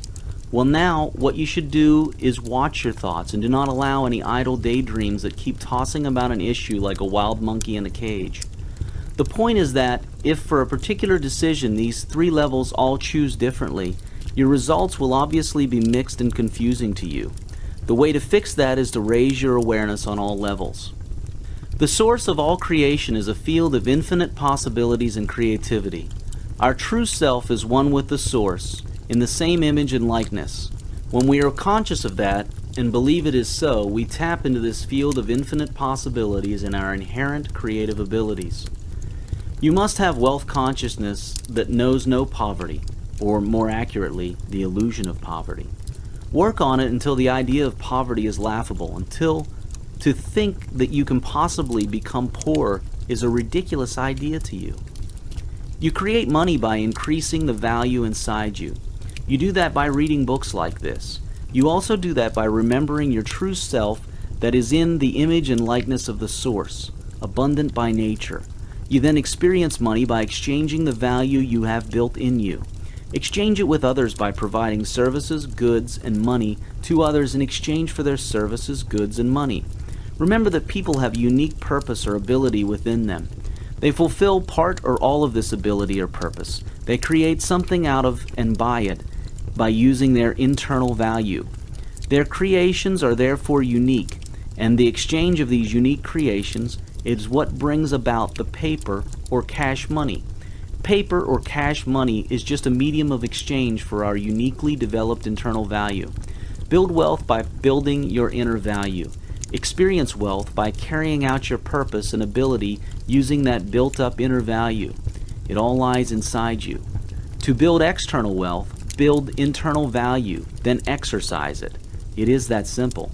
The biggest components of internal value are instantly available to all. These are faith or certainty, imagination, inquiry, and focus. Activity, taking action, translates inner value into outer value, material wealth. Wealth follows those with wealth consciousness. It is not the other way around. Wealth consciousness comes from states and thoughts of prosperity and wealth full of confidence. It does not allow any moment at all to think poverty thoughts of limitations, doubt, and scarcity, nor to have states of fear and disbelief. The earning of money has nothing to do with the direct manipulation of the papers you now call money. It has all to do with wealth consciousness. Wealth is a predictable result. The causes of wealth are predictable and accessible to all without exception. To the extent that you have wealth consciousness inside of you, outside things will enable you to experience wealth or hinder you from experiencing wealth. This is the same for happiness. To the extent that you have happiness inside of you, outside things will enable you to experience happiness or hinder you from experiencing happiness. and it is the same for everything else. Peace, love, non-judgment, non-condemnation, non-segregation, and so on. The collective consciousness is very influential on your own wealth and happiness. You can create many of the events in your life, but some events, especially the large events, happen because of the thoughts and consciousness of people around you in your society and world. You have heard this before in many forms, where two or more are gathered. You are not alone. You are not separate from everyone else. You as an individual matter a lot to the whole and vice versa. Your extent of wealth and happiness is co-determined by yourself and everyone else. Please understand this carefully. No one can stop you from being happy and wealthy. That is because only you alone choose to experience everything as good or bad, all on your own, and no one can possibly take away that internal choice from you.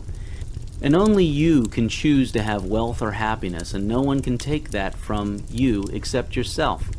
But that said, you are more likely to meet good and happy opportunities and events if the people around you are of a suitable consciousness. Think of your mind as an extension of your spirit, your body as an extension of your mind, your immediate environment and other people as an extension of your body, the world as an extension of your environment, and thus the whole world as your own larger extended body. And the same goes for everyone. Thus, whatever good or bad that is in your extended body affects you to the degree that it is away from you. So it is very much in your interest to spread wealth and happiness consciousness around the world. That spreading of wealth consciousness improves the larger extended body as a whole, for what happens to one part of the body affects the whole. The advancement of just one individual in society causes a series of advancements of varying degrees for all others in society. So to raise yourself, raise others, and you will automatically rise as well. Even telling a few people is enough, but telling as many as you can tell shall shift this universe dramatically. This book is a start. Share it. Use the internet, email, and SMS text messaging on your mobile phone. We've invented these affordable communication networks around the world as a testimony of our increasing realization that we are one, and as a tool to keep growing in that realization. So use these networks. Remember them. One of the best ways to become wealthy and happy is by practicing meditation every day. Meditation puts you in touch with your higher self, and the teachings in this book become you experientially in every cell of your body. They no longer are theoretical constructs, for they become you. You no longer have to struggle to practice and remember them, for they are you. Start meditating, and one day soon you will have this happen to you. The recommended meditation technique here is vipassana, mindfulness, insight, meditation. All other things held constant to the extent that an individual or society has and develops wealth, health, and happiness consciousness in them and in those around them, so will they have wealth, health, and happiness. Now it is time to go to a wider dimension. It is time to look at what it is that has this consciousness. It is time to look at the self, the builder of the universe, the builder that uses space and time as materials to create experiences. This is your life.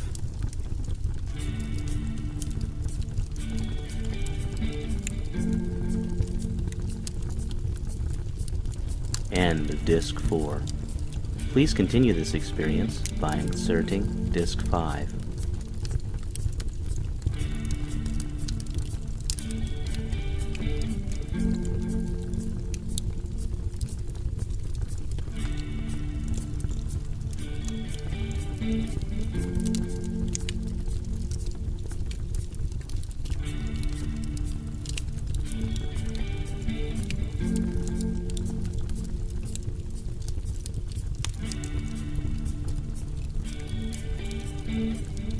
A Happy Pocketful of Money by David Cameron Gikandi.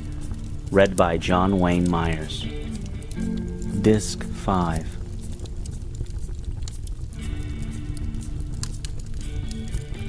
The self, the architect of the universe. It is now time to look at first cause, that from which everything arises. Know thyself.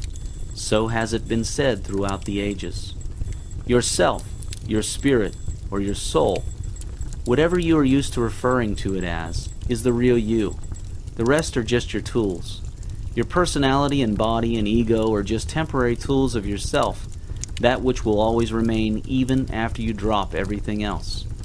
Yourself is first cause of your entire world. Any state you find yourself in must be caused by self. Your thoughts come from yourself. Your desires come from yourself. Can you think of anything in the world that does not arise from the spirit? Nothing can exist outside of spirit. Nothing can exist outside of life. Even wealth has first cause. Now you see why it is crucial to know what spirit is, so that you may know how to be more in touch and aware of first cause in your life, so that you may create the experience of wealth and happiness in your life. We have already touched on spirit many times before in this book, especially when we were referring to states of being. Now we shall look at two aspects of self. One is the actual spirit side of you, and about life. We shall go into that very briefly. The other is a general overview of things you do here as a personality that are healthy for you and yourself and are helpful to the having of wealth and happiness. You are first cause.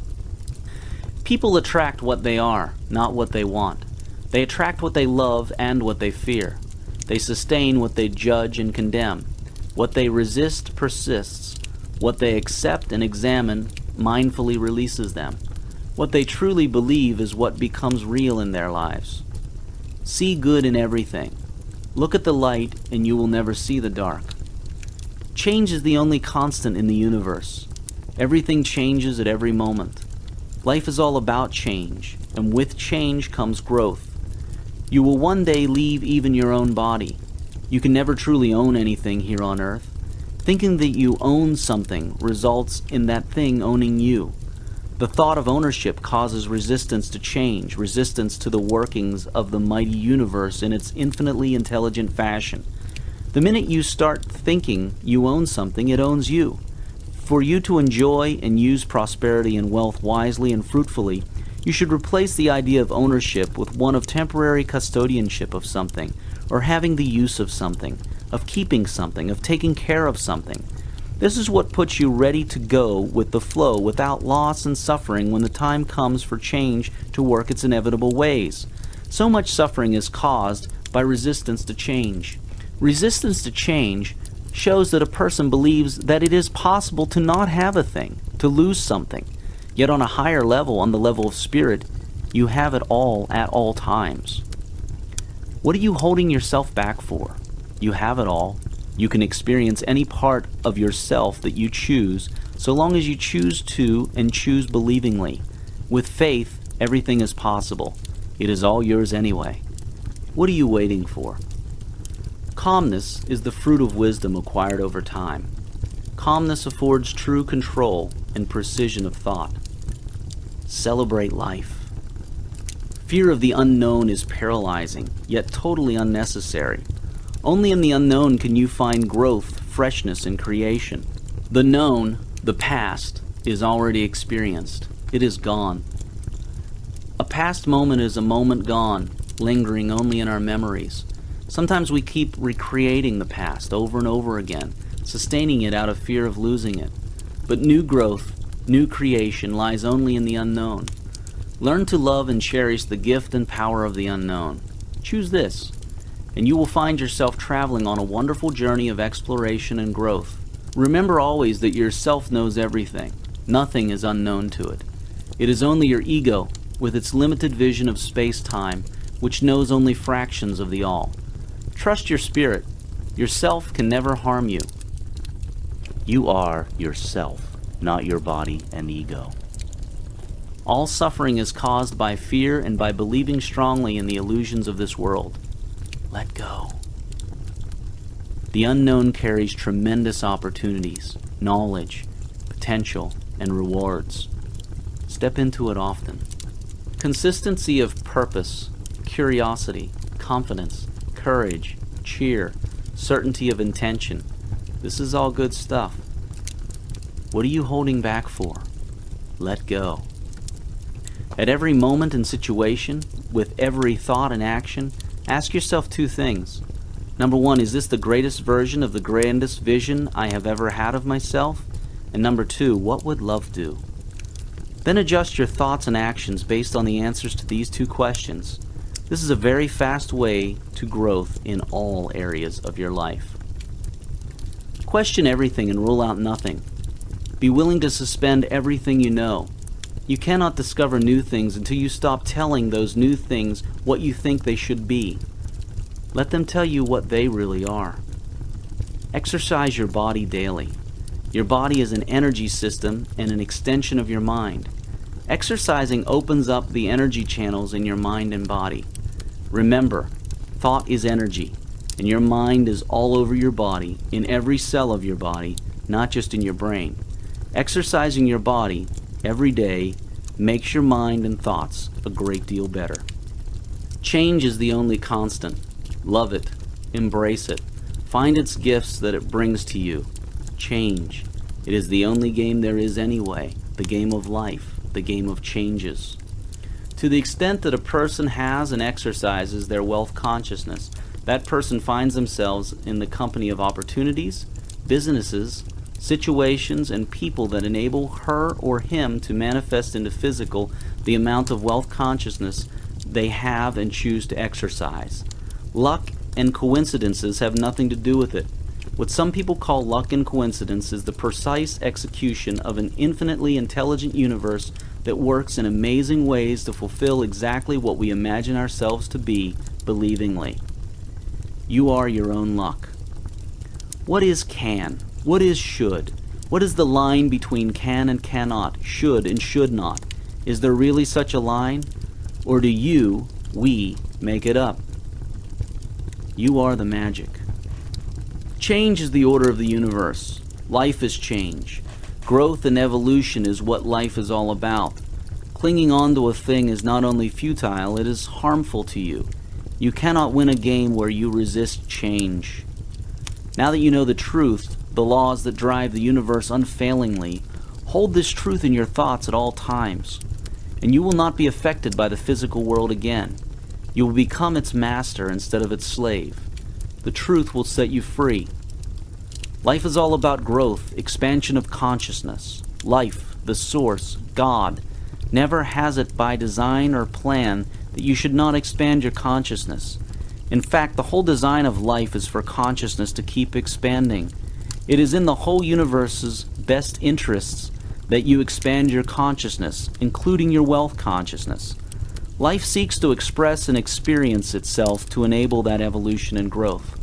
Wealth, if you consider it clearly, does a whole lot to enable that growth. Once you have wealth, you have freedom to explore many other aspects of life you would not have had a chance to do without it. The true nature of all life is to increase life.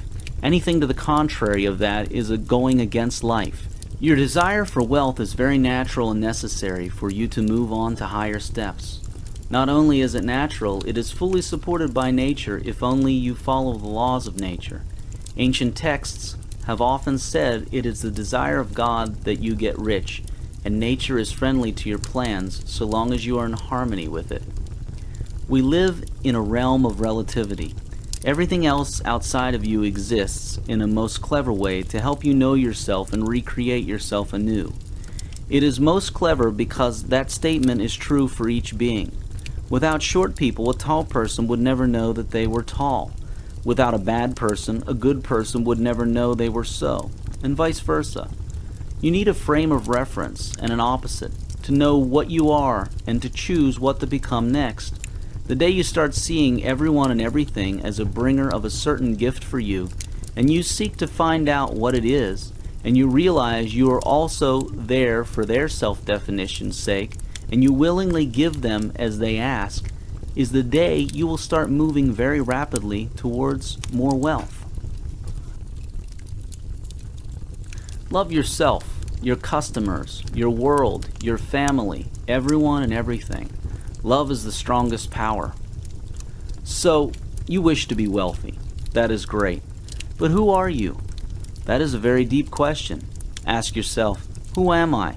Your first answer may be, I am Jane, or I am Joe, or whatever your name is. Then you might say something like, I am a 28-year-old female, Croatian, short-tempered but happy, sometimes doubtful but generally confident, and so on. Really? Is that really you? Each of those things started sometime. Your parents gave you a name. You acquired your habits, personality, and disposition over time. You were born with a few of these things, and you were conceived with none of them. In other words, none of the early things are you. You leave them all here on this plane of existence when you move on to the next plane. So they are not the real you, yourself. They are jackets you wear over yourself. Jackets that you take off as time goes by. People change, and some you take off when you leave the earth. Try this. I am a 28-year-old female. Is yourself really 28 years old only? Could it have been there before you were conceived into this earth? Was it definitely male or female?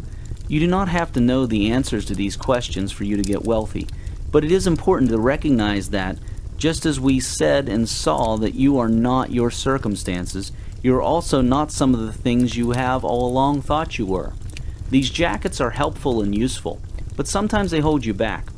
People who identify too much with their jackets, especially the negative ones, place themselves in a prison, a box, a position where they are unable to step outside the box for fearing that their self will be violated, or their self is not capable, while all along it isn't their true self. The next time you catch yourself saying, "I can't do that because I am," and so on, re-examine the "I am" bit and ask yourself whether that is really you or a jacket you picked up along the way, a jacket that you know for sure you will one day take off, a jacket that you might as well take off now. Your body cells change daily. Your thoughts come and go. Your ego and self-image change. They are not the real you. Your self is the timeless being that takes on all these jackets of illusion. Jackets that should serve you, not hinder you. Jackets that are really under your self-control, although sometimes or often you forget this. The illusions, the jackets, are very necessary. They are the tools by which your self experiences itself in a physical plane. Think about what you know so far about spirit and quantum physics. All physical objects look separate to our limited five senses, but in fact, they are part of the large pool of energy that is not separated at all. Spirit is also just one, individuated into individual people. It is individuated, not separated. Like the way the oceans of the world are individuated into waters with different depths and tides and characteristics, yet they are all one ocean. All your spirit knows is love, for it cannot kill or injure itself. It is immortal. It is also all one. It also cannot go broke, for it has everything, pure wealth and abundance. Why is it necessary for spirit to have an earthly existence then? Imagine that you were born in a very rich land where everyone was super wealthy, no one lacked anything, and all desires were fulfilled instantly. How would you ever experience the thrill of having wealth? It would be impossible. You would know you were wealthy, but this would be meaningless because you have never compared it with being poor, and have never risen out of poverty and become wealthy. See? You would need to first become broke in this super wealthy land, then appreciate how uncomfortable that felt, then work your way back to wealth and feel the thrill and experience of wealth. You cannot experience something, even if you know it, unless you create the experience of its opposite. This is the position spirit is in. It knows all but cannot experience it unless it creates a realm of illusion of not knowing and not having. Let us go back to our example. If everything in that super wealthy land were wealth, you would be unable to get poor. So you would have to create an illusion where you see only extremely small segments of your whole world at a time. Instead of seeing that you have a car, a road, house, and a shopping mall all at one go, you would only see the car. The illusion would limit your vision so that you can only see the car at first. Then after working, you start seeing the house, and so on. Then when you see it all, you feel the thrill, the experience of what you already know and have but could not experience. This is the purpose of the earthly physical experience. Another way to look at it is to think of something you really like. Think of your favorite food, or even having great sex with your loved one. If you ate your favorite food all the time, at every moment of your waking and sleeping, or if you did the same with sex, do you see how the experience would cease to be an experience and become a knowing without experience? For it would be all that is. Your entire eating experience would be comprised of eating that one favorite food, and you would finally know no other eating experience, and the favorite food would cease to thrill. This is a very simple example. It gets very complicated at the highest spirit level, but at least you get the picture. Still not convinced? Okay, here's another example. The experiencing of love. Spirit is immortal and at one with all. It only knows love but cannot experience it because there is nothing to experience it against. At the ultimate level of spirit, all that exists is one, and the one knows that it is all one. It has no illusions of separation. This is what some people call God. Let us think of it as being, life, or the source, the all that is, the I am. All that is, life, being, is exactly that, all.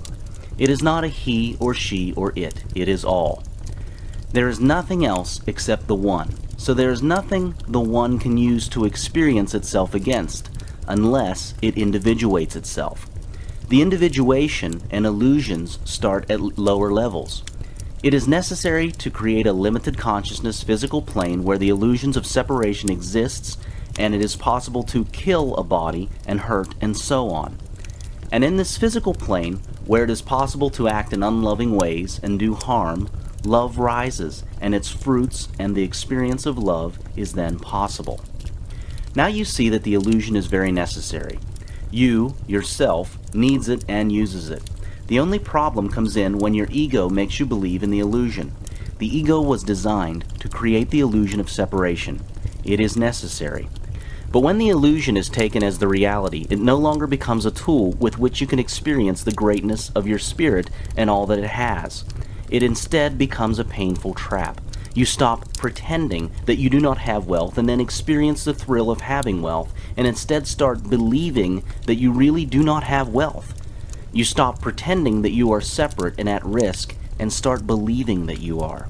This is the cause of much suffering. Learn to use the illusion instead of believing in it. This is what Jesus meant when he said, "Be of this world, but not of it." Simply being aware of who you really are will change your life amazingly to the positive. You are spirit with a body, personality, and ego. You are not a body, personality, and ego with a spirit. Definitely, most importantly, have joy in your life.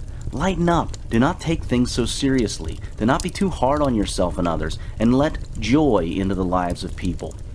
Joy is natural. It is the soul expressing itself. It keeps the energy circulating and makes the whole ride worth it. Joy multiplies everything. It attracts, and it is fun. Enjoy. Decide at all times to not worry, to not get frustrated, to not wish you were somewhere else doing something else, and to not fear. All these are statements of not having, and they perpetuate the state of not having. Before you do anything, always ask yourself, is this who I am? Is this who I wish to define myself into a higher next? It is all inside of you. For everything you see around you, you are at cause. Why then would you hate something around you now? If you don't wish to have it around you anymore, ask yourself what part or aspect of yourself is causing it, and you will soon discover something about yourself that you would find beneficial to change. Nothing happens around you that you are not wholly or partly a cause of at some level of your whole self, even though you may not be conscious of the choices you are making that are causing your world. Condemnation and judgment keep in place that which is condemned and judged. You are not your past, any of it at all, unless you insist you are. Your soul is the part of you closest to the source of all that is. It is an individuation of the source, in the image and likeness of the source. Your soul knows and perceives a lot more than your physical body and mind does. Your soul communicates with your mind through your body using feelings and intuition. Listen to your feelings and intuition always if you wish to speed up your growth and reduce unnecessary setbacks and suffering. You are a soul with a body, not a body with a soul. You are a soul with a body, a mind, a personality, and an ego. Knowing this and knowing what a soul is makes a huge and empowering difference in the acquisition of wealth. Meditation places you in direct contact with the unified field of consciousness, the unified mind, and infinite intelligence. Through meditation, a completely new world will open up to you. Through meditation, you will find calmness, wisdom, and inspiration. It is yet another way towards wealth and many other things. It is the home of infinite wealth consciousness, and you are welcome to it any time. Inspiration and desire come from the soul, seeking expression and manifestation into the physical world. One fast track to get to where you are going is to pay attention to your desires and inspirations. Develop your intuition. Mind, body, and spirit are all connected. One way to think of it is to see the mind as the subtlest part of the body, and the body as the most solid part of the mind. By living in this knowledge, by treating mind, body, and spirit with equal importance, care, and attention, you grow fastest and get wealthy fastest. The root of a bulb which shall produce a white lily is an unsightly thing. One might look upon it with disgust. But how foolish we should be to condemn the bulb for its appearance when we know the lily is within it. The root is perfect after its kind. It is a perfect but incomplete lily. So we must learn to look upon every man and woman, no matter how unlovely in outward manifestation, they are perfect in their stage of being, and they are becoming complete. Behold, it is all very good. It will make an immense difference with your faith and spirit, whether you look upon civilization as a good thing which is becoming better, or as a bad and evil thing which is decaying. One viewpoint gives you an advancing and expanding mind, and the other gives you a descending and decreasing mind. One viewpoint will make you grow greater, and the other will inevitably cause you to grow smaller. One will enable you to work for the eternal things, to do large works in a great way toward the completing of all that is incomplete and inharmonious, and the other will make you a mere patchwork reformer, working almost without hope to save a few lost souls from what you will grow to consider a lost and doomed world. So you see, it makes a vast difference to you, this matter of the social viewpoint. All's right with the world. Nothing can possibly be wrong but my personal attitude, and I will make that right. I will see the facts of nature and all the events, circumstances, and conditions of society, politics, government, and industry from the highest viewpoint. It is all perfect, though incomplete. It is all the handiwork of God. Behold, it is all very good. James Allen. How do you start doing all these things? Just start doing them. Now. It is that simple. Just do it. Now. Your truth is always truest to you. Truth is personal and ever-changing. Even though you should surround yourself with experts, advisors, and good books, always follow what rings true to you. Do not follow external sources blindly. Check them with yourself. The source always talks to all of us through all forms of internal and external communication. Always in all ways. It is us who shut out that communication. Start paying attention to the movies you watch, the TV shows you see, the magazines you read, the people you talk to, the events of life that you watch, and the intuition you have. All these and many more carry messages for your advancement, messages from the source. Simply be open and willing. Act as if you are already wealthy, for you are. There are no real limits other than those you set on yourself.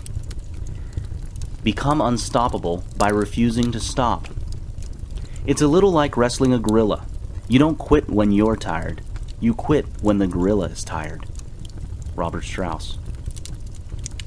You have more potential in you than you can possibly use up in an entire lifetime, or even in several lifetimes. Stop making up excuses and believing in limits.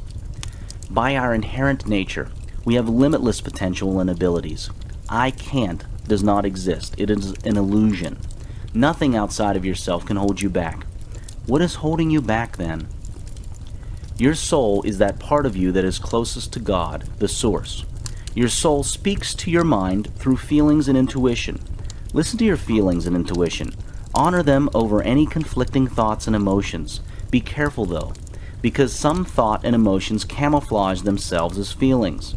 But be still and you can distinguish between them. The desires that you suppress become depressions, and that leads to even worse. It can sometimes lead to unhealthy ways to fulfill those suppressed desires. Express your desires, and you create life and joy. Persist in following your feelings and intuition. They are your closest communications with the source. You are a soul with a body, not a body with a soul. See this clearly and live your life at all times with this in mind, and your power increases. I am. This is your new way of making statements. I am. The universe absolutely listens to whatever you place after the phrase I am. You need nothing outside of yourself to be wealthy. Freedom. It is your nature. Keep it and express it. Allow others to keep and express their freedom. Stop choosing what has been chosen for you by others and start choosing your own. Meditate every day, even for just 15 minutes twice a day.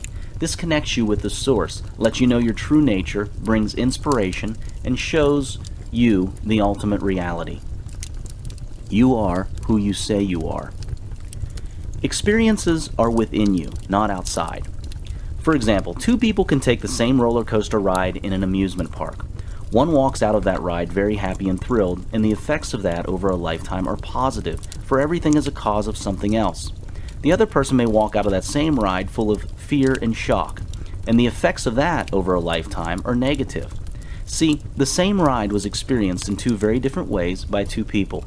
No experience exists outside of the person experiencing. Even what you would consider a terrible event is joyous to someone somewhere. The point is, choose to experience things positively, and your life will be positive. The meaning of everything is the meaning you give it, and your experiences are what you say they are. The next time a situation comes up, see it as the illusion it is. Decide the experience that you will have of it, then recreate yourself anew so that the illusion changes to your liking. This is so for financial situations and all other situations in life. A healthy person is usually in a better position to create wealth. Health is an indication of agreement between your body, mind, and spirit. Lack of health is caused by a disagreement between these three. For example, a mind with negative thoughts and anger causes an unhealthy body. A body that is not rested, nourished, exercised, and kept free of toxins kills the mind. Listen to, notice, and honor what signs your body, mind, and spirit give you. A daily combination of exercise and meditation raises your energy levels and positive emotions, leaving you in an extremely powerful position to create wealth and growth. Remember, I am. The universe, the source, manifests to perfection all your I am statements and states of being made with certainty. The only time there is in the universe is now, the present time. I am works and is in agreement with the ever-present time of now by being in present tense. I will be barely makes it. Freedom.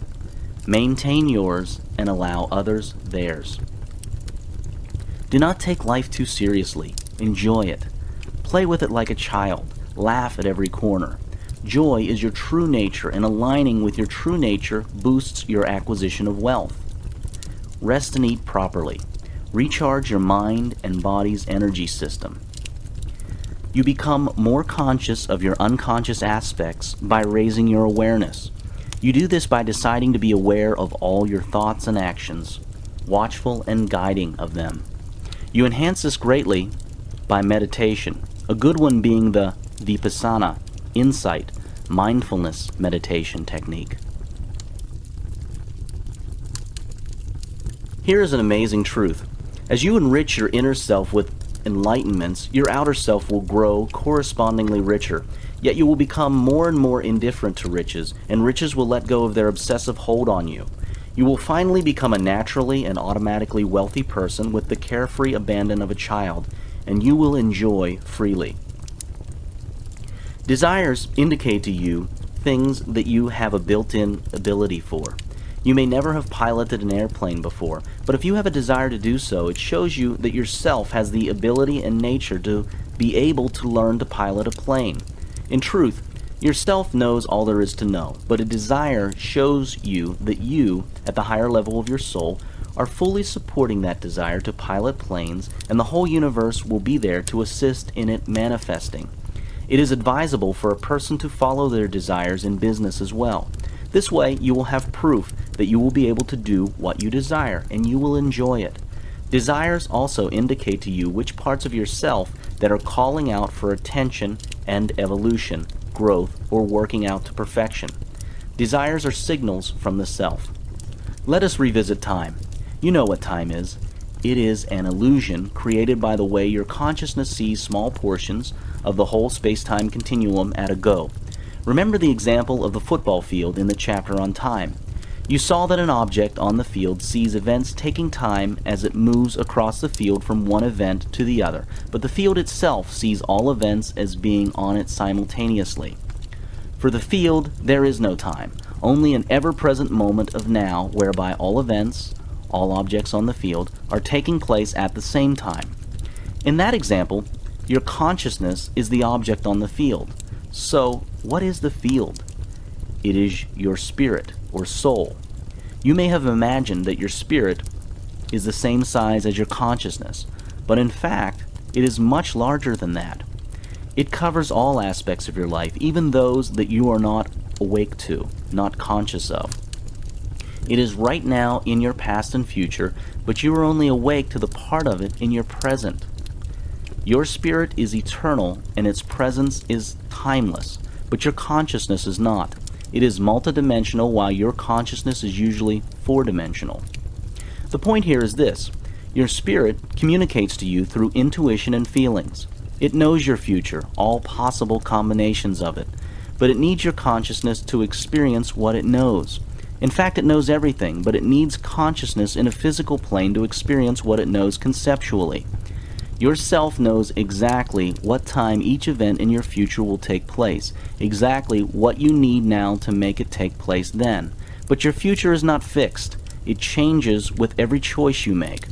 But whatever choice you make, it knows the series of events after that. And if you wish to get to a certain point in your life in future, it knows how to get there exactly, step by step. There is an old saying that says, "When spirit commands, the universe obeys." To spirit, everything is instant, for it is all over the field at the same time. A big reason that you experience non-instantaneous gratification of your wishes is because you may not be listening to spirit. The main reason that things seem to take time to become from when you wish them to be to when you experience them is that you may not be listening to spirit. If you were aware of what spirit is choosing at every stage, and you know this through intuition and feelings, you would choose the same, and as soon as you choose, you would find that what you chose has popped up right in your face, ready to be experienced. Try to see this. Your spirit has everything instantaneously. There are no delays between choice and having, but your consciousness usually experiences a delay. That delay is caused by differences in choice between what your ego, your personality here on earth, chooses and what your self chooses. Remember, you are yourself, but you also have an ego and personality and mind. So all choices are yours, but your spirit's choices are the most powerful, so to speak. Yet all choices are acted upon by the universe. If your self chooses to experience a choice called A1 and your ego chooses A2, you will get to A2, but you will find a delay in time due to the confusion both choices pass on to the universe. But if you choose A1 and spirit chooses A1, then you will find no delay at all. People now call these occurrences synchronicity. It happens when you think of something or a person, and immediately when you think this, the same thing or person coincidentally appears or calls you just right then. And you say, "Wow, what a coincidence." But it is not a coincidence. It is just unison between spirit choices and ego, mind and emotional choices. All your other parts chose what your spirit part chose, and the result of the choice was instantaneous. You see, your desires arise from spirit. Spirit chooses just the right sequence of events to arrive at a desired end. Remember, you are your spirit, so these are your choices. But you have many components and levels, some that you are not conscious of unless you choose to be. Fear is in the world of ego, so is emotions and non-detachment, and so on.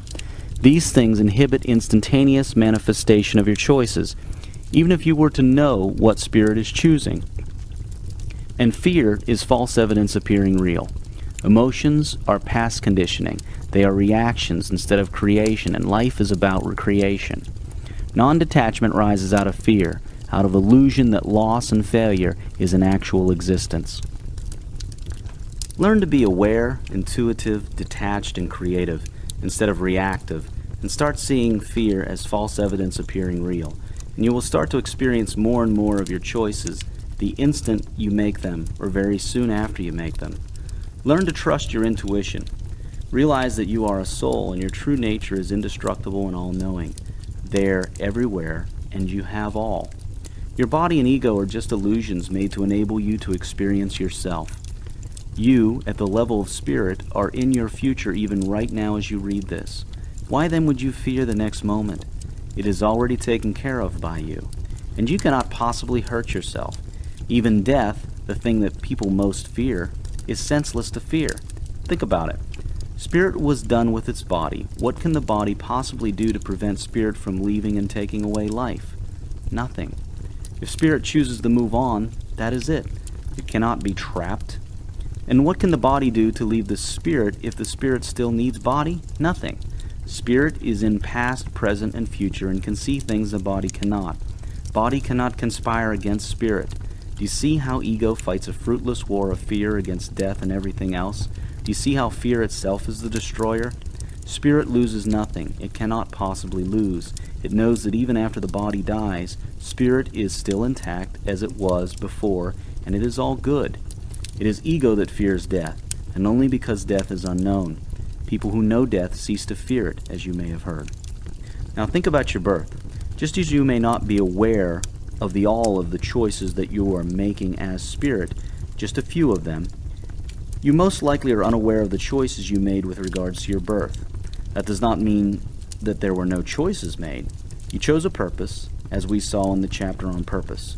You had many purposes, desires, and wishes for further growth in various aspects. You chose the exact right circumstances, body, configuration, and location to be born in to fulfill your desires, purposes, choices for growth, and to stop believing in certain illusions. At every moment, you sent yourself the right people and things in your life to take you to the next step. Sometimes your ego refused to take them, but nevertheless, you sent them. Do you start to see how it all works? If you are still not convinced, think about this. What do people say when they are thinking of suicide? I can't live with myself anymore. Look at that statement. There are two people in one. It is like a person saying, I cannot live with this other guy anymore. Yet it is two individuals in one. One of them feels immortal and desires to end association with the other, which it knows is mortal, and the one where the suffering is coming from. Deep within everybody there is knowledge that we are an immortal soul with a mortal illusionary body and ego. It is in believing in our illusionary part as the real part that all suffering comes from. It is when we live in the illusion instead of using it as we came to do that causes pain and lacking. The illusions are very necessary. They are beautiful gifts, but start using them instead of living in them. Vipassana, insight or mindfulness, meditation, takes your awareness to the level where you can watch your subconscious mind create thought. You can observe your sponsoring thoughts. It gives you a chance to fix your subconscious and ego through a process called mindfulness. It also takes you to levels beyond the subconscious. It is a wonderful tool. You are your spirit, not your body, personality, conditions, or anything else. Yet your spirit is eternal and all that is. Your spirit is real. You are spirit. You are real. The real creates the illusion, not the other way around. The spirit, or soul, chooses a purpose or purposes when it chooses to manifest itself as a human being on earth. This purpose is co-chosen with all other spirits, with the One. It chooses what it wishes to experience in this physical plane. It gets a body and mind to experience these things. Now, it communicates to the body and mind through desires and feelings. But it never enforces its choices. Body and mind are free to choose whether or not to experience those desires. Often, out of fear or past conditioning, they choose not. Yet the desire does not go away. It remains until fulfilled. When the body and mind are in disagreement or opposition to the soul, a person will experience dissatisfaction. When body, mind, and soul agree, the creative force is phenomenal. Waiting ends, and joyous experience occurs without resistance. The soul then knows itself experientially. At all times you are free to choose what you wish to experience, and at all times your soul communicates to you, but you can choose not to listen, as many people have done in the past. Nothing real can be threatened. A Course in Miracles. all other things held constant, to the extent that an individual or society lives as souls with bodies, minds, and egos, instead of the other way around, so will they have wealth and happiness. The greatest advice that can be given to you now is this: meditate daily. If you do not go within, you go without.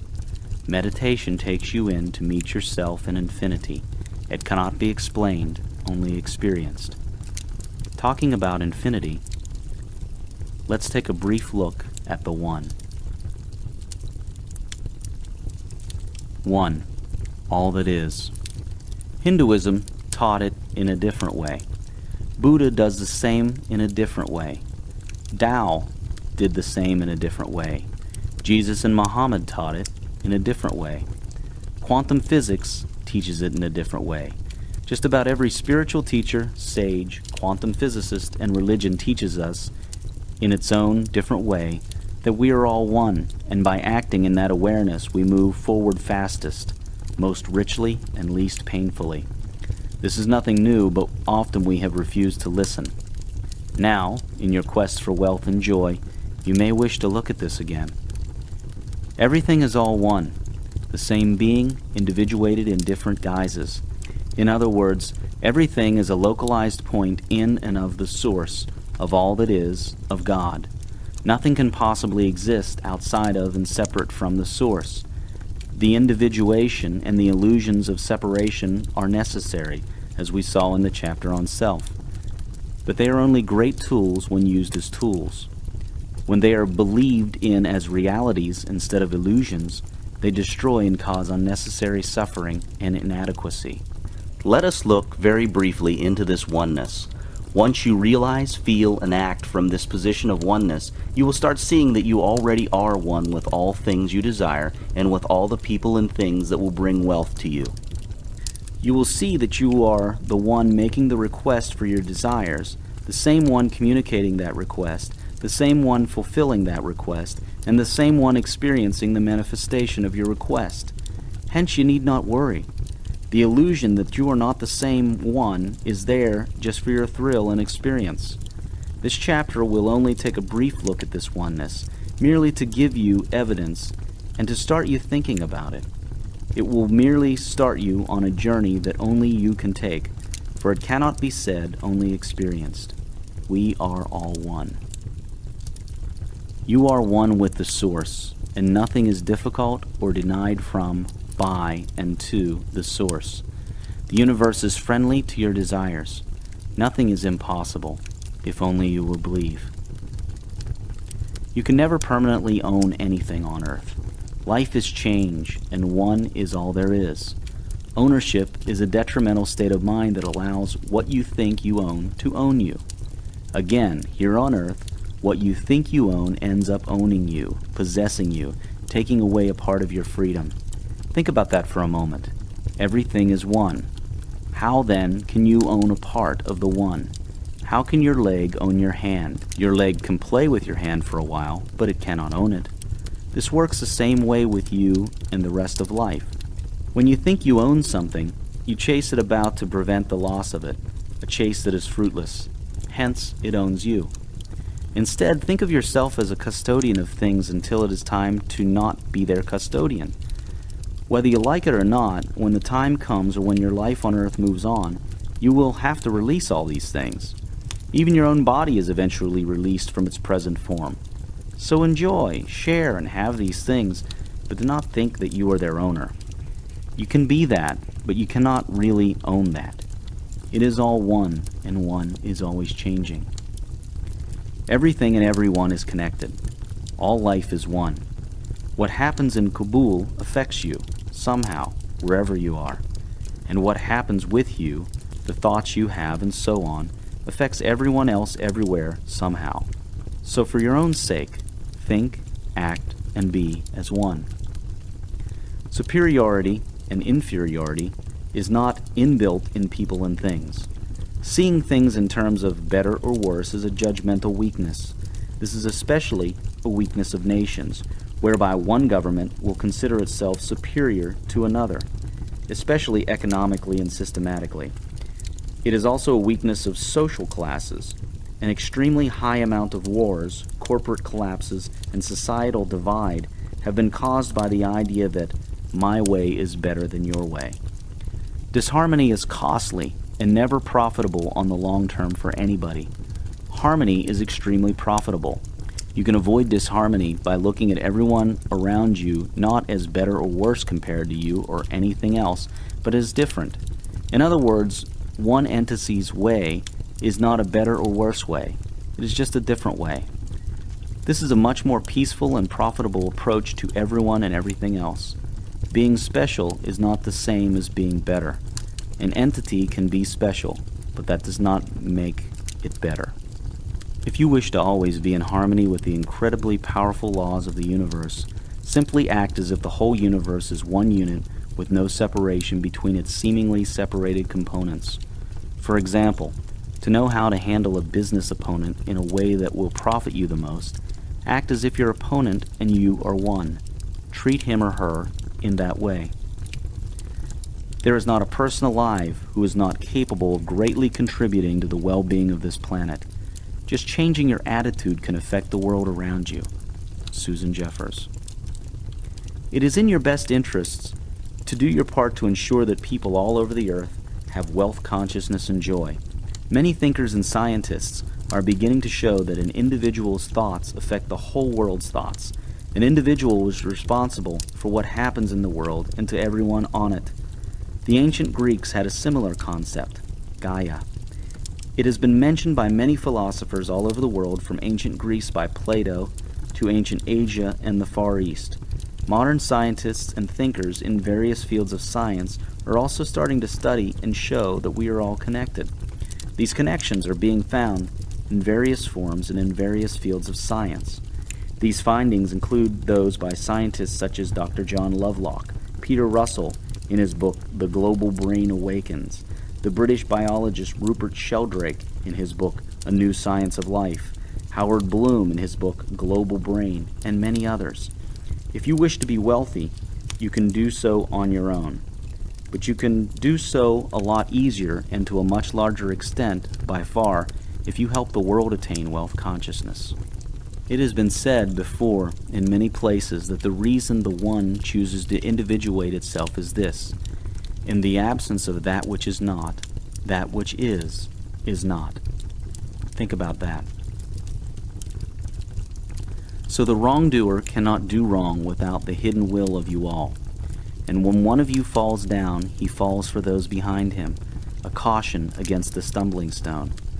Aye, and he falls for those ahead of him who, though faster and surer of foot, yet removed not the stumbling stone. The murdered is not unaccountable for his own murder, and the robbed is not blameless for being robbed. Yea, the guilty is oftentimes the victim of the injured. Khalil Gibran. Let us revisit quantum physics briefly. We saw that subatomic particles are what make up the physical universe. We also saw that these particles have intelligence. We saw that this pure energy has intelligence. It also has remarkable properties such as being able to be in two places at once and move from here to there without crossing the gap in between, to travel back and forth into time, and so on. We also saw that we were in relation and collaboration with these particles, for what we chose to observe is what becomes from this energy pool. Now, what do you suppose these energy packets are? What is pure energy? Before we attempt to answer that question, let us look at the source, all that is, what many call God. We have been told that we are children of God, in the image and likeness of God, and that God is all that is. Now let us go back to where God was the absolute only, before creation. In truth, there is no such straight timeline, but let us imagine that there is, for the sake of study. Okay, so we are now looking at God before creation. God was out there all alone. Remember, in the absence of that which is not, that which is not. In the realm of the absolute, there only exists one and nothing else to compare itself against. So experiencing itself was not possible. The one had to individuate into a duality, a realm of relativity. When the one did that, there now was a this and that. Now this duality could allow experience. Day could experience itself against night, and vice versa. The same was possible with all the opposite dualities or individuations, such as man and woman, up and down, left and right, and so on. And each of these dualities had their own similar dualities. For example, a woman or man had the dualities of sad or happy, and so on. And even happy had its dualities of very happy and not so happy, and so on. And the total of these experiences is the experience of the One. But for our discussion now, we are looking at the initial duality that first came of the One, before that initial duality split again. Now let us get back to the question of what energy is. Okay, so from one, we have the initial duality. Now let us call that duality spirit and anti-spirit. By the way, quantum scientists have discovered that subatomic particles all have an opposite. So a proton has an antiproton and so on. But in our part of the universe, these antiparticles are not present because antiparticles destroy particles when they meet. Scientists talk of these as the matter and antimatter of the universe. So the part of one that is spirit individuates itself again into infinite little parts or spirits. By the way, individuation is not the same as separation. Quantum physicists have also seen that although they call a subatomic particle a particle, it really is not a thing, yet it is the building block of things. And although a subatomic particle has a wave-like behavior and a particle-like behavior, there are no particles running around, nor waves fluctuating. You cannot visualize a subatomic particle. You can only calculate it and experience it. Subatomic particles behave as spirits would. Why do they do that? Now do you see what pure energy is? It is spirit. Everything in this part of the universe is energy. Energy is matter, one and the same thing. E equals mc squared. Yet spirit is energy, and hence spirit is matter. You see, there are no clear lines of definition and separation. All that is really is one. Individuation is not separation. Think of individuation as the having of many dimensions, not the separation into many separate things. So think of the world as dimensions or facets of the same one, not as separate things. The other part of the universe, for everything is a duality, is the anti-universe, made up of antimatter. But that is another topic altogether. The point is that you can now trace the origins and explanation of the universe and its link to spirit and to all. You now remember who you really are, who we really are, and why we did all this. You now also know that what the source is, you are. It is a very complex topic, and you do not need to understand it fully. Just knowing the truth is enough, and you do not need to explain it in detail. All other things held constant, to the extent that an individual or society is one, so will they have wealth and happiness. Again, the greatest advice that can be given to you now is this: meditate daily. Soon, maybe on your first meditation, maybe later, you will come to experience this oneness, and you will be amazed at it. It cannot be spoken of, only experienced. This is a journey only you can take on your own. Meditation takes you in to meet yourself in infinity. It cannot be explained, only experienced. Now, if you are one with the Source and all there is, guess what else you are? You are abundant by nature. Let us have a look at your abundance. How to listen to and understand this program. The way to understand this program is to listen to it once in its entirety. As you hear it, you will have many questions, and some things may not make sense to you when you listen to them. Never mind, just keep listening. Further chapters will make clear some things that you may not have understood or found true in earlier chapters. Language is a linear thing, yet wealth consciousness is wholeness, a non-linear whole, and one whereby step 1 may be connected to step 7, and so on. And wealth consciousness is a state of being, while language is a symbol. States have to be experienced, and symbols cannot represent experience accurately. They can only show the way, be a guide. So as you listen to it, you will find many amazing things that make sense right away, but it will only totally make sense when you finish this program and have the whole of it in you. That is when you will start to go, Aha! Once you listen to this program fully, listen to it again slowly. In the second listening, you will be able to more fully understand things, since you now will have the whole in you. The material you will find in this program contains many layers of understanding. What you understand today will reveal an even deeper hidden truth, application, and identification when you listen to it again tomorrow. Listen to a small part of this program every day, even after you finish it the first time, and your internalization of wealth and happiness and your becoming of wealth and happiness will accelerate. The other thing you should do is to not only listen to it with your logical mind, but to also feel the lessons in this program. Some of the things in this program are logical, but many pertain to a realm where logic cannot fully grasp, yet yourself knows it all and perfectly understands it. As you listen to this program, keep yourself open. Feel the essence of what you listen to. Many things will not make sense to your brain, for it is finite and four-dimensional. Some things are infinite and multidimensional, and only yourself will know them because it is multidimensional and infinite in nature. Sometimes you will feel that you understand something at a deeper level, but your mind cannot picture it, yet you understand deeply somewhere. Honor the deeper level, for the mind may never fully grasp it anyway. In any case, your mind is a tool, but all you know is in yourself. You are a self with a mind as a powerful tool, as long as it does not overtake you. However, most people have unfortunately identified with the mind and believe that they are their mind, and that is where the trouble and limitations start. You shall now go higher than that. Listen to this program and take it to heart, live by it, and wealth, affluence, and abundance will automatically come to you in ways and amounts that you never before imagined possible by laws that never fail. Get a portable CD or MP3 player and carry it around with you wherever possible. Keep it by your bedside and listen to it for a few minutes every morning when you get up and at night before you go to sleep. When you are done, start again, a few minutes every day. Repetition causes internalization, making it your second nature. You will understand this material to the extent that you are willing. Ready? Still interested? Let's begin. Abundance. You have it all. You have seen that you are one with the source, one with all that is. This makes you abundant.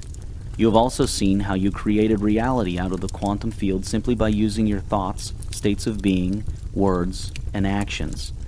You have also seen how anything is possible when you believe and choose consistently with clarity. All this makes you abundant. At your highest level, you are naturally, ever-presently abundant. There is nothing you have to do, and you cannot be anything other than abundant. Let us look at aspects of this abundance and how to make it materialize in your life. You are one with all that is. Spend your money gladly, cheerfully, and with excitement. Whether you are buying items or paying bills, be glad that you are doing it. Money runs away from those who feel it is in shortage, those who have negativity towards its use. Nature is capable of giving you all your desires without losing anything itself. Scarcity is not real. It only appears when we choose to see it. The source of all that is can never run out of creative power and ability. 1,000,000 times of what has been created can be created again. The supply is unlimited. Thoughts of scarcity take away abundance from your life. They manifest scarcity into the physical. To avoid scarcity, eliminate all thoughts of competition and instead choose creation. Competition is a statement to the universe that you believe your survival is at risk and there is not enough. So are thoughts of cheating, squeezing, manipulating, and taking advantage of people, paying unfairly, coveting other people's property, envy, and the like. These thoughts only create non-wealth consciousness and cause scarcity. You can get temporarily rich this way, but you cannot rise to your full potential this way, and indeed, you may even fall. Never look at the visible supply. Look always at the limitless riches in formless substance and know that they are coming to you as fast as you can receive and use them. Nobody, by cornering the visible supply, can prevent you from getting what is yours. Wallace D. Wattles. You are made in the image and likeness of the Source, God. Abundance and affluence are your natural states. In the deepest part of you, you already know this to be so. All you need is to remember this, so as to experience what you truly are. The universe has more than enough business and wealth for everyone. Way more than enough. People are not poor because nature is poor. People are poor because their wealth consciousness is poor. Even in 1 billion lifetimes, let alone one lifetime, you cannot possibly finish the wealth given to you free by life. But you can fail to receive it by your own thoughts, words, actions, and most of all, your chosen state of being, your I am statements and truths that you uphold about yourself. The idea that a person fails in wealth building because of competition or other such circumstances is illusionary. The so-called competition and negative circumstances are created by a person who believes in scarcity. They come to such a person in the most amazing way to fulfill the person's self-set limits. Abundance, affluence, and wealth are your birthright. Poverty is a transgression of the laws of the universe. The universe, by law and design, is not a place where poverty is natural. It is an abnormality. Do not scare away money by saying and thinking there is not enough of it. You cannot even begin to ponder the infinite vastness of the readily and freely available supply of value creation material and energy you have access to. Do not manipulate people and things. That is competitive thinking. Creative thinking is more effective and true to the nature of abundance. Competitive thinking makes you think in terms of scarcity that has to be fought for, and that is what you get. Why would you wish to create scarcity? Economics teaches about scarcity of resources. None of that is true. Economics was invented at a time when people believed in scarcity. This belief caused the world to be scarce, to perpetuate an illusion of scarcity. And hence, the study of economics proclaimed that resources are scarce. Economics is derived from observation.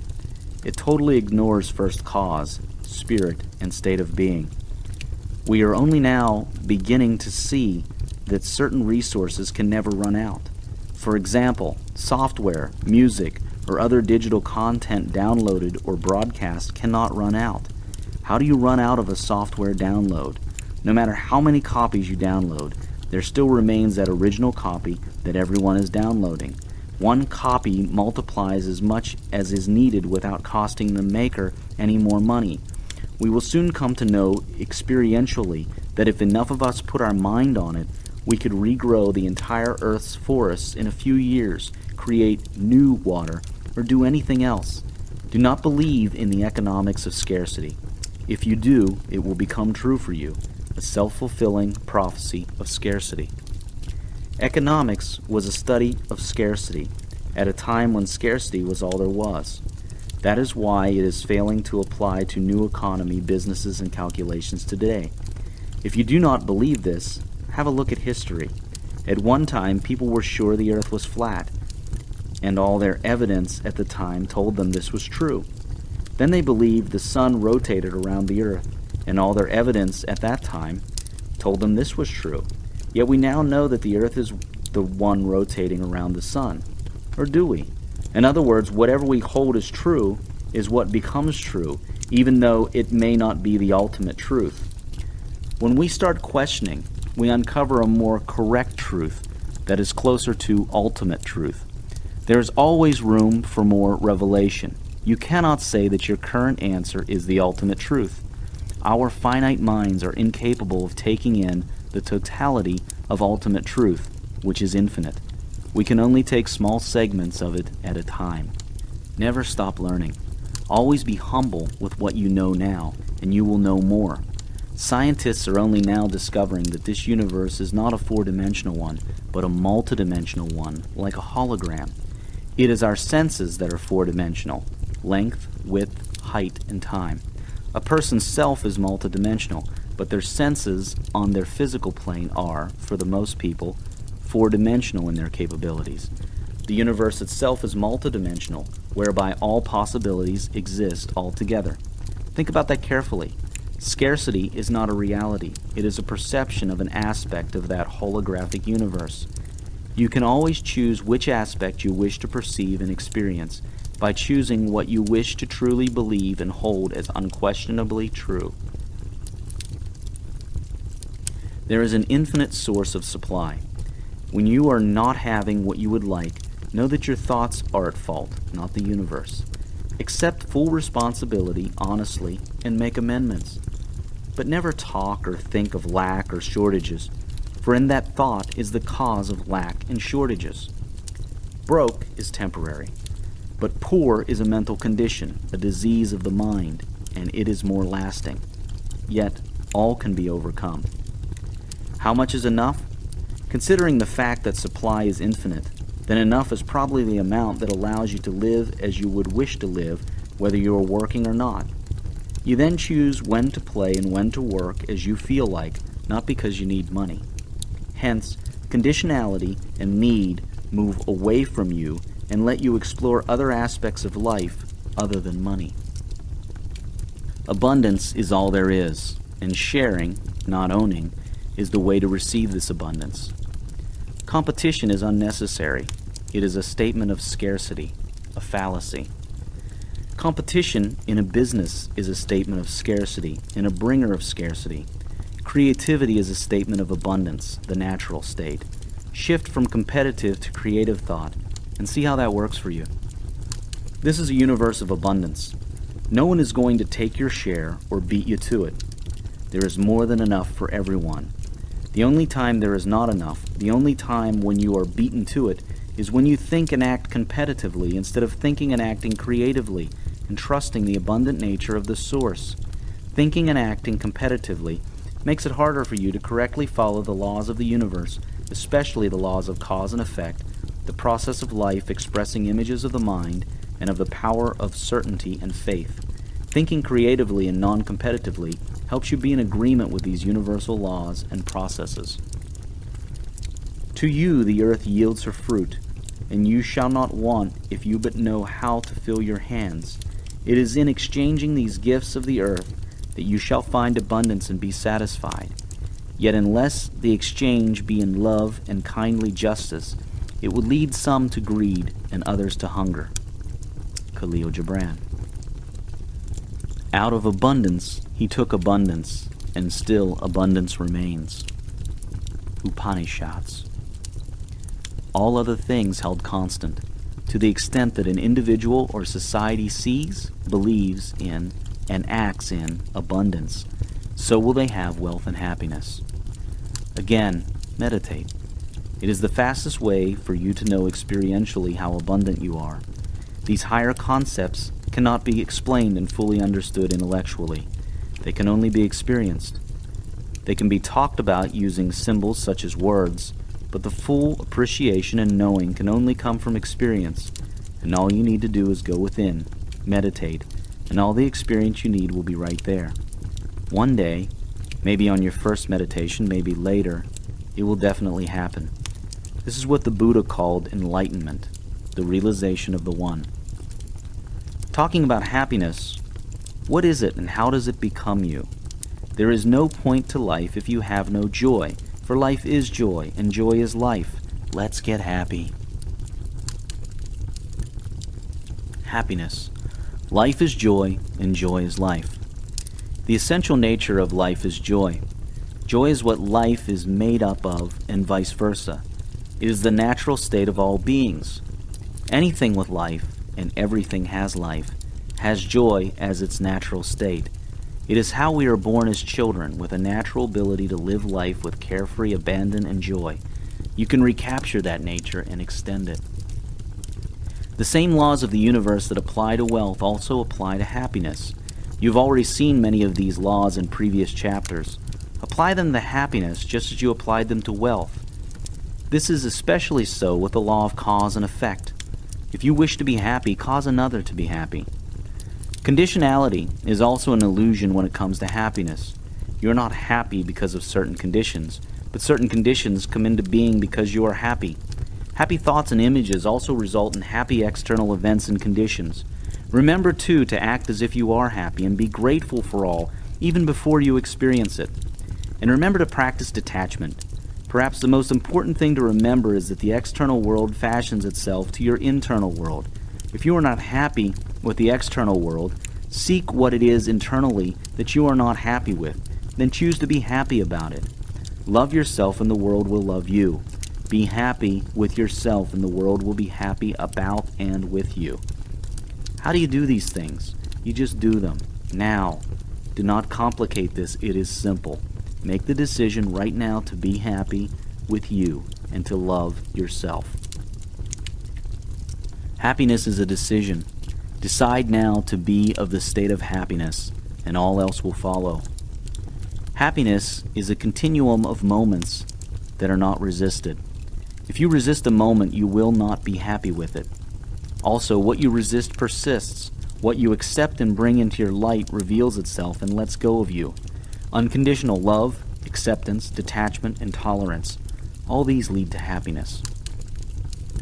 Sadness and joy are different grades of the same thing. They just appear to be different things. Hot and cold are actually just graduations of the same thing called temperature. When you express yourself in your desires, you have joy. When you do not, you have sadness. Follow your desires.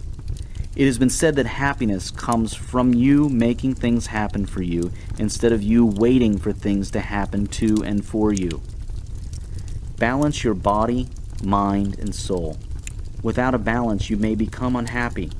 Spend time doing things related to all these three aspects of you. For your body, take care of it. Have fun with it. Enjoy it. Use it. Exercise it. Feed it well. Rest it, and so on. For your mind, continuously feed it with new knowledge. Exercise it. Think properly and deliberately. Rest it, and so on. For your spirit, learn about it. Exercise it. Meditate and get in contact with it, and so on. And for all three, listen to them and honor what they tell you and love them. Joy is your true nature. Another word for your soul is joy. Soul equals joy equals freedom equals soul. The lack of joy is the lack of expression of the soul. Protect and nurture the environment, nature. Whether it is in your immediate surroundings or around the world, do your part and do more. The health of your environment influences the health of yourself, which influences the joy of yourself. The beauty and comfort of your environment also influences your joy. The joy and harmony in all things that make up your environment influences your joy and harmony. It is all connected. Love, laughter, sharing, enthusiasm, optimism, and lightheartedness. These things make a person happy. Choose to be these things and you will be happy. Just make the choice to be these things from now on.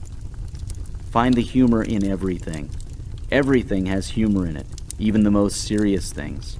Try it. At first it may be hard to find humor, but soon it will become second nature after you get used to it, and it will liberate you. Happiness is not found in a circumstance or event. Each event is just that, an event. You choose to experience an event as a happy one or an unhappy one. When faced with an event, choose the response that will bring happiness.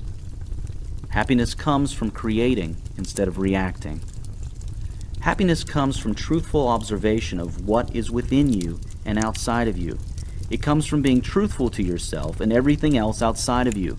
The truth literally sets you free. Choose to be happy. You are not your circumstances.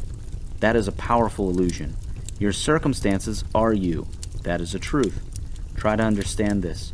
When you change you, you change your circumstances. Choose to like yourself, to love yourself. Scream aloud several times, "I love myself," and do it convincingly. Just make the choice now. Do not complicate it. It is a simple choice. What if there is something about yourself that you do not like? Start liking it, and then change it. See, what you resist will never let go of you. If a person told you not to think of the color red, you will find yourself thinking of the color red. Whatever it is that you do not like about yourself, stop resisting it. Instead, accept it.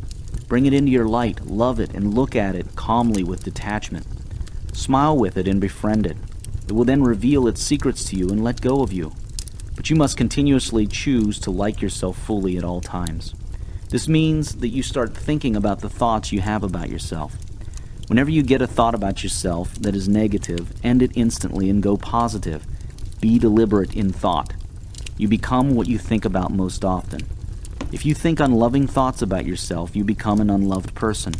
Both you and other people will be unable to love you. It is very simple. Choose well, for it is all within your power to the extent that you choose clearly, consistently, and believingly. If you consistently think you are ugly, unwanted, unable to do this or that, it will be so. The universe will conspire to make the powerful thoughts that you have of yourself to become true. The conditions to make them true will arise. Change your mind and change your world. Choose well. Live now, here.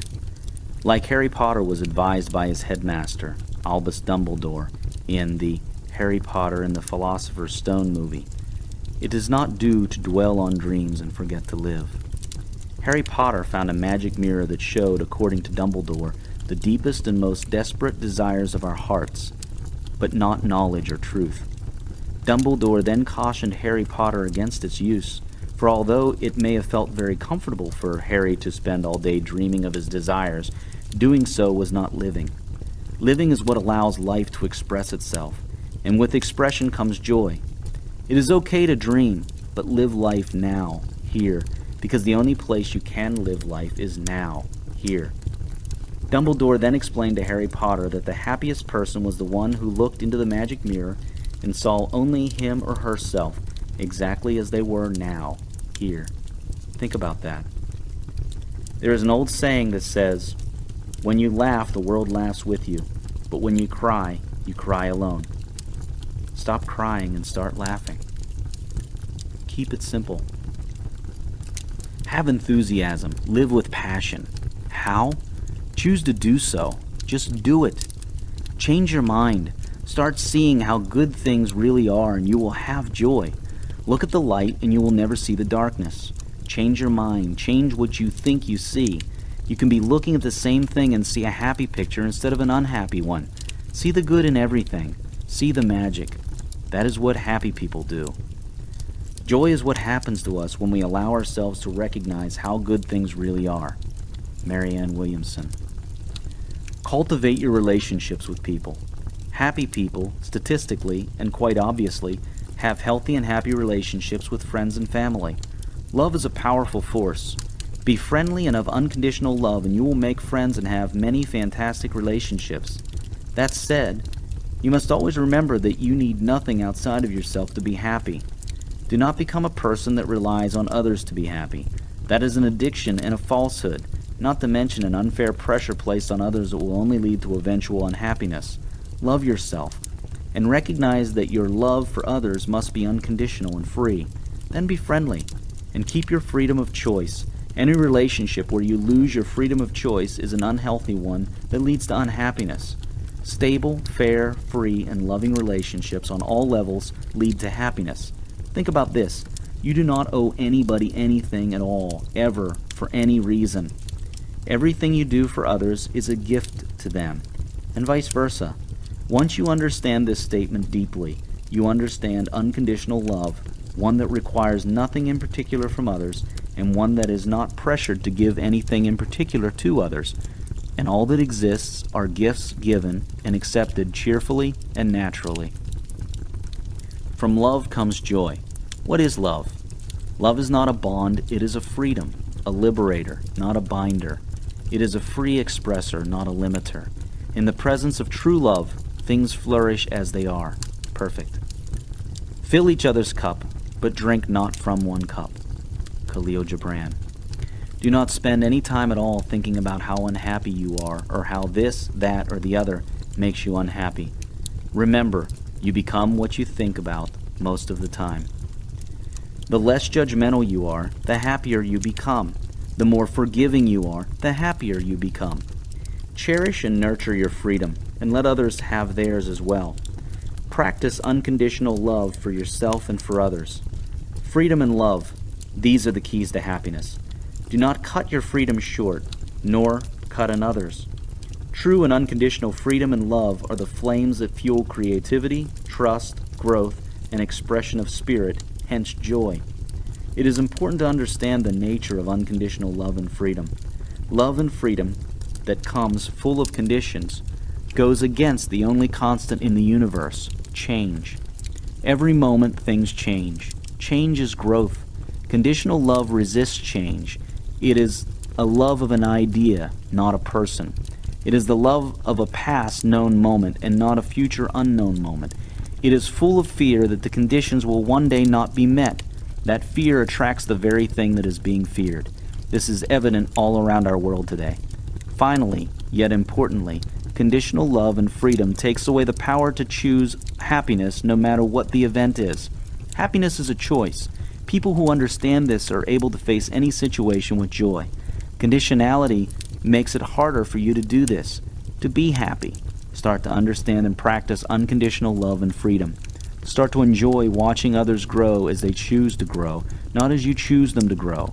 Start to enjoy the unknown moment of the future and stop clinging onto a past known moment. Start creating instead of reacting.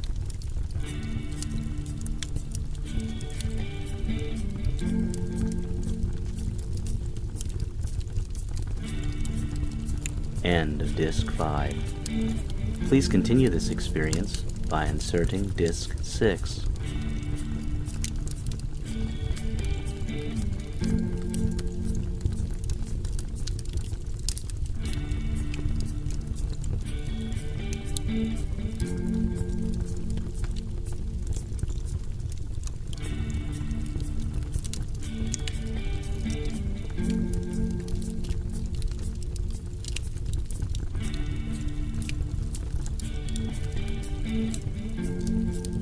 A Happy Pocket Full of Money by David Cameron Gikandi. Read by John Wayne Myers. Disc 6.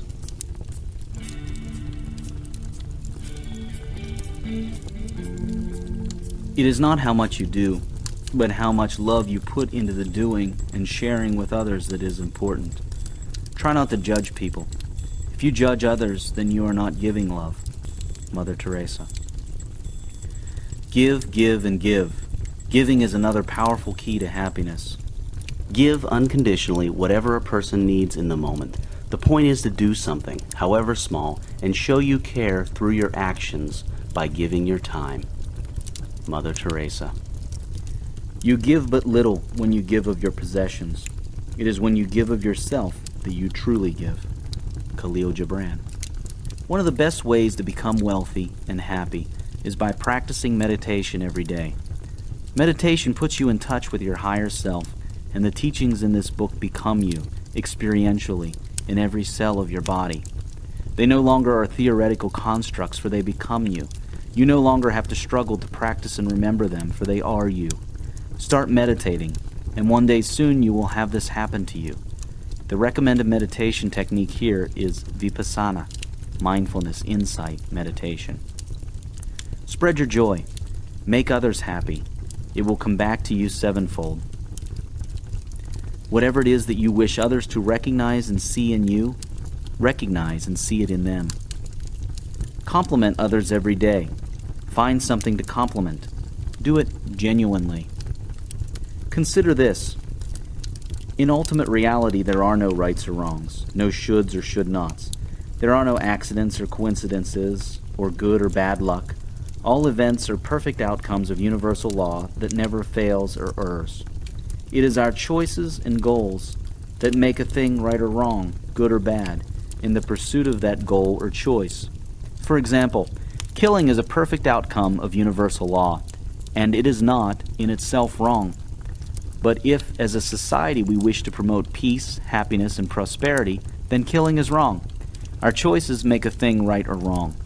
But on its own, and without our choices, a thing is just a perfect outcome of universal law. Also consider this. Change is all there is. That includes what society considers acceptable or not. Even what looks like an acceptable form of behavior now was at some time in the past unacceptable, and will someday become unacceptable, and vice versa. Also, what is acceptable here may not be acceptable somewhere else, or at another time or place in the day. Think about this on a global, racial, sexual, economic status, and age scale. Then ask yourself why. Also consider this. To the extent that you make your own choices instead of taking the choices passed on to you by others, You will be happy, growing, and free. What is should? What is can? Why? Who are you? Why? Why? Think about these things. Think about them with detachment. Observe them truly. Within those answers you will find liberation, power, love, and happiness. The more you choose for yourself and what your life events are, based on your truths and not the truths of others, the happier you are. You learn to love by loving. You just do it. It is not complicated unless you complicate it, so do not complicate it. You need not wait a single moment to start being happy. How fantastic is that? Right now, right here, you can make that choice. You need nothing outside of yourself to be happy and wealthy. It is all inside. The outside simply responds to allow you to experience your internal state physically. The truth is, the happy get happier because they know how to be happy, and the troubled get more troubled because they pour all their life energy into their troubles. Susan Page. Remember the dangers of wanting. Never want happiness or anything else. A state of want is a perpetual state of never having and a declaration of not having. Instead of wanting, desire and intend with detachment. The more love you give away, the more of it you get in return. Your joy is your sorrow unmasked. When you are joyous, look deep into your heart, and you shall find that it is only that which has given you sorrow that is giving you joy. When you are sorrowful, look again in your heart, and you shall see that in truth you are weeping for that which has been your delight. Khalil Gibran. Do not complain, neither to yourself nor to others. What good does it do except highlight negativity and cause it? Smile. Just smile. Try it. It makes you happy. Smile because you know how life works, because you know the big secret. Real joy comes from within, from being. Pleasure and pain come from without, from the things outside of you. Joy never stops being joy. It is the nature of spirit, of being. It is not affected by external things. Once you are present in now and aware and in touch with yourself, the joy will be everywhere in you, and it shall never stop. It never had stopped and never can stop anyway, but you can be blind to it by not being here, now, fully present. Joy is an eternal state, in now. It is not in the past or future, for those are times that do not exist except only in the mind. Pleasure and pain, on the other hand, are external. They are also complementary. The same thing that gives you pleasure gives you pain. Think about it. Whatever external thing gives you pleasure, when it is not there, you feel pain. You feel the pain of not having it. The same thing gives you pleasure and pain. Or the thing that gives you pain, when it is not there, you feel pleasure. The same thing gives you both. All external things do this, and that is why people are often feeling unsatisfied. However, once you touch yourself and live now, real joy comes to the surface, and that can never change the pain. From that point on, everything will become enjoyable. Even the most painful things will cease to bring suffering to you, and you will marvel at all life. Joy is being, and being is isness. Now, from that point on, you shall be happy with all being, resisting no present moment, but creating your next moments in a powerful way through true choice. Resisting isness is futile. Resisting now is painful. What do you expect to gain out of resisting what is? You cannot undo it, so why bother? Yet when you touch yourself and feel joy, you shall not need any intellectual conviction to stop resisting now. You shall just naturally love all being. Why does the same thing give you both pain and pleasure? It is because of the mind living outside the moment of now. For example, if you like a certain thing that gives you pleasure, when you have that thing, you enjoy it, unless you worry about losing it. When you do not have it, and you let your mind escape now and go into the past and future thinking, it was great when I had that thing and I really wish I had it now. I look forward to when I will next have it. I do not like not having it now. You start getting into problems. When you think like that, you totally miss the joy of now, what is, and the gap between now, isness, and a past and future that only exists in the mind is the cause of pain, anxiety, and dissatisfaction. Joy is always in the moment of now. It is ever present. but you can choose not to see it. When you are out of mind, of no mind, you are being now, in harmony with all else that is now. In that state, you are in the best position to enjoy now and also create the next now in the most powerful way, free of worry, anxiety, and negativity. The mind is a tool, and you should activate it to create an intention of the next now. This very quick and detached thinking should not take any more than a few seconds every now and then. If you use your mind to constantly ramble on inside your head thinking about the past and future, all you do is live in the past, worry about the future, and lose now and joy. And anyway, that is no good formula for creating a future. All problems exist only in the mind. They cannot exist in now. In now, you always pass. You cannot fail now. Not 2 seconds from now, or 5 hours from now, but right now.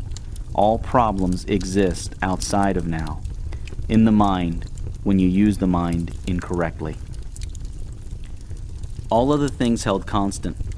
To the extent that an individual or society loves unconditionally, causes each other happiness, and lives now, so will they have wealth and happiness. Remember, life is a celebration, and joy makes for celebration. Joy is spirit being expressed in the ways it likes to and desires to. Express your spirit and let others express theirs. Well, we started with money, went on to larger things, and now we shall go back to money. Money is not the real thing. It is only a symbol of the real wealth inside us. We have so far been looking at what makes up the real thing. Even though money is not the real thing, we still need to know how to use this money. It is a full circle, a full cycle. For money is the end of many other things that make up wealth consciousness, but it is the beginning of the experiencing of wealth consciousness as material wealth. Money is a symbol of wealth and the beginning of the experiencing of wealth, so that we may know how wealth tastes like experientially. Money has two uses. One is to allow us to exchange our gifts. The other is to allow us to experience wealth. Through this experience, we are able to increase our wealth consciousness and love it even more.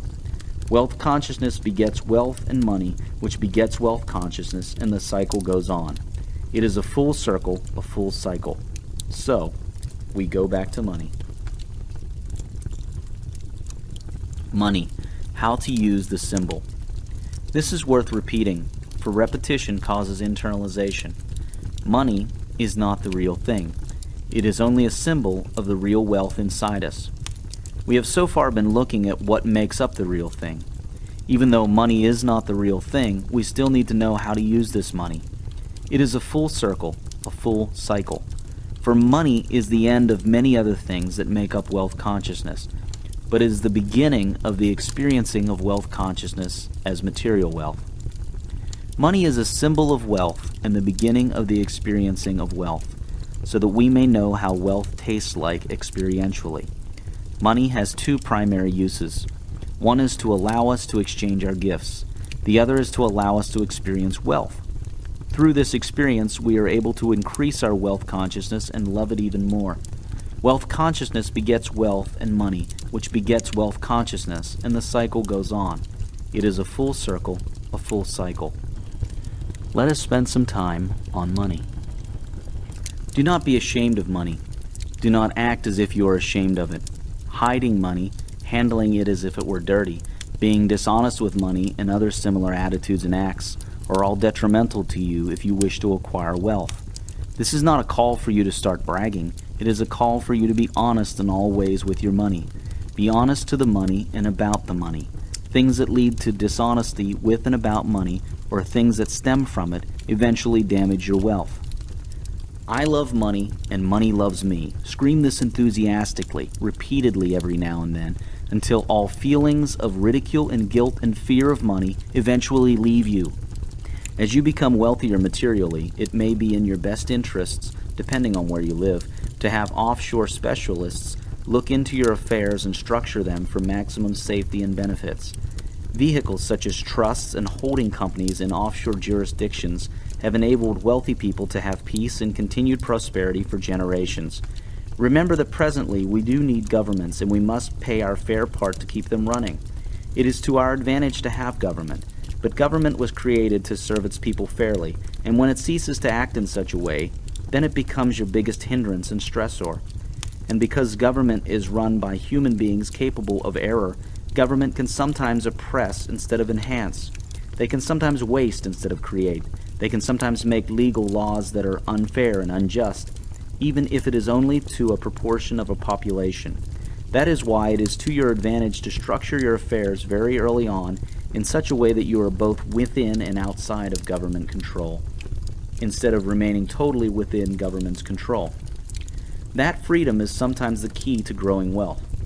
Sometimes it can even save you from losing your wealth. This call to look offshore is not a call to greed and anarchy. It is a call for freedom and fairness. For if you cannot guarantee that your government will be fair at all times to you, you should then guarantee that you can step aside or outside safely in the event that it is not. There is no point in taking an unnecessary and lethal blow to your finances in the name of patriotism. Options enable choice. Without options, you cannot choose.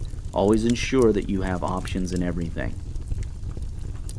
In regards to wealth and many other matters, the options you should seek to guarantee are the option to travel at will when you need to live in a place where you are happy and safe, and to handle your finances in a way that best suits you and your society in your fair judgment. The way to guarantee those freedoms, those options, is to have 2 legal passports from 2 separate countries, legal residency capability in 2 countries with unrelated jurisdiction, and offshore bank accounts and offshore holding or processing companies. Asset and income protection arrangements are much like insurance, by the way. You do not insure your house against fire after it burns down. You do it before the fire, in case a fire ever comes your way. But never forget you have an interest in paying something fair in taxes to keep your government healthy. Even if you find yourself in a position whereby you can escape all taxes, it is a good idea to voluntarily pay about 10% of your income in taxes.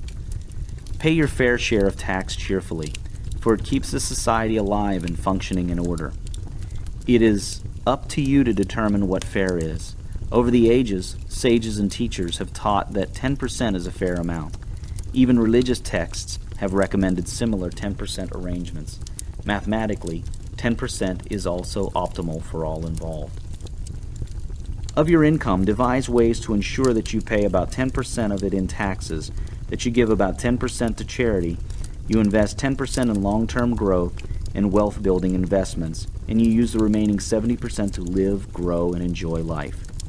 The added bonus to you using your money to enjoy life is that as you spend money on things, you make others wealthier. As you get immensely richer, you may live on a lower percentage of your income, then give and invest more. These ratios were designed over the ages to give you and your world the best growth and wealth possibilities for all. Keep accurate personal and business accounts. Know what happens to your money and where it goes and comes from. Knowing is the first step to mastery of anything, and not knowing where your money goes is crippling. If your cash out exceeds your cash in, your upkeep, staying alive, will be your downfall. You cannot plan and analyze what you do not know.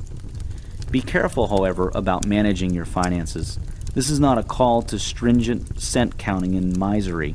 Do not let your keeping of accurate financial records turn you into a miser, a person who believes that money is in short supply. Keeping accounts is just that, keeping accounts. Surround yourself with very wise advisors, associates, and employees. The wise person keeps wiser counsel. Have wise counsel in all fields: business, accounting, tax, law, trusts, investments, etc. Pay them well. Pay them on performance and give them bonuses when they deserve it. Remember, wealth usually flows to those with right knowledge, but the person who gets that wealth does not necessarily have to be the possessor of the knowledge. The wealthy person is often the one who brings together teams of knowledgeable people, even though he or she may not possess the knowledge personally. Learn to multiply your efforts. One of the best ways to do that is to delegate massively. Delegate almost everything. Every person has certain unique capabilities, but they also share many other things with everybody else. For example, Einstein's special gift was in physics. That is where he varied most with the rest of us. But on all other things, that variance was very low. He walked, wrote, saw, cleaned the house, and did other chores just a little better or a little worse than we all do.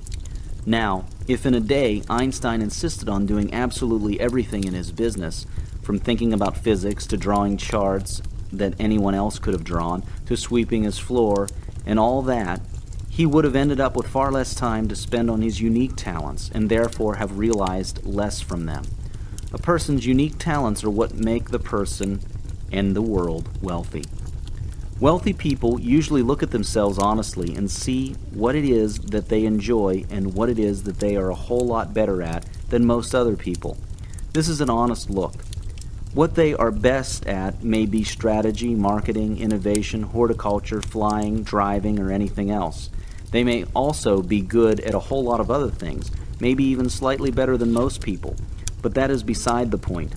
The point is what it is that they are fabulous at. Not just good at, but fabulous. That is the question. The only other question is, what is it that they really enjoy and cannot stop doing? They do not say, I can clean the floor better than my cleaner, for even if it is true, it is self-defeating. All that matters is what they are better at, by far, than anyone else, and what they enjoy. Then they do only that thing, and they delegate everything else.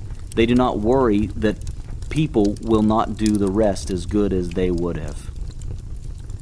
Imagine if Bill Gates tried to do everything at Microsoft. What good would that do him or the rest of us? A person such as Bill Gates is focused on what he or she does best and what he or she enjoys best. People like that delegate all the rest, even if they can do some of the rest better than their helpers can or employees can. In addition to that, people like that recognize that there are many things that other people are a lot better at doing than they themselves are. Delegation multiplies effort and results. Put it in your thinking and your goals to delegate almost everything in your business except for the one thing you're exceptionally good at and what you most enjoy, even if it is just dreaming up new ideas. To the extent that you delegate to the right people, so shall you become more productive and hence wealthier. Increase the rate at which you get ideas. Read books and magazines every day for a few minutes each day at least. Learn to read faster. The more new ideas you get, the better. Get a speed reading course or book. To find good books, use Amazon.com's users rating system to see what readers like you have found useful in their lives. Read magazines in all areas of life. Get a broad picture of the world. The best thing about magazines is their images. They feed your imagination and your goals. Another way to look at the making of money is viewing it as a change of thought causing a shift in the way energy in the universe is exchanged. This is not so that you may start living like this, but just so that you may see that simply changing your thought causes a rearranging of the energy in the universe and leads to increased wealth. Let us see how that works historically. Thousands of years ago, people were hunters and gatherers. This was a dangerous and unpredictable way to live.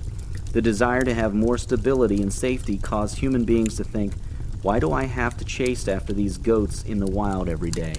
That led to the idea that goats could be kept at home, domesticated. Now, instead of chasing after the goat every day across the grass plains, man brought the goats together in an enclosure and fed them the same grass from the plains. Even before this new idea, there was always an availability of grass, land, and goats, but no one had thought of changing their arrangement, of domesticating the goats. The idea simply changed the way they exchanged each other, the way the different forms of energy was exchanged. A desire for a better life caused a thought that caused betterment in the standard of living, using the same material that was always there. A change of thought pattern caused this. Next, the human beings desired to reduce their hardships further by acquiring items they needed but did not have. They first did this by going to war with tribes that had these items. Then they desired a much safer way to acquire these items, which led to the idea that they could trade. Again, they improved their lives simply by rearranging their thoughts, causing a change in the way energy in various forms was exchanged. Trade went along fine, the only problem being the long distances it took a person to carry a goat to exchange it with a bag of wheat in the next village. The desire to exchange faster and more efficiently led to the idea that instead of everyone walking all over the place, they can instead meet at one central spot and show all their goods and trade. A market was formed. Again, look at it closely. All the ingredients had always ever existed, but the idea that it could be done had not. The desire for better caused the idea that caused a shift in the way energy forms were exchanged. Remember the law that says energy is neither created nor destroyed, it only changes form. A market did not drop from the heavens on these people. They simply changed their thought pattern, and it was done. Today, the desire to trade even faster has caused us to have currency markets and stock exchanges. Imagine the time when a trader had to walk for half a day to the market, sell one cow, then walk back half a day home. Next came trucks, and farmers could drive several cows to the market and be back home early enough to do another trip. Then came futures and option exchanges, which enabled people to buy and sell thousands of livestock futures and options in seconds without having to get up or move a single cow. Yet nothing dropped from the heavens. It was all right here. People just desired different, and that desire took an infinite coordination of dozens of seemingly unrelated events to end up with a high-tech futures and options market and the zero need to move the cow at the time of trade. The sequencing of everything to end up with a result that enabled faster trade and profiting was unpredictable. But because the desire was there, nature fulfilled. But let us go back to the past. The agrarian revolution came along, and people, from their desire for more wealth, ended up with ways to improve farming. Again, they simply desired, and that desire led to thought, and what had always been there was rearranged. Nothing dropped from the heavens. But even then, it would take a king 3 generations to build a good-sized home and a fair collection of possessions. The average person did not even think it was possible for them to live in a multi-room brick home with certain amenities. That was for kings and queens. Today, life is different. We are born assuming from observation that a house is something that we shall automatically always live in, and that we shall automatically have clothes and certain other things that were reserved for royalty back then. It does not even cross your mind for a moment that you can lack certain things, yet people in the past struggled for generations to get those same things. We have the certainty that they did not have. The point here is to see the powerful effects of certainty on an individual level and on a wider scale. Certainty of thought causes massive shifts in the way energy is rearranged. A massive upshift in certainty of thought and in desire for better always leads to a massive shift in the way energy is rearranged for a better life. Take, for example, the emergence of the IT boom. You had Bill Gates and hundreds of other young people making massive amounts of wealth in very short periods. People would become billionaires in a few years instead of 4 generations as it used to take. And as fresh kids out of college watched this happen, they believed they could do it. And many of them believed. And a whole range of new businesses was formed in no time at all. Young people in their 20s were becoming millionaires by the dozens every day. Yet nothing new dropped from the heavens in those few years. All it took was massive desire, belief, and change of thought. Then the energy that was always there in various forms was rearranged into a whole bunch of new forms that led to wealth. And just as millions of people today live better than a few kings lived in the past, the very near future will have billions of average people living better than millionaires live today. And nothing new will be dropped from the heavens. We will simply desire better, have certainty on a higher level because we are now beginning to understand how it all works, and we will change our thoughts in the right way, and it will just happen in unpredictable and powerful ways. All that needs to exist is right here, and we have it all.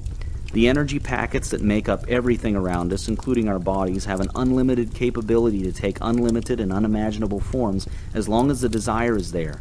They have their own intelligence, and they obey our desires with skill that we cannot imagine. If you analyze any substance at all, from light to thought to metal to flesh, it is all made up of energy packets that collect into atoms, cells, and so on. But the amazing thing about these energy packets is that, unlike the forms that they build up, they are not confined in time and space. In other words, they can move from point A to B without crossing the space in between, and they are not confined within the object that they make up. In other words, the energy packets making up your finger right now are not the same ones that will make it up in a few seconds. They can flash up in your finger and then flash up in another person's belly a moment later, or in your light bulb in the house. You do not have your own bunch of energy packets, so to speak. In fact, they're not really particles in the sense that you think of particles.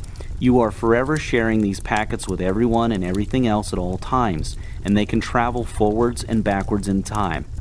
This is what we and all matter are all made up of.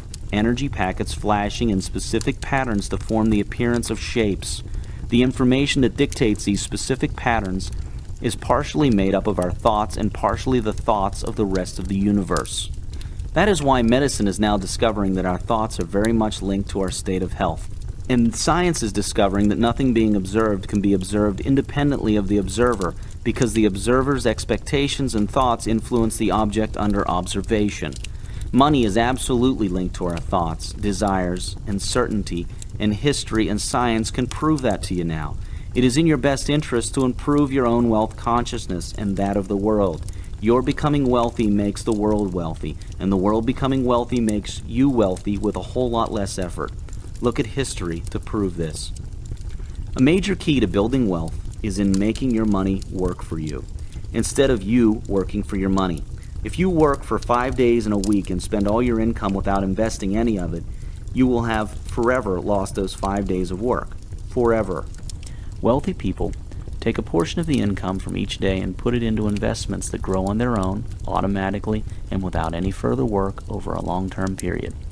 That way, a portion of each day that you work for money ends up working back for you for many years to come. That is a major key to wealth, getting a percentage of your income every day to work back for you without your intervention. You do this by taking at least 10% of your daily income before taxes and bills and putting that into long-term investment for a minimum of about 3 years.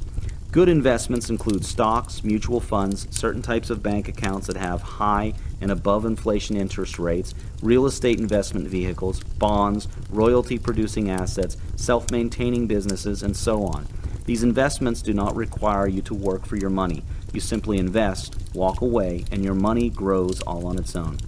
Even $1 can turn into $1 million in a certain amount of years at a certain compound interest rate. $1, just $1, can grow into $1 million all on its own without your intervention. You would be pleasantly surprised to know that a single dollar placed into an investment that grows at 20% a year will become $1 million in 75 years. That is just $1. All you would need to do is leave it alone, go away, go to sleep for 75 years, just leave it alone. When you return, it will be $1 million without any effort from you, other than you're placing that single dollar in at the beginning.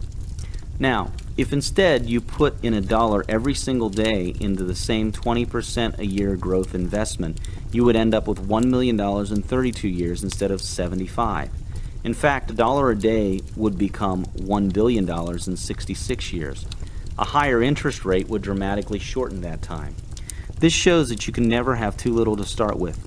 Whatever your income today, force yourself into the habit of investing 10% of your income before you pay bills or taxes or anything else. Pay yourself first. It is your money and your life. And it gets even better. The 1990s was an era where stocks rose phenomenally. In the 1990s decade, over 200 stocks rose by 1,000%, some by up to 20,000%. Many fell again in 2001, but on the long term, all good companies always rebound to even higher heights. People in the 90s invested various amounts and found themselves wealthier for that. Some invested just $50 a week, and if that was their 10%, that was good enough. It grew. Others invested more. $10,000 invested just once at the beginning of the 90s in certain stocks turned out to be valued at around $5 million by the end of the 90s.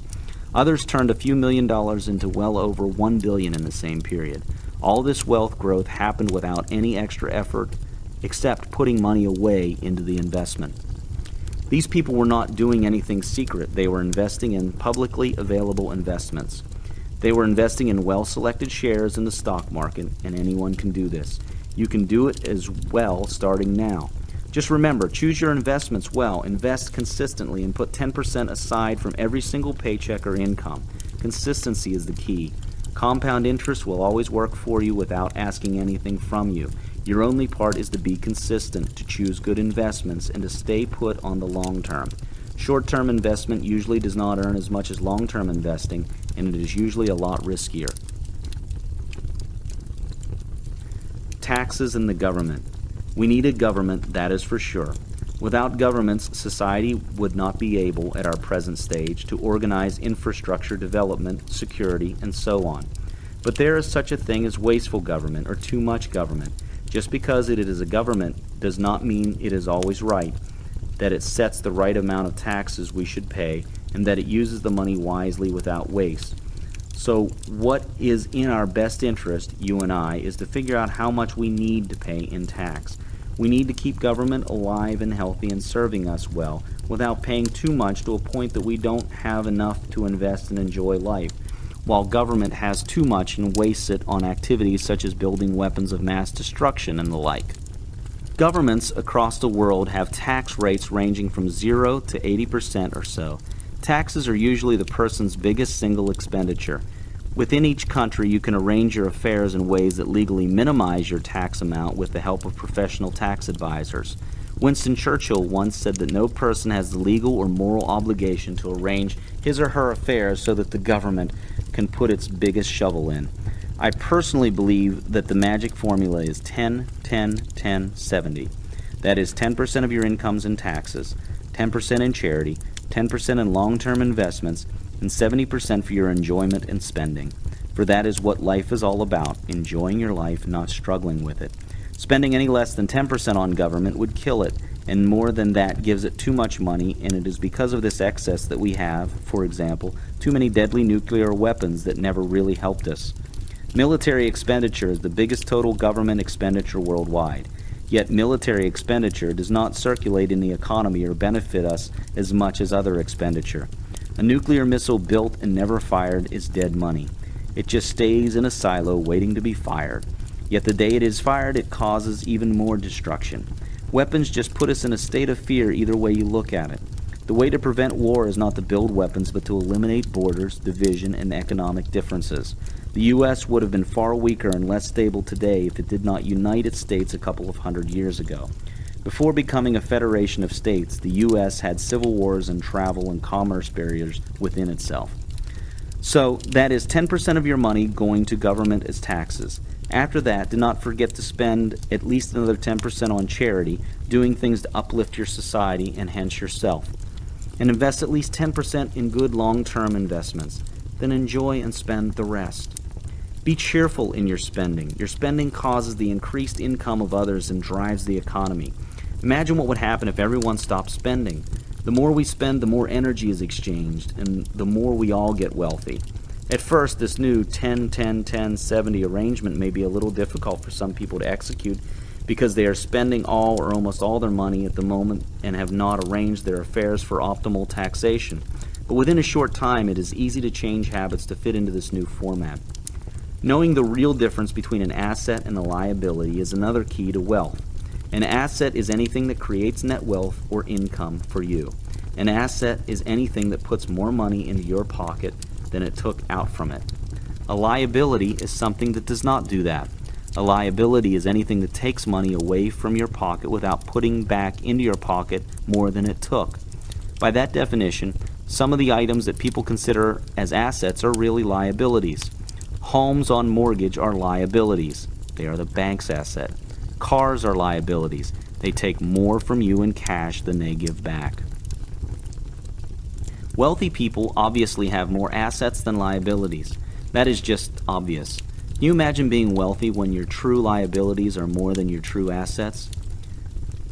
The assets grow the wealth for wealthy people. Analyze your life and reclassify everything in it as an asset or liability as we have defined them. Always maintain more assets than liabilities. Otherwise, you will have zero or negative wealth, debts. It is a simple formula.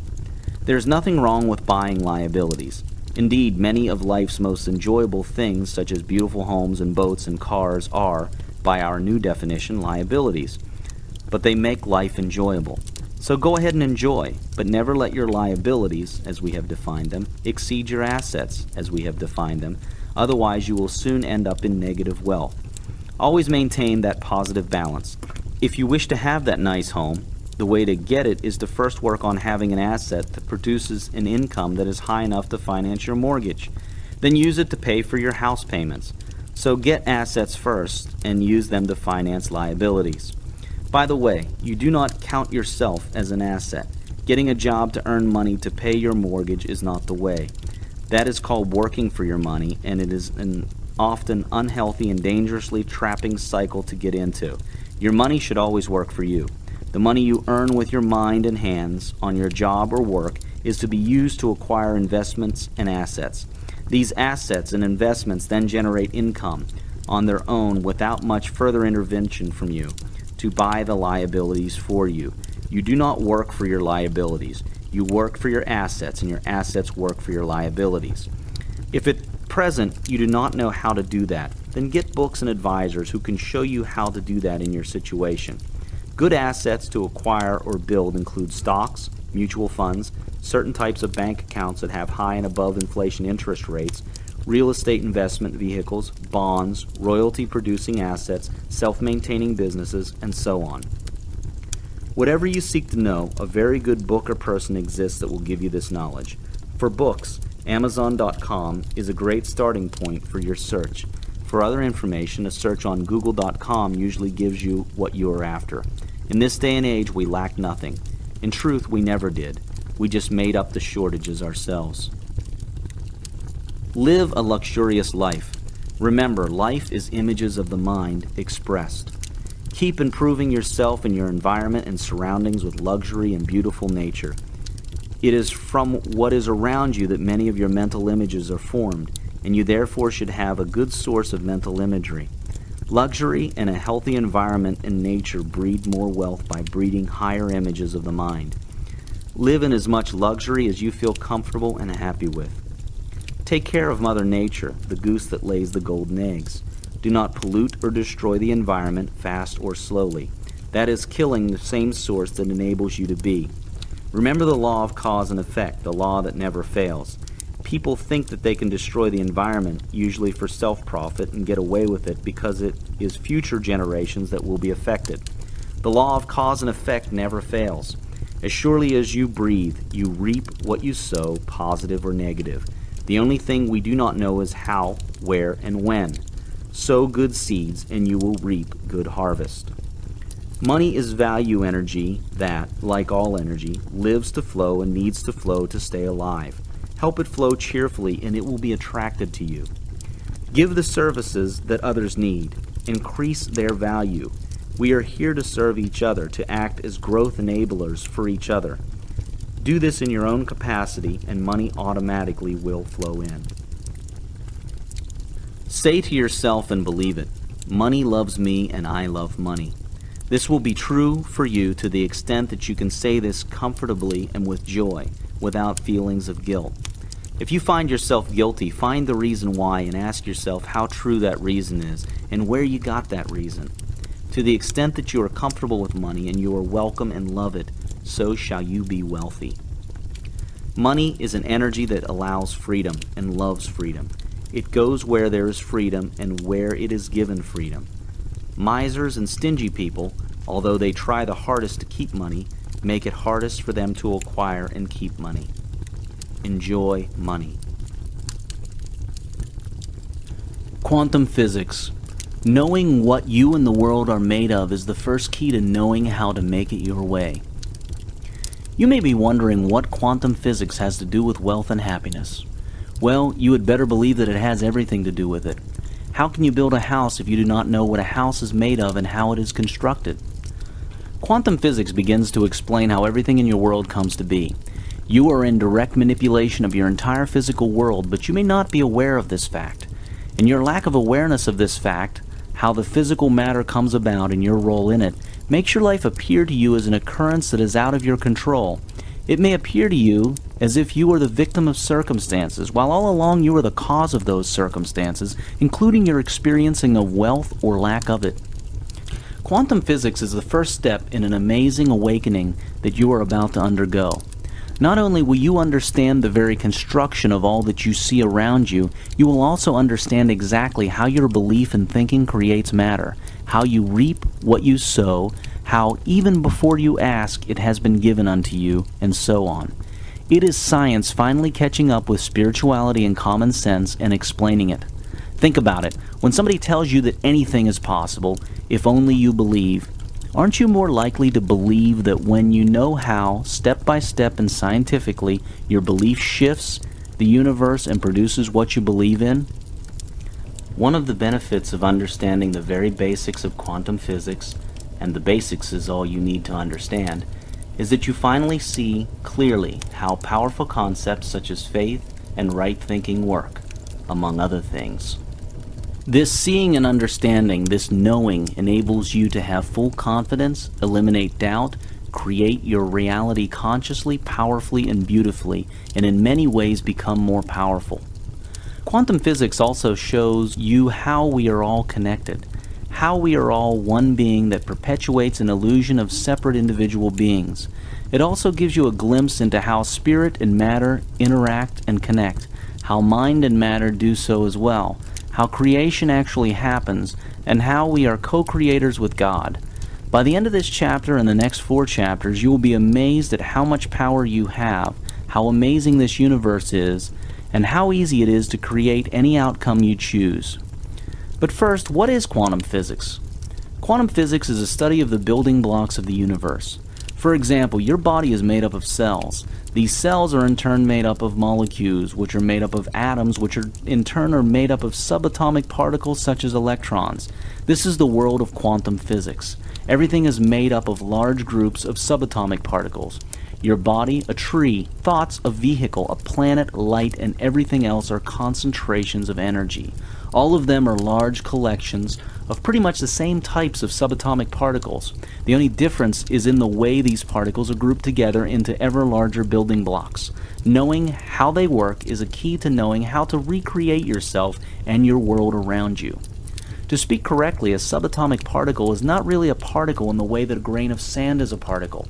While atomic and larger particles are objects or things, subatomic particles are not objects as such. They are probabilities of existence, and at the same time, multiple existences.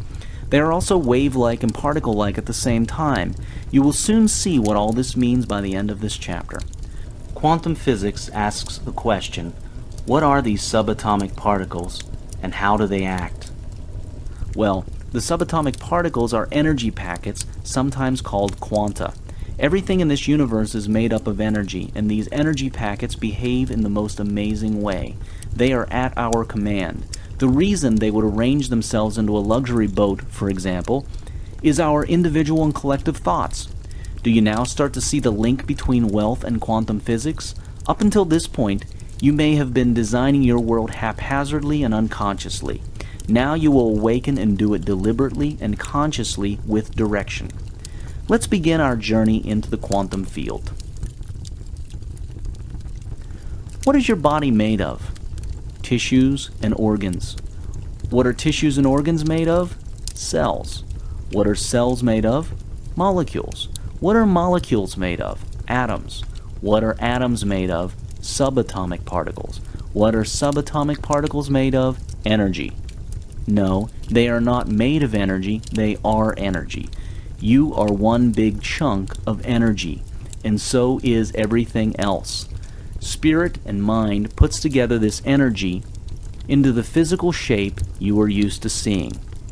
Quantum physics tells us that it is the act of observing an object that causes it to be there where and how we observe it. Energy is the subatomic particles that in turn make up atoms and finally matter. This energy exists as waves spread out over space and time. Only when you exercise observation do these waves become particles localized as a space-time event, a particle at a particular time and place. As soon as you withdraw observation, they become a wave again. So as you see, your observation, your attention to something, and your intention literally creates that thing as a space-time event. This is scientific. In other chapters, we shall see how to focus, concentrate, and guard your attention, intention, and thought to create your reality exactly. No solid object is solid. It is made up of rapidly flashing packets of energy, billions and trillions of packets of energy. They flash in and flash out of that space where the object is. They do not just stay there. So why does a human body or a car look like a solid continuous object when we now know that it is actually a rapidly flashing field of energy? Think of a TV image. When you watch a movie, you see a person walk across the screen smoothly, yet in reality it is just a film reel with 24 slightly different frames a second, so your eyes do not detect the gap between the frames. Even each of those frames is a composition of billions of light photons flashing at the speed of light. That is what your world is. A rapid flash that causes an illusion of being solid and continuous. Once you understand what your world is really, truly, you start to understand its true behavior and nature. You then change your view of it, and with your changed perception, you change your creation of it. This is the first step to wealth. Every single physicist agrees on one thing: subatomic particles. Those energy packets, or quanta, are not particles in a particular point in space and time like a table or a chair is, but they are a probability that they can exist at various points in space and time. The act of us observing them converts them into a physical particle at a particular point in space and time, and once we withdraw that attention, they become a probability again. Imagine that the chair in your living room is one big subatomic particle. This is how it would act. When you are not in the house and not thinking of your chair, it would vanish and become a probability that can reappear anywhere in your living room or anywhere else in the universe, actually. When you come back home and you think of sitting on a chair in a particular spot in your living room, and you look for a chair at that spot where you wish to sit, it will magically reappear. This is not some fantasy magical story. Subatomic particles behave just like that. The amazing thing is that all matter is composed purely of massive amounts of these particles. Therefore, all matter acts exactly like a large group of subatomic particles would. A chair's being there is a result of us all watching it being there and deciding it to be there. It is not a wholly independent existence. No matter is a wholly independent existence, independent of the observer. As some scientists say, if everyone and everything in the universe stopped looking at the moon and thinking about it, it would not be a physical moon anymore. It would be a probability of existence. The act of observation makes the probability become a definite thing, and all other probabilities of it being elsewhere in the same world a null existence. Continuous attention keeps it that way, producing the illusion of a solid, continuous existence of a physical moon. Physicists have also discovered that quantum particles make decisions. They are powered by intelligence. Not only that, they also know instantly what decisions are being made by other particles anywhere else in the universe. This synchronicity across space and time is instantaneous. They communicate without taking any time or crossing any space. In fact, they also move instantaneous without having to go across space or take time. They can get from point A to B without having to cross the space in between, and point A and B can be in different times. Remember that quantum particles are not particles as you would normally think of a particle. They are not things that are at a particular place and time. They are spread across space and time. So, what is the intelligence that powers them? Well, it is from the mind of the source, God, all that is, proportionately made up of your own individual mind and also the individual minds of the rest of the universe, depending on the subject matter, scope, and strength of will. Think about all this carefully. Think about the fact that everything your eye can see is made up of these amazing particles, which are under your co-control. Think about the scientific facts that now prove that you are at cause or co-cause for everything around you, and that nothing you observe can exist without your observation. All you need to do is choose what you wish to observe, choose it with certainty and consistency, and this will cause the energy field to materialize into that thing over time, depending on your clarity, focus, and certainty. Scientists have discovered that even in the strictest double-blind experiments, their expectations still influence results, and it is impossible to carry out an experiment where there is zero influence from the observer on the results of the experiment. Quantum packets, or particles, are best defined as probabilities of existence. For example, say you have a quantum packet called Mr. X. Before you ask to speak to Mr. X, he will not exist as a person. He will exist as a potential person. Mr. X will be all over the world at the same time with varying potentials to appear in person in Moscow, New York, Kabul, Tokyo, Sydney, Cape Town, or any other town in the world. Now when you call his name, he will appear where you called him, and at that point the probability of him appearing in any other city will become 0. Then, when you finish your conversation with him, he will vanish again and stop being a localized person, become spread out like a wave, and the probability of appearing anywhere in the world again takes place. That is how a quantum packet called Mr. X would behave. Keep in mind that everything in this universe is made up of quantum packets. Another property of quanta is that they are multidimensional. So in the example of Mr. X above, when Mr. X is a probability, he is multidimensional. When he localizes when we call him, he will become a thing in our 4-dimensional world. Our world as we know it is actually 4-dimensional, with length, width, height, and time being the dimensions. This is scientific. You now see scientifically that our universe is multidimensional. Although our senses are capable of detecting length, width, height, and time as the only dimensions, yet our souls are also multidimensional. Listen to your soul, your feelings. The physical world is literally made up of ideas and energy. If you ever feel powerless, consider this. Einstein and the other quantum scientists have proven that all physical matter is made up of energy packets that are not bound by space and time. This energy field has no well-defined boundaries. The universe is literally your extended, timeless, and unbound body. Science has also proven that the mind has no boundaries. All minds are connected into one mind field. You are bigger and more powerful than you think you are. So stop sweating the small stuff. You already have it all. It has been said that before you ask, it was already given to you. Science is beginning to prove, through quantum physics, that this is scientifically true. The infinite intelligence and potentiality at the quantum level, the level that makes up all that is around us, and our inherent abilities to influence this field is what gives us the having it all. We are beginning to know this on a larger scale, scientifically as well as spiritually. You already have all the riches beyond your wildest dreams. You have it. You may not be experiencing it right now, but you have it. Having and experiencing are two different things. An easy way to explain it is that you have the ability to fly a plane or surf a wave or go scuba diving, but you may not have experienced this aspect of your ability. In our lives, we really are simply shifting our consciousness to experience aspects of ourselves that we already had in a universe that has all that we can possibly wish to have, even that which we have not imagined exists. The quantum field can form an infinite number of shapes and experiences out of it. In fact, it has already done that. The CD, or MP3 file, that you are listening to is just one of those things. The words that you are hearing is just one of those things. The next thought that you will have is yet another of those things. Yet you never predicted you would be experiencing these words. But your desire to find such words has caused them to come into your experience. Indeed, they have always existed. You need not predict exactly how things will work out. All you need to do is desire, intend, and know it's possible, and it will be arranged to come to you.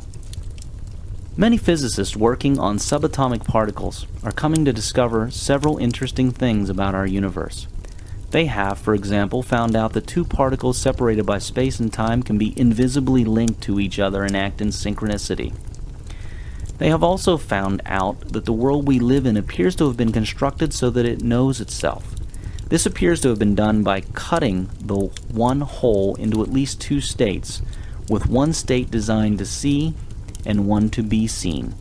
The one designed to see is then under the illusion of separation from that which is designed to be seen. It is a necessary illusion, a persistent one, but everything is actually one. The whole universe is brought into being by the participation or observation of those who participate and observe. Wealth is brought into existence by you and us looking at it. Your certainty of it, faith, and your attention of it creates it. In reality, it already exists as a probability wave, but you now cause it to be a definite thing, an event in a point in space and time. It goes even deeper than that. It already exists as an event, but your perception of time makes it look away and separate. Once you understand what time is and how it works, you will be able to bring it into your experience faster and in larger amounts. Now let us get a little more complicated. We have seen that subatomic particles exist as probabilities, and when we observe, we cause localization in a particular point in space and time. In other words, a particle has the potential of being in place A, B, C, and D. When we observe place C, it appears in place C and ceases to have the possibility of it appearing in places A, B, and D until we stop observing place C. Well, a new school of thought is studying the Everett-Wheeler-Graham theory that says that this quantum will actually localize in all the 4 points, but in different worlds that coexist with ours. In other words, all possibilities actually manifest into the physical, but in different parallel worlds. There is supporting evidence of this from physicists who are studying signs that the universe is a giant multidimensional hologram. How does this work? Well, when a particle has a probability to be in places A, B, C, and D, it will not choose just one place to be in. It will choose all 4. But for this to be possible, the universe splits into 4, each one of them unaware of the other 3. This is called the many worlds interpretation of quantum mechanics. It sounds crazy, but think about it. It is definitely possible. Nothing is impossible for the source, God. Many religions tell us that even before we ask, it is given unto us. We are also told that everything that can possibly exist exists now. We also now know that the universe splits itself, or rather creates the illusion of separation, so that one piece can be the observed piece, and the other piece can be the observer piece, and so it knows itself. The one splits itself so that it can know itself, having something to compare itself with, for when it is only one, there is nothing it can compare itself with to know what it is. Yourself, your spirit or soul, is eternal and existing across space and time. Now, the next decision you make will split the universe. You will be conscious to the part of the universe you choose. You will also exist in the other part that you did not choose, but you will not be awake to it, even though its essences will still come to you and help you know that which you chose, and vice versa. Other people who choose the other world you did not choose will be awake there and not here in your world. Now you can see how free will works out all the time without conflicting itself, and how truth can seemingly be contradictory, yet all true. The universe is also split into your present self, your past selves, and your future selves. But you are only awake to one of those selves at a time, your present self. But your future selves, for example, are able to warn your present awake self of things they went through and did not like, so that you do not go through them. It is a huge, ever-shifting matrix, a very complex one. The whole matrix shifts with every decision. Life is an eternal process existing all at once with all possible existences now, and only you can choose which one to be awake to from instance to instance. Physics is only now beginning to prove it. By the way, dreaming is simply another state of consciousness. When you dream, your consciousness is in another realm, world, or time. See where your dreams may be coming from now? All this will make more sense when you understand what time is and how it works. We now know that the entire universe came from a small subatomic particle-like existence. It has since been expanding at a rate faster than you can imagine. Oceans forming, worlds forming, and so on, all courtesy of quantum physics. But it is even more magical. The universe is continually giving birth to new universes. Many physicists now see evidence of this type of multiple worlds behavior, and several interpretations of quantum physics to this effect exist. Most physicists believe that this is a continuous but chaotic or random occurrence, largely because they have found no other reason for it. But ask yourself, what part does spirit play? What part do you play, yourself, your soul? Could your choices be the cause of this observed chaotic splitting of worlds? Physicists like to exclude spirit in their studies. Yet spirit is what gives rise to matter and not the other way around. Think about that. Einstein is one of the few physicists who who refused to believe that all this happens randomly or by chance. He said he refuses to believe that God plays dice. Know this: the quantum world is the real world. The world you see with your eyes is simply an imperfect perception of a group of quantum activity. Yet the quantum activity is caused by you. You are first cause.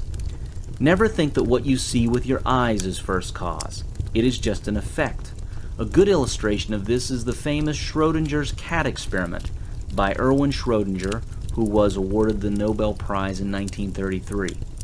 It depicts what actually is happening when you place a cat in a box with a closed bottle of poison gas. You also place a device inside the box that will open the gas bottle and thus kill the cat. You then close the box so that you cannot see inside it. The gas in the bottle, by the way, only becomes poisonous if one particular radioactive atom in the box decays. Quantum physics shows that this radioactive atom exists simultaneously in the decayed and the not decayed states until it is measured, until you open the box and see whether the cat dies or not. Everything exists in all possible states until you observe it. You cannot know whether the cat is dead or alive without opening the box. While the box remains closed, the cat is both dead and alive at the same time. This is why quantum physics is so crazy. Two contradictory states actually coexist. When you open the box to check whether that radioactive atom decayed or not, and therefore whether the cat died or not, is when one of the two of these outcomes will materialize. Yet, physicists now know that, number one, their expectations and thoughts influence the results. Number two, the multiple worlds interpretation tells us that both actually happened, but the world split into both of these, and we took that which we chose at some level. We now know that everything in the universe is a wave-particle duality. What this means is that everything, including your body and your car, is a wave and a particle at the same time. There is no difference between you and light, except for the fact that light has a different wavelength than you do, but you are pretty much the same thing as light. That is physics saying this now. Several thousand years ago, various spiritual teachers told us the same thing. We came from light. You are light. In fact, your body is over 99% space, were you to examine it under a microscope.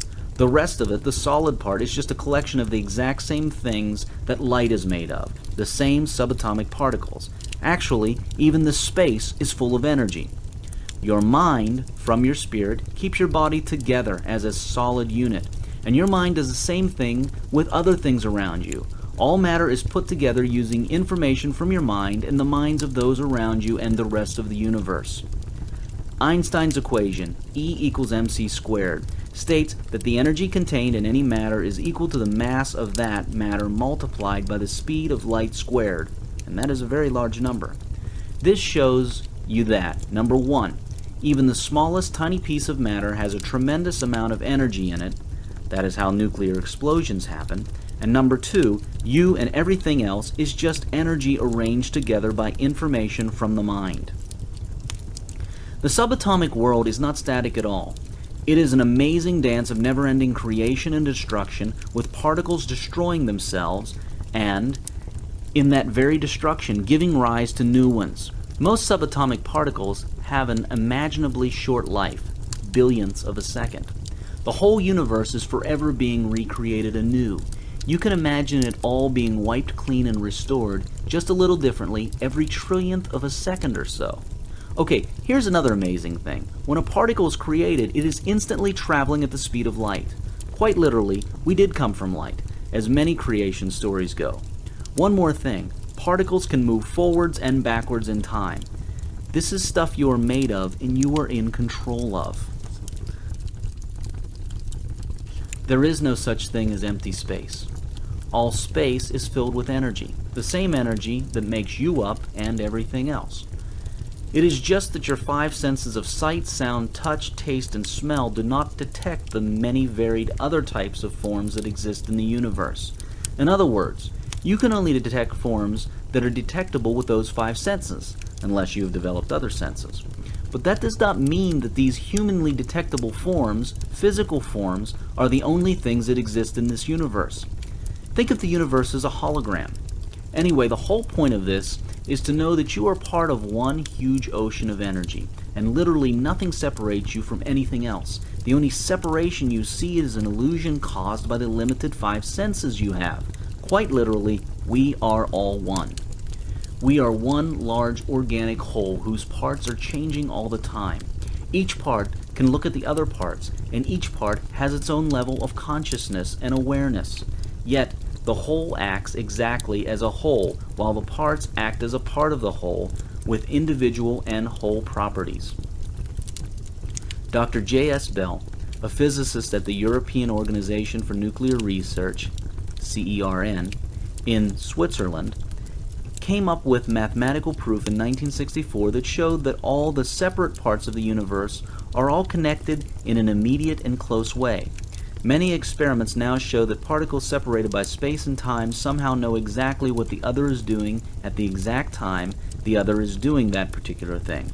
In other words, they do not communicate. Communication takes time and requires a message. This is different. They know without having to communicate. They act simultaneously, as if they are intimately connected somehow across space and time in a way that does not get affected by the separation in space and time between them. The other profound thing that Bell's mathematical constructs show is that the action of a subatomic particle is dependent on something happening somewhere else to another subatomic particle. In other words, all subatomic events are effects of others and causes of others. This brings the law of cause and effect, or karma, of reaping and sowing to a completely new light. The law of cause and effect, karma, is not only spiritual but also scientific. All along, we have said that all the universe's thoughts, individually and collectively, cause the energy to form into the physical reality we experience.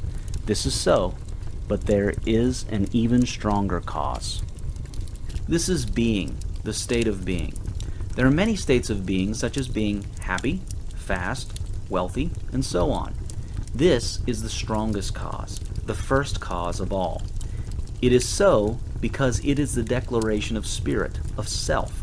From a state follows certain thoughts pertaining to that state. Here is another way of looking at how we are all one. Science shows us that everything is made up of energy and exchanges that energy with everything else at all times in a most complex way. Energy is the building block of all matter. The same energy that composes your flesh is the same one that composes the bricks of your house and the trees outside.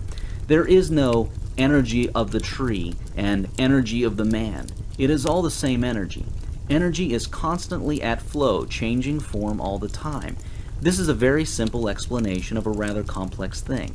At the quantum level, it all looks like one large pool of energy soup. An ocean of energy, one that is always flowing, one that has different concentrations and essences at various points. Imagine an ocean with a warm spot, a turbulent spot, and so on. The ocean represents the energy soup, and the spots represent various physical objects, such as your body or a tree. The warm spot exchanges water molecules with the rest of the ocean. The turbulent spot also exchanges water molecules with the rest of the ocean. But the essence of that warm spot remains warm, and of the turbulent spot remains turbulent.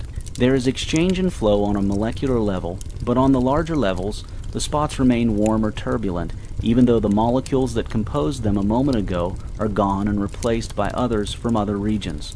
The molecules in a warm spot change, but the essence or characteristics of that spot remain warmth. The characteristics of a region can remain the same, even though the particles forming that region are always different, leaving and entering it from other regions. This is how we look like on a quantum level, one large interconnected field of energy with localizations of characteristics. We share the same energy with everything else, even though we assume unique characteristics. It is a very complex matrix, a complex web. Now let's get a little more complicated than the ocean, for it cannot serve our explanations further. Imagine now that there are two people in a room. They are both gloomy and sad. Their energy level is low.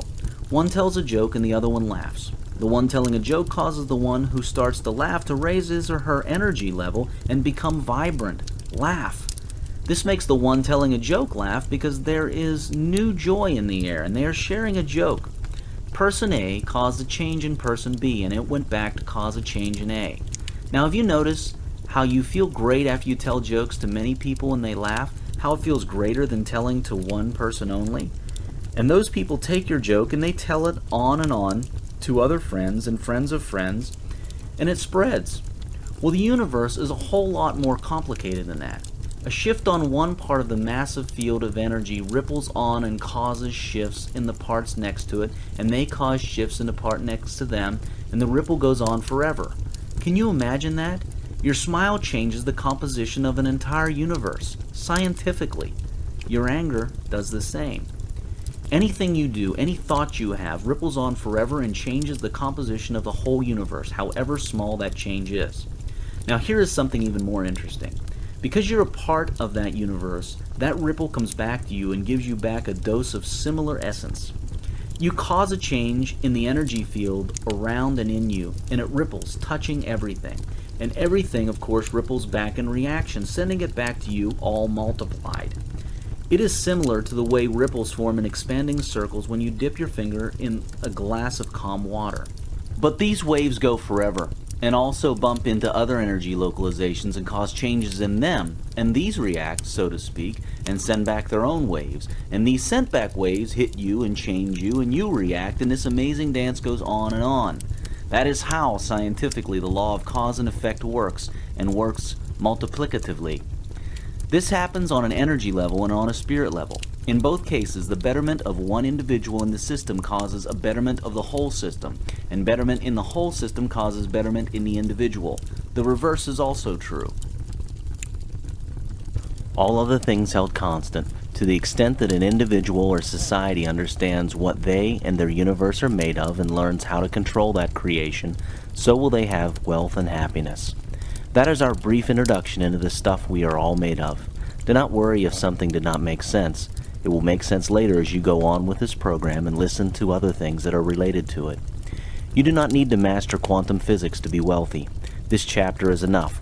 The point of this chapter was simply to show you what your world really is and begin to show you that you are in very direct control of it. The rest of this program will show you how to exercise that control and read the feedback it gives you. But in case you wish to learn more about quantum physics specifically, please feel free to do so. To learn more about quantum physics, visit www.imagesofone.com for more resources such as videos, articles, and book recommendations. Quantum physics shows you that the world is not the hard and unchangeable thing it may appear to be.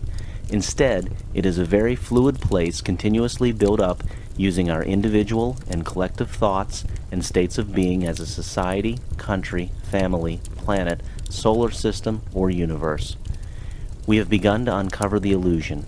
We now know what our four-dimensional experiences are made of, and we have begun to see how we make them.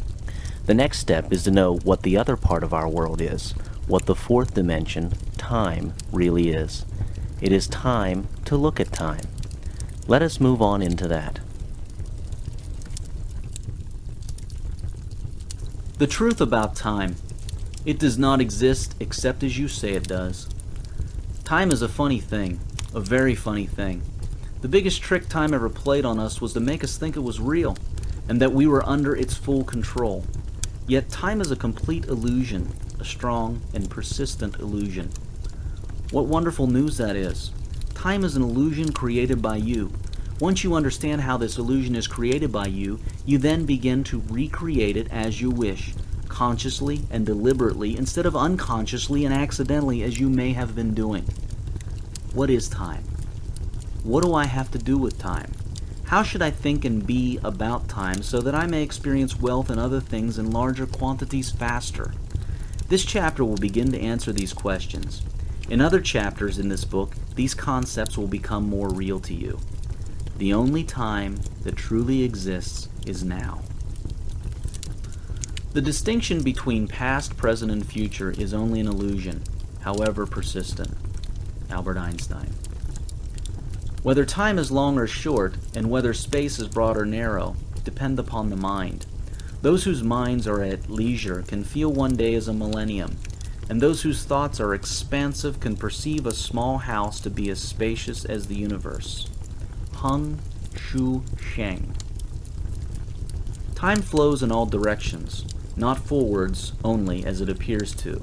The past, present, and future exist simultaneously. Here is an easy explanation of what time is. This is an extremely simplified explanation, but it will do for now. Imagine a football or soccer field with 10 objects spread around it. Now imagine that a certain object A represents a child being born, and a certain object B represents being a 10-year-old child. If object A was to travel to object B, this travel would take what you now call 10 years of time. That is 10 human years of a child growing up. Now it gets a little complex. What if the football field was to shrink? Object A would reach B and pass through all the experiences of 10 years of childhood, but the sensation of time would change. In other words, 10 years would feel very different. If that field shrunk enough, 10 years could feel like an instant. And you've experienced this often. When you're having a great time, you feel as if time flew by. You did not notice the hours pass, yet your watch said they passed because your watch is designed to take the same amount of time to move from 1 second marker on the clock face to the next. But you are not designed that way. Time is moving of your consciousness past pre-existing events in the space-time continuum. You will soon see what this is. The field of life that we live in is not static. It keeps changing its dimensions. That is why we have to keep readjusting our watches worldwide all the time for this crazy thing called time to make sense to us, but only because we think of time as consistent slices or periods. It is not. It is merely our misinterpretation of our consciousness moving by one pre-existing event in the field of life to the next event, as you shall soon see. The field of life is not static, nor does our consciousness move at a fixed speed. The field may not change that fast for us, and our consciousness may not change its rate that fast unless we will it to do so. And that is why we do not usually notice these differences that much and see that time is not constant. But if you were to travel very fast in a spaceship, as you may well have heard from Einstein's theory of relativity, you can slow down time or even go back in time. Time is more of a sensation of passing events, and the faster or slower you pass these events, the faster or slower the calibration of time changes.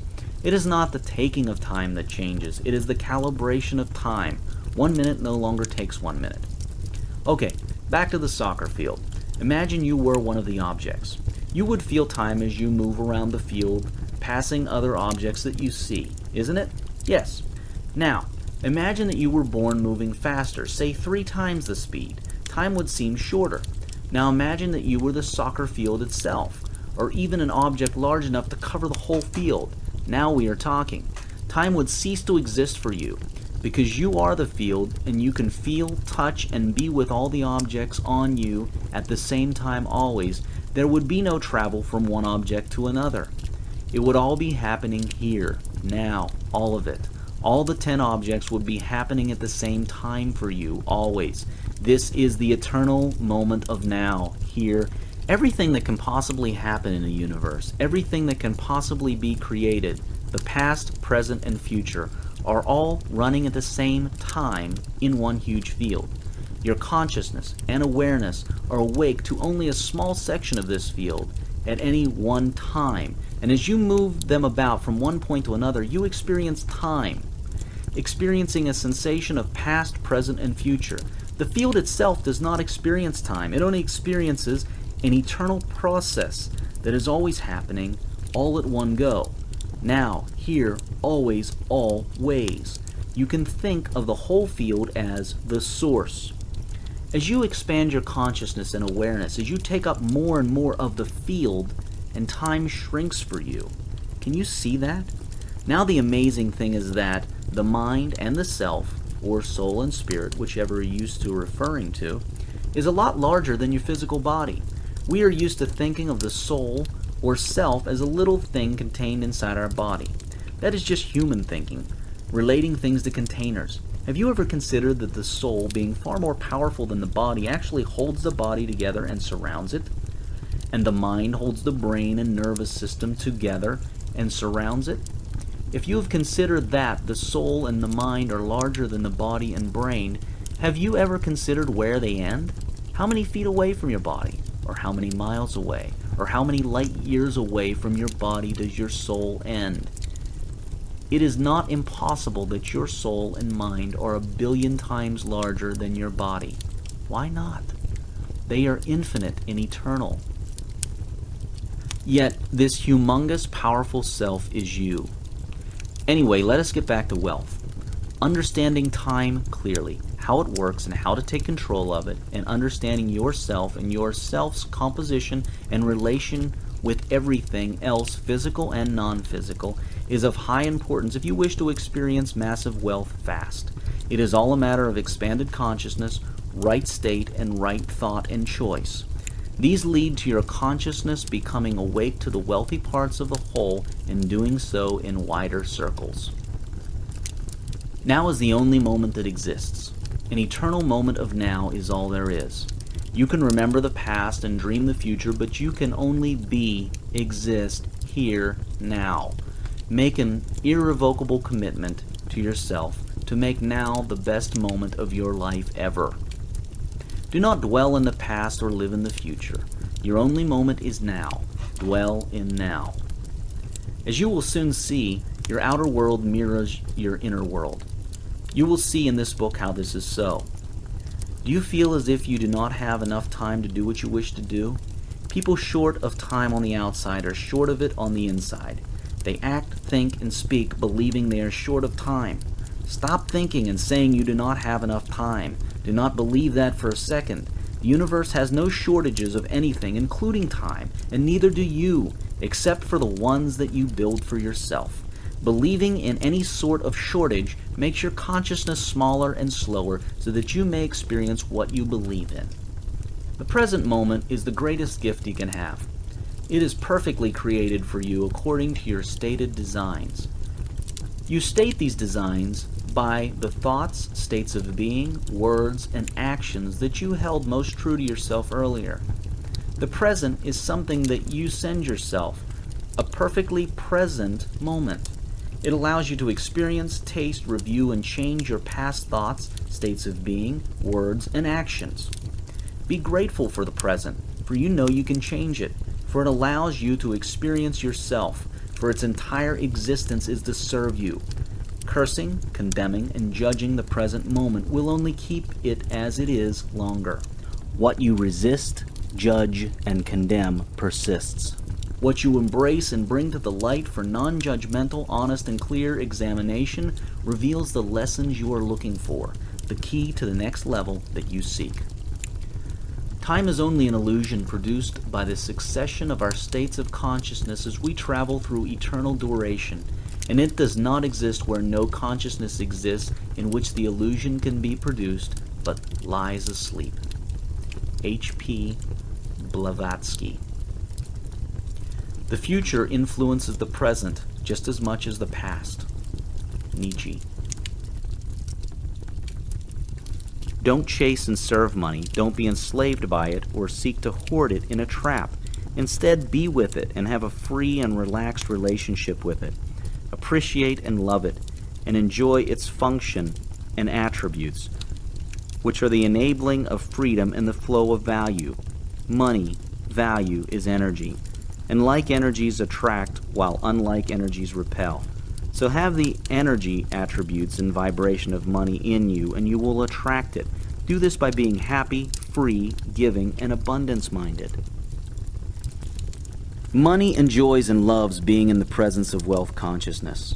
It loves the company of people who love and enjoy money. And like all of life, it multiplies and flourishes in the presence of the conditions that it loves. Treat money as a live personality. Treat it as you would a good friend.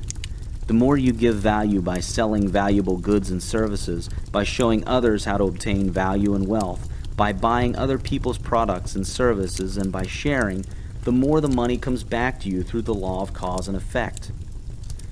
Dedicate a few minutes a day, every day, to the study of life, wealth, and your profession.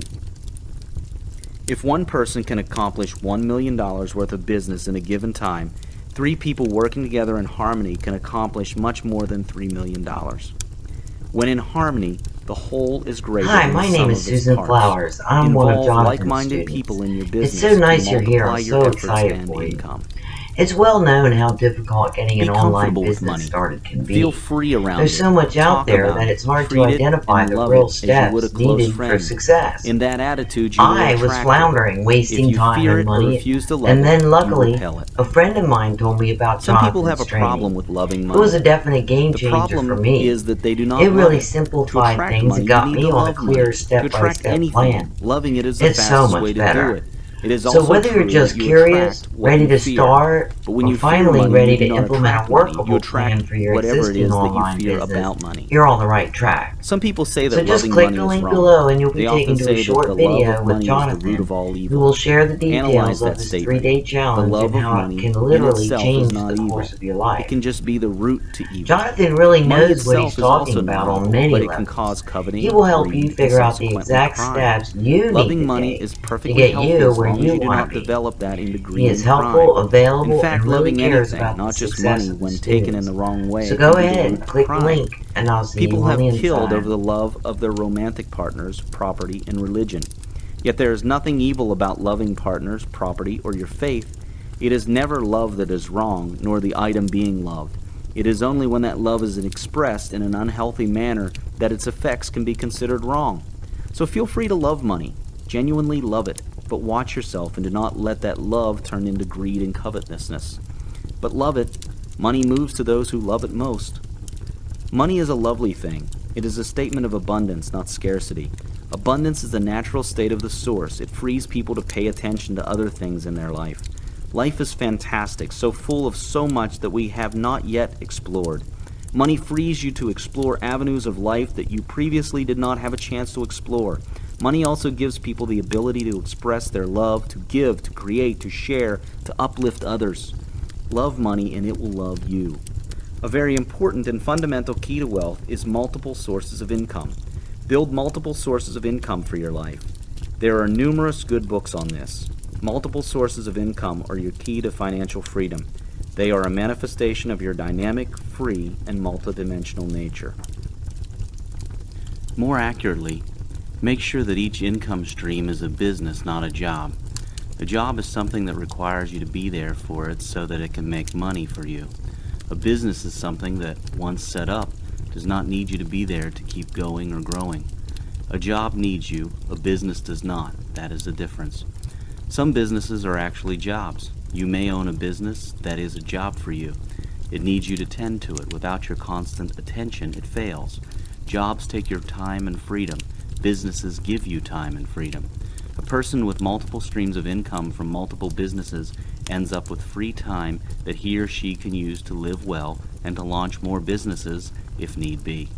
Jobs never allow such liberties of free time to diversify and be free to enjoy other aspects of life. So, have multiple sources of income, but ensure each source is independent of you and has been built to do well without your constant attention. Teach wealth consciousness to your children from an early age.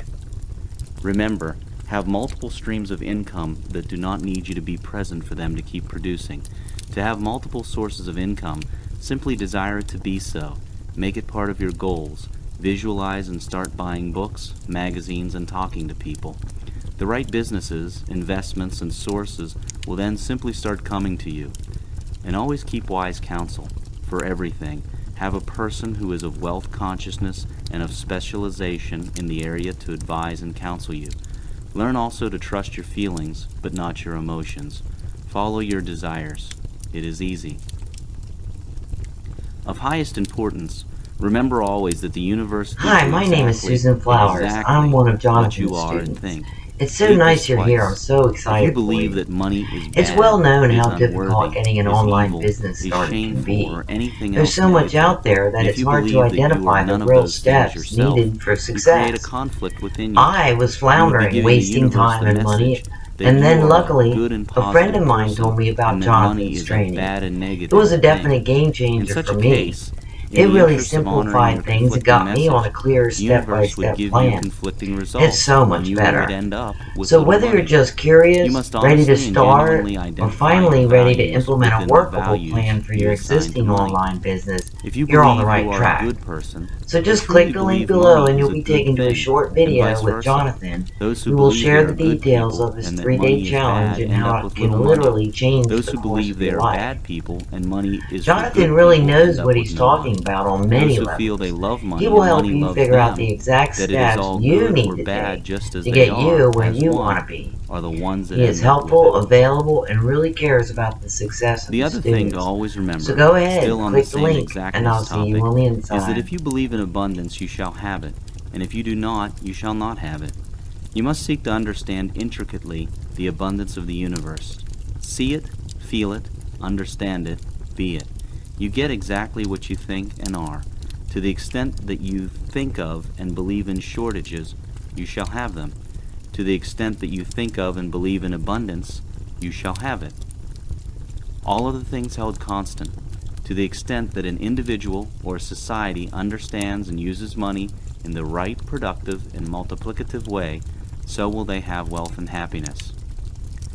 That was a brief overview on how to handle the physical aspects of wealth consciousness. There is a lot more to know on specific aspects of money and business depending on what your business interests are. As a start, visit www.imagesofone.com and see the special reports and booklets section and the links and free resources as well. Many books have also been written worldwide on almost every current business topic, so you will never lack the information you need when it comes to the handling of the physical aspects of wealth. The book you're reading now was primarily to take you on a quantum leap into the source of wealth, the non-physical aspects of wealth consciousness that so many others often ignore or are unaware of. Combine this wealth consciousness knowledge you now have with the appropriate books and information you can get your hands on regarding your chosen purpose and ventures, and you cannot possibly fail to be wealthy. It is impossible to fail.